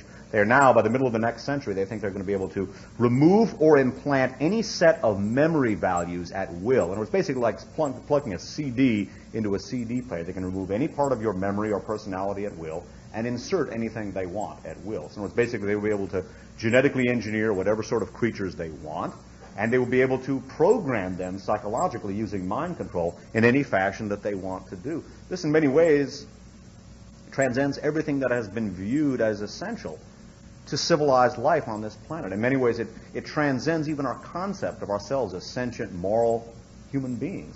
And I think that it is worth resisting. And I think that if it is not successfully resisted, even if all of these things come to pass, I think that when each of us passes through that narrow door, I don't know what lies on the other side of it, but I think it's important to realize that there was almost certainly something on the other side of that door, that this is not just it. I ain't going to say what, I'm not going to give you a religious sermon on anything else. But what you're really doing is you're like at the gaming houses in Vegas. And if you say, well, this is it, I'm just going to struggle for all the goodies that I can and watch television and, get my season tickets to the Niners game or whatever. If that's all you want in life, in one sense, I feel sorry for you. But in another sense, I think when you cross through that narrow door, you may be feeling much more sorry for yourself than I would at this point, because there's probably something more than that. And I think a certain sense of nobility helps, too. I mean, nobility might sound like a strange thing to say, but if as a human being, if you can resign yourself to allowing the whole world, not just for us, but for all the future generations to go straight to hell, then I think you should be ashamed of yourself. And I don't see how a person could really live with that awareness. But I think we can use the awareness that it's up to us now, here, as daunting a prospect as that is, to motivate ourselves to do it. Because on the other hand, granted, given the fact, and it is a fact, that there is something, I don't know, I'm not saying consciousness survives death, there is something beyond these 4 dimensions. And in a positive sense, too, if you do shoulder the burden, and if you do make the sacrifice, even if you do not experience the positive results of your efforts, that too will have its component in the other 6 dimensions that we don't experience. And so I think we have to do that. But boy, I'm sure not real optimistic about any short-term political developments that I see. That's a nice, succinct answer to your question, isn't it? A couple things as we're winding right down to the tail end of the discussion here. I very much appreciate your coming here, and I very much appreciate the $10 that you kicked in to get here. I will take questions while this is going around, but we are nearing the conclusion of the talk. I'm yours for the duration of the evening, as long as we can stay here, and before the coaches turn into pumpkins and the mice and the horses into mice, I'm yours here. So, any other questions, comments, anything else? Gentleman here, he had not asked a question before or made a comment. What do you do when you're not speaking on the air? I do voiceovers for the interactive touch-tone telephone service, and I try to keep my sanity. And I go to libraries and I read, and it's a daily. I live a very, very unremarkable existence. It's funny, people want to know, what do you do? Push-ups, the blue tango. I mean, it's a pretty unexciting existence. Really, the thrust of what I do is the research. I mean, I live to do the work, the research and the broadcasting. But I have a day job, and I don't have a whole lot that they could take away from me. It's not to say that I'm whistling through the graveyard, but I see the contribution that I can make to civilization as this, and it's a skill that I have that maybe others don't. I don't know. It's not to say that I'm in any way better than anybody else. I think a lot of the impact that this material has, it's not due to anything directly to do with me, but rather it's what I said earlier. It's the power of the truth itself and the fact that we've been lied to, and we don't know where the CIA comes from or what all this stuff does. And so that when somebody starts putting this together for us, in this case me, as it happens, it has an impact that resonates within each of us. One of the reasons why I think the string theory probably has implications far larger than what most people would be inclined to suspect. I think that's what happens when I do a program that people find very interesting. You notice that the Unabomber, Mr. Kaczynski, is all worried about having a government psychiatric exam. He's afraid he's going to be placed under mind control. It's interesting because that's actually in the Chronicle today. I was saying, what? 1997 and mind control is in the news. You never hear about that. But I think an awful lot of this has to do with. Actually, here, why don't we do this? Let's circulate this here. I think an awful lot of the impact of a program, of the research, has to do with the fact that we've been lied to and we have not had the connections drawn. In other words, hopefully granted there was a long lecture this evening, but hopefully, and by the way, this was taped and will be available from Spitfire. If you were in attendance, thank you very much, by the way, you were very, very generous. If you were in attendance at the lecture, contact Spitfire and tell them that you were at the lecture. And I will tell Spitfire to do it just for cost and also shipping, obviously, rather than making profit. I have no direct control of them, but if you would like a copy of the lecture tonight, contact Spitfire, and they will do it for cost plus shipping, just the cost of the cassettes. But the impact of a program like this, do you have something there that people could write on? Here's a pen. And the impact of a lecture like this is that we've been lied to a large extent, and yet political reality is knowable. I don't think it's all that difficult to figure this stuff out if the facts are made plain to people, and the fact of the matter is we get lied to, but people have existed for X amount of time, and they understand networking. That's why I repeated that term so many times. Again, people say conspiracy, Yeah, I don't want to hear about conspiracies. but networking, that's what happens all the time. And that's what this is. I have these people, you have old Dickie Helms, taking over from Alan Dulles in the OSS Berlin section, and his grandfather Gates McGarrah ran the damn BIS, and all these, it's networking, and it's an elite, and it really is not mysterious, and I think it's relatively easy to understand when the veil is lifted from our eyes. And I think the impact this stuff has is sort of like the light bulb, when you hear the truth, you recognize it, and it may not set you free like that cliche has it, but it certainly is the first step if you're ever going to get free, because you got to have the truth. But I think that's my role in this thing as I see it, and I don't think there's anything better or more worthwhile or more noble that I could possibly do with my existence, such as it is. It's one of the reasons I'd like to free myself up from working. I think the best contribution I could make to society is this. I don't think, if I have to schlep, any one of the number of blue-collar jobs or even doing voiceovers. I mean, voiceovers are soap, and it pays fairly well. But, oh, God, is that uninteresting, selling hemorrhoid medicine and shit like that. I mean, that just doesn't cut it at all. I mean, I have a hard time sometimes. I've yet to start doing ads where you get really expensive residuals. I got a hunch I might be blacklisted out of that. Certainly, if you want to make it in the corporate world, doing what I do is not what you want to do. It's not a good way to vault into corporate society. But when doing my mundane voiceover job, I do these little promos for an interactive touch-tone telephone system, and, oh, boy, I have a hard time keeping a straight face for some of this stuff. It really is. It's funny. Dinosaurs are all the thing now. All the amusement parks and everything. Everybody's doing a dinosaur thing these days. Maybe it's because we're preparing ourselves to become extinct. But I was doing it with Marine World Africa USA the other day, and they said, you can't visit Jurassic Park. I just have to write the scripts for this thing. You can't visit Jurassic Park, but you can visit the next best thing. Marine World Africa USA's Dinosaurs, a prehistoric adventure. With over 28 roaring, robotic, life-size dinosaurs, including the dreaded Velociraptor and spitting Dilophosaurus of Jurassic Park. I mean, I literally have to pull this stuff off with a straight face, which is easier said than done. It's also sad because I have to deal with the PR departments of a lot of these corporations and see the microcephalics that are getting cranked out by our educational system. It's scary stuff, It's scary stuff. But so that's one of my schemes, is to free myself up to be a full-time anti-fascist researcher so that I can make a positive contribution to the succeeding generation so that it will not be plunged into an abyss and made more sinister by the knights of perverted science, et cetera, et cetera. And hopefully things will resonate. Yes, ma'am. Yes. There's one thing I wanted to say. I'm also your lecture lady, but I have a very emotional reaction to your lecture. It's feeling helplessness. And I don't know, does that begin with consciousness, or, you know, is this how it begins, or? I couldn't exactly.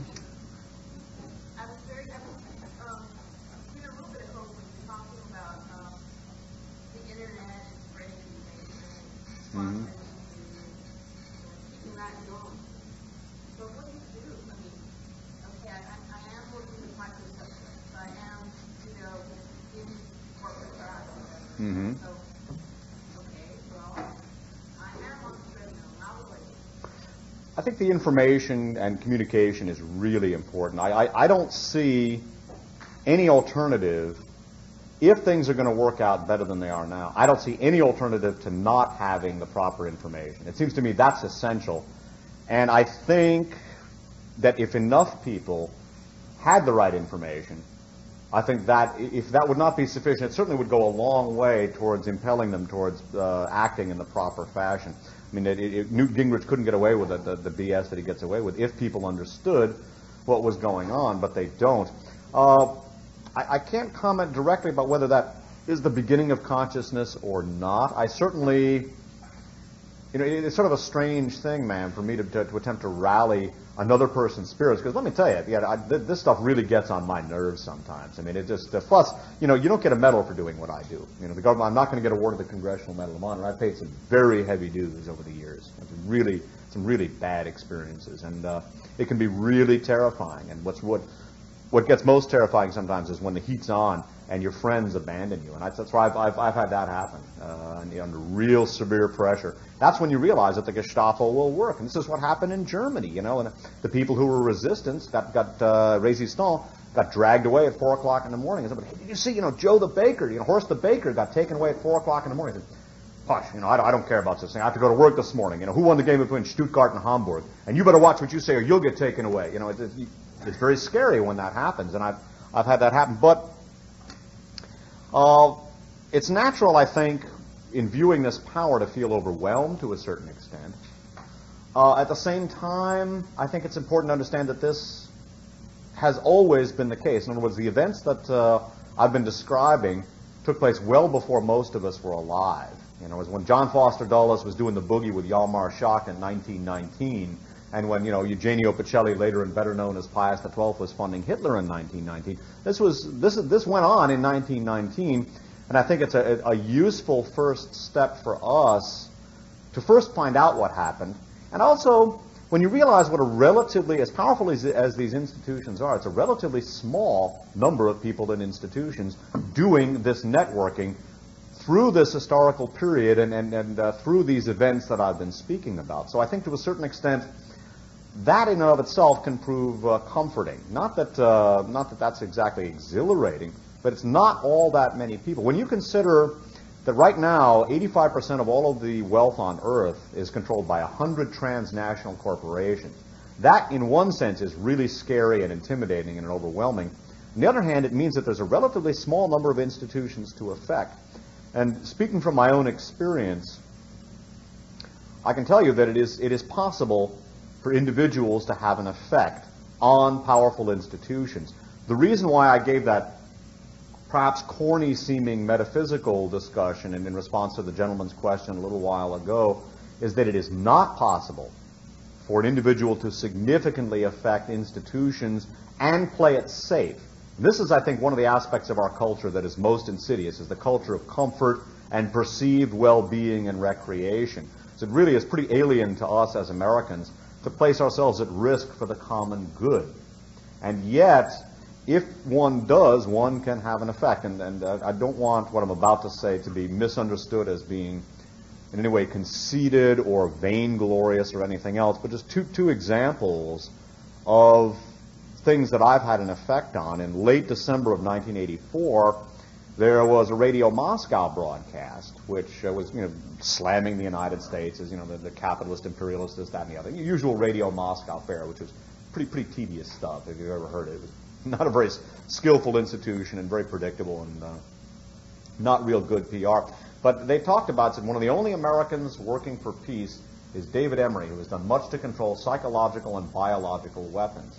This was in the time period when I was doing my first work on AIDS. Now, the way the Soviet media used to work is they would cite Western sources where possible. I don't know if you ever saw the movie Dr. Strangelove, but when Ambassador Kisov, who's the Soviet ambassador to the United States, when he finds that he discloses the information about the Doomsday Machine, and Peter Sellers, who's playing the President of the United States, says, Ambassador Kisov, where did you find out about this? He says, from the Western press. That's how they would frequently shape an argument. They would use Western sources.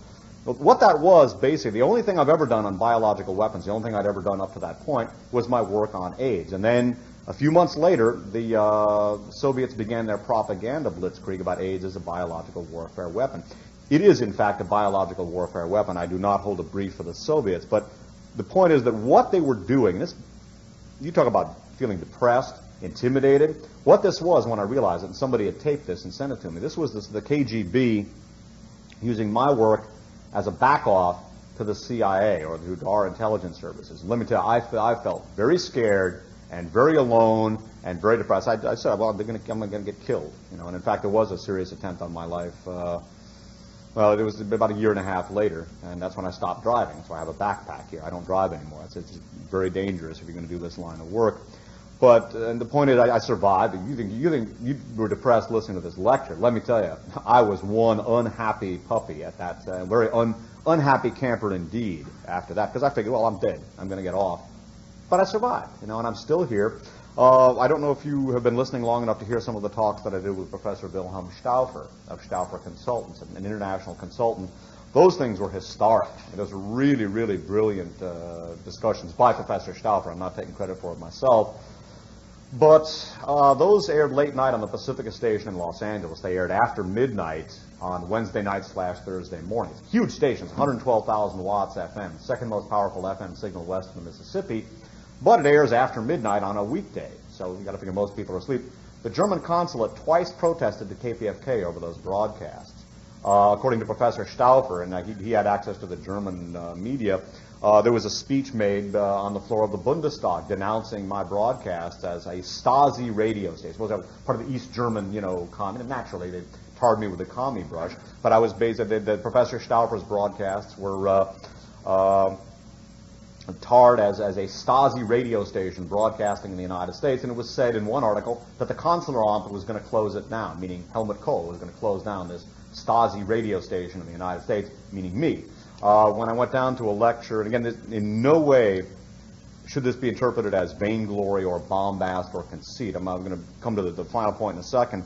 When I went down in Los Angeles for a lecture in March of '94, right about the time that I concluded my broadcast with Professor Stauffer, who was a pseudonym, that is an alias for an international consultant who had a firm that consults corporations in small European countries. And he had some very good connections with some of the intelligence services of some of the smaller European countries.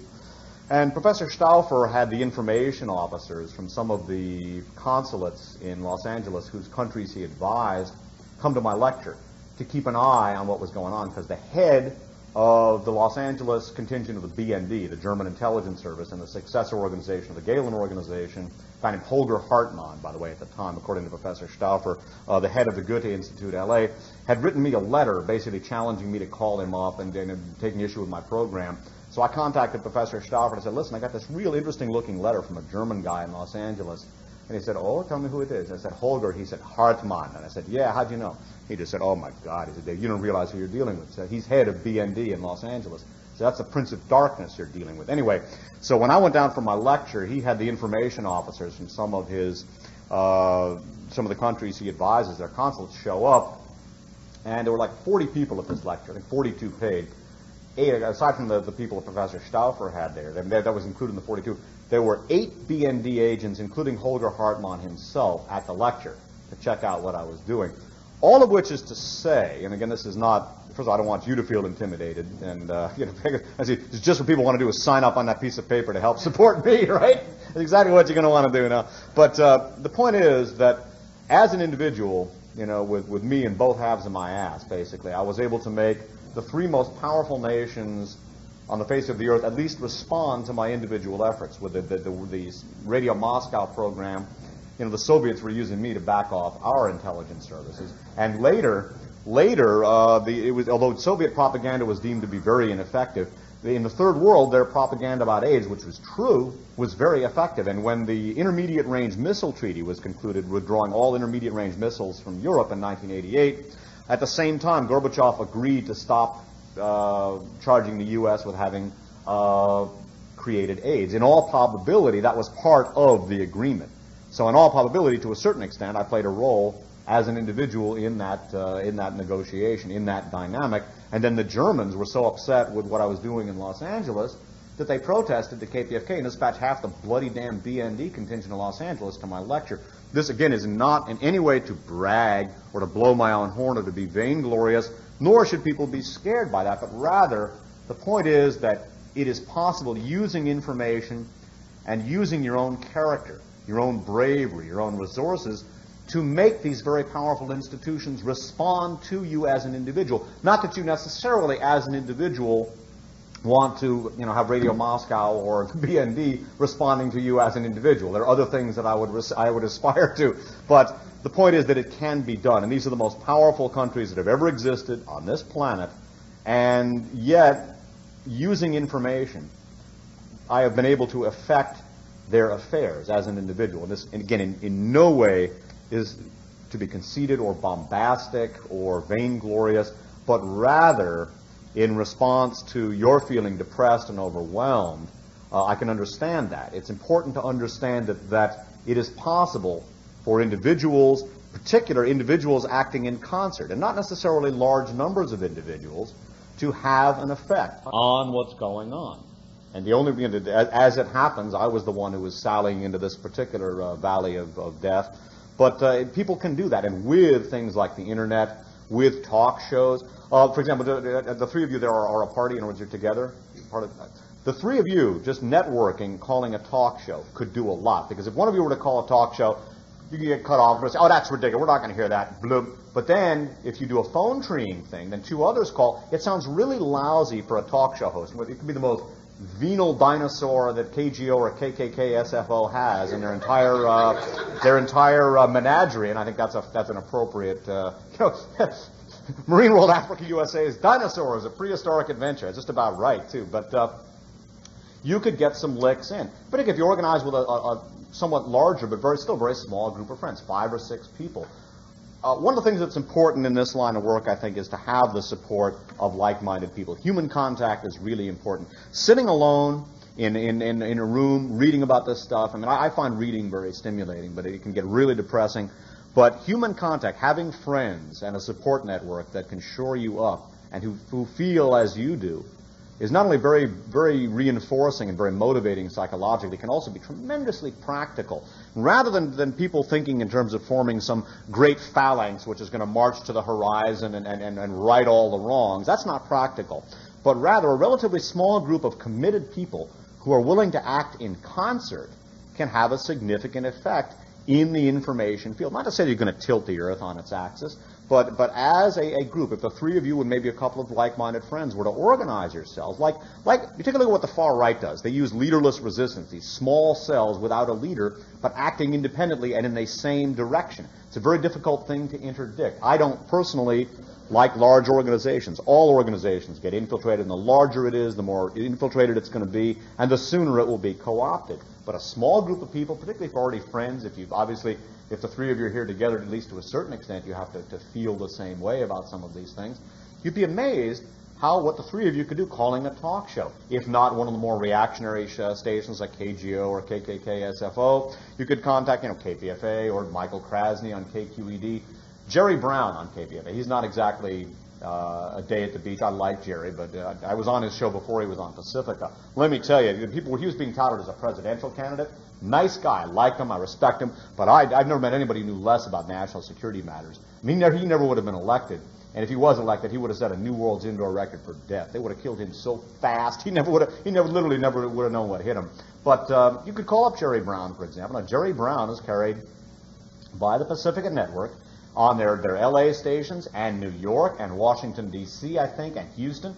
That's a lot of area. And you can get on, and Jerry Brown won't censor you. He may not have a guest that would permit any sort of relevant question along the lines of inquiry that I conduct, but it can be done. And the Internet, one can do something very similar. And again, this is not to say that you necessarily want to have, the Holger Hartmann and the LA BND contingent showing up for a tea party or something like that, but you can have an effect as an individual. And as a group of individuals, you can have that much more. I have found that the chemistry with groups of people, even small groups of people, the whole is greater than the sum of the parts. I think synergy really comes into effect there. And the effect is very bolstering, and emotionally, psychologically, it's a very sustaining thing. And you can have an effect.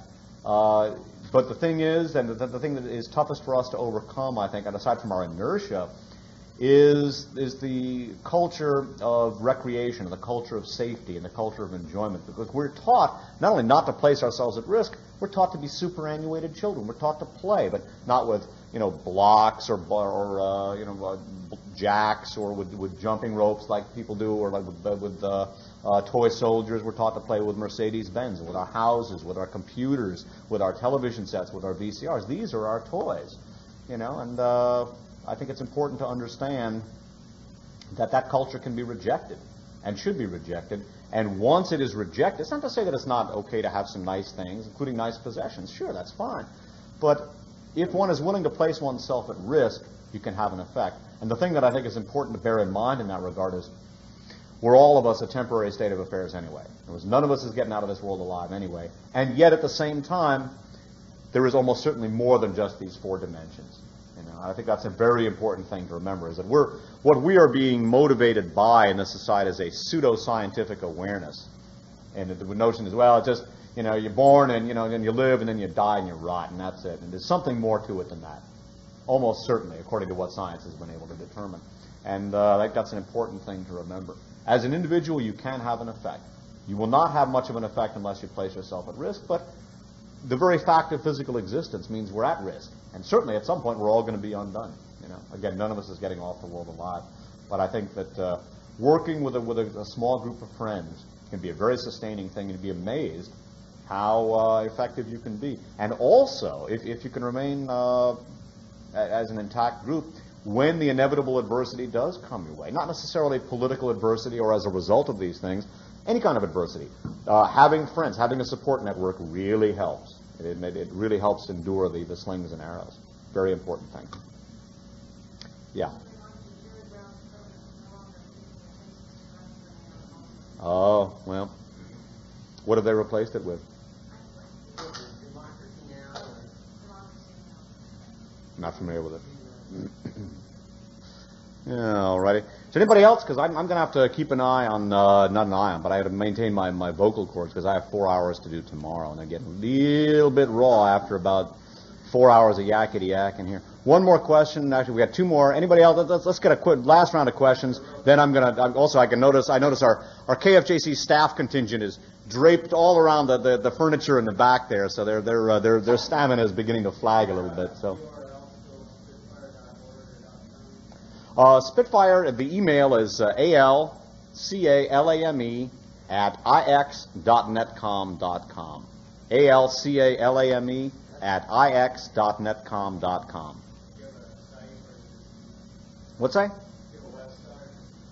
Oh, the KFJC has a website which has a list of and description of all. Now I feel like it's one step beyond. A list of and description of all of the shows available from Spitfire. www.kfjc.org, and now I have to get my expletive deleted in gear and start getting descriptions of the lectures, like including this one. So that's next. Yes, gentleman in the back.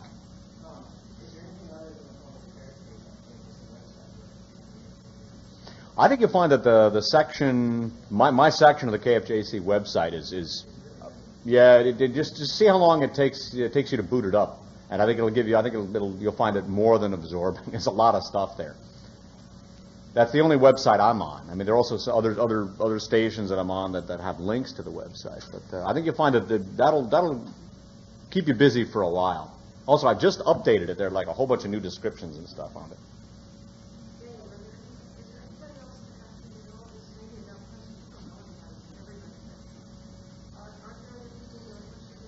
Not in radio. Not in radio, except for little small things. I mean, there are X number of researchers doing this. Sadly, I don't know of anybody else in radio doing this. I've only known of 2 people who've ever done this on radio, and that is, well, I guess, if you count my former co-hosts, that would make 4, but it was the late Mae Brussell.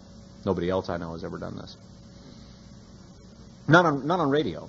I mean, there are people that will get on the radio and talk about some of this stuff, but in terms of, I mean, this is professional anti-fascist radio, Margaret, and I don't, most people, they don't do fascist. Like I said, as I've said before, I don't know how many times I've used this line, either on One Step Beyond or at a lecture. I mean, you talk to the average American about anti-fascism, and they'll say, well, I didn't know her personally, but I hear she was quite a gal, And that's it. No, there really isn't anybody doing this that I know of. I mean, there are other people doing research. I know of nobody else on the radio doing this. Yeah. Or in the newspaper articles and everything else. Yeah, I don't know of anybody doing anything even remotely close to this, to tell you the truth.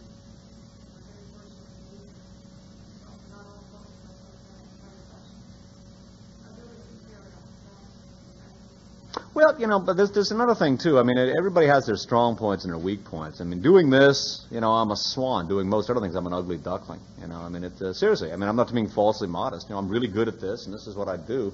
There are plenty of things I'm lousy at, I mean, I don't think I'd make much of an insurance salesman, I mean, if you want to see something really sad, you should see me try to play basketball sometime. That's really sad, but there are all kinds of things. I mean, I find fighting fascism, going head-to-head, doing this kind of stuff, up to a point, it can be intimidating. I've had some absolutely terrifying moments. I mean, to be quite candid with you, I think if they decide to get rid of me, it's going to be this year. I think 1998 is the year I'm not looking forward to. If they decide to bump me out, they love anniversaries. It'll be 10 years since they hit Mae Brussell. She was whacked. If they decide to get me, I think it's going to be this year. And I'm seeing the same maneuvering around me that I saw around May prior to her demise. I mean, they're moving people in, and they're trying to get ready to replace me if they can. And so, I feel frankly kind of scared. I don't think it's a mysterious disappearance you should worry about, but it's something that would look altogether natural or, disappearing is not what I'm concerned with, but, a fast-acting case of cancer, apparent suicide, getting hit by a car, or suddenly going completely nuts. If they can get to me and do something with mind control, you're just going completely psychotic. Or if you read about me in the papers let me tell you, I lead a really ordinary existence. I mean, I get up, I work, I read my newspapers and my books, and I do my broadcasting. I live a very unremarkable, unexciting existence, except for the occasional trauma. I was going to decide to get nasty, but if you read about me or hear about me doing anything other than this, if I suddenly jump off the Golden Gate Bridge, or go running out in the middle of traffic, or suddenly climb on top of a telephone pole and do something, they got to me somehow. But I'm very concerned about this year because I'm seeing, they love anniversaries, and it's been 10 years since Mae Brussell got whacked, and I'm seeing the same maneuvering now around me that led up to, that I saw around May from some of the same elements. In fact, let's just say, I won't even get too specific, but let's just say there's a certain former associate, Margaret, that you know of, who now is in bed with some of the elements that are doing this. I'm not saying he's necessarily sinister. I don't know if he even knows. But if they can get rid of me, what they're going to do is they're going to move John Judge and Prevailing Winds Research and a whole bunch of other people in, and they're going to blast that all over KPFA and a whole bunch of other people, other institutions that neither Mae Brussell nor I could ever get involved with. That's if they can do it. I'm also pretty effectively marginalized. I mean, the thing that I was talking with that lady about, Radio Moscow and the Holger Hartmann thing, I mean, in this country, I'm on the fringe of the fringe. I can't even, you're not even going to read about me in The Nation or hear about me on KPFA or let alone NPR, let alone then you get the real stuff, NBC, ABC, CBS. So, at the same time, they may just be trying to keep me within my limits and trying to keep me intimidated and scared. And in many ways, maybe the worst vengeance they could, that the powers that be could exact on me would be to just let me grow old, because I've made no. It's one of the reasons why I was passing the hat and why I'm passing the signatures around, because I'll I've lived unselfishly. Most people in this society have lived in order for self-aggrandizement and to plan for their future so they could, move to Boca Raton, and have a nice little retirement home with a tennis court and whatever. I have not been thinking about the future. I didn't think I was going to live this long, and I've come awfully close on a couple of occasions to not living this long. But on the other hand, the thought occurs to me, I've gone this far, and the powers that be don't seem to have denied them too much of their agenda so far. They might just let me grow old, without no Social Security, no retirement. So, 20 years down the line, if some bum in the street asks you for spare change and you think you recognize the resonant tones in that bum, you might just toss him a few coins for a bottle of Ripple because it might be me, You never know.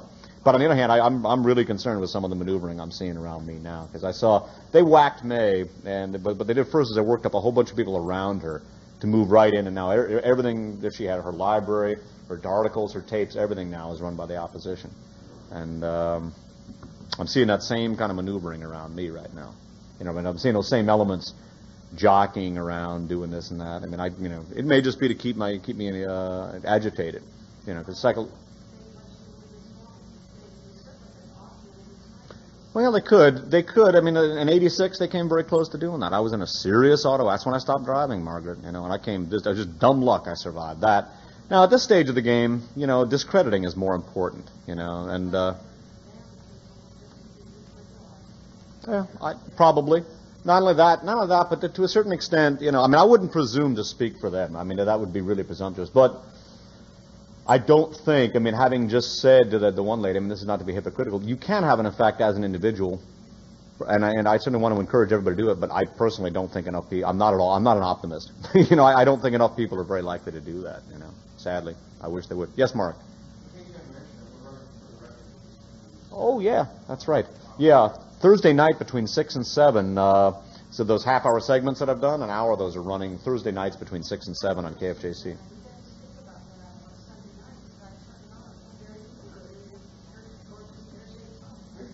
Yeah, well, I'm gonna mention that.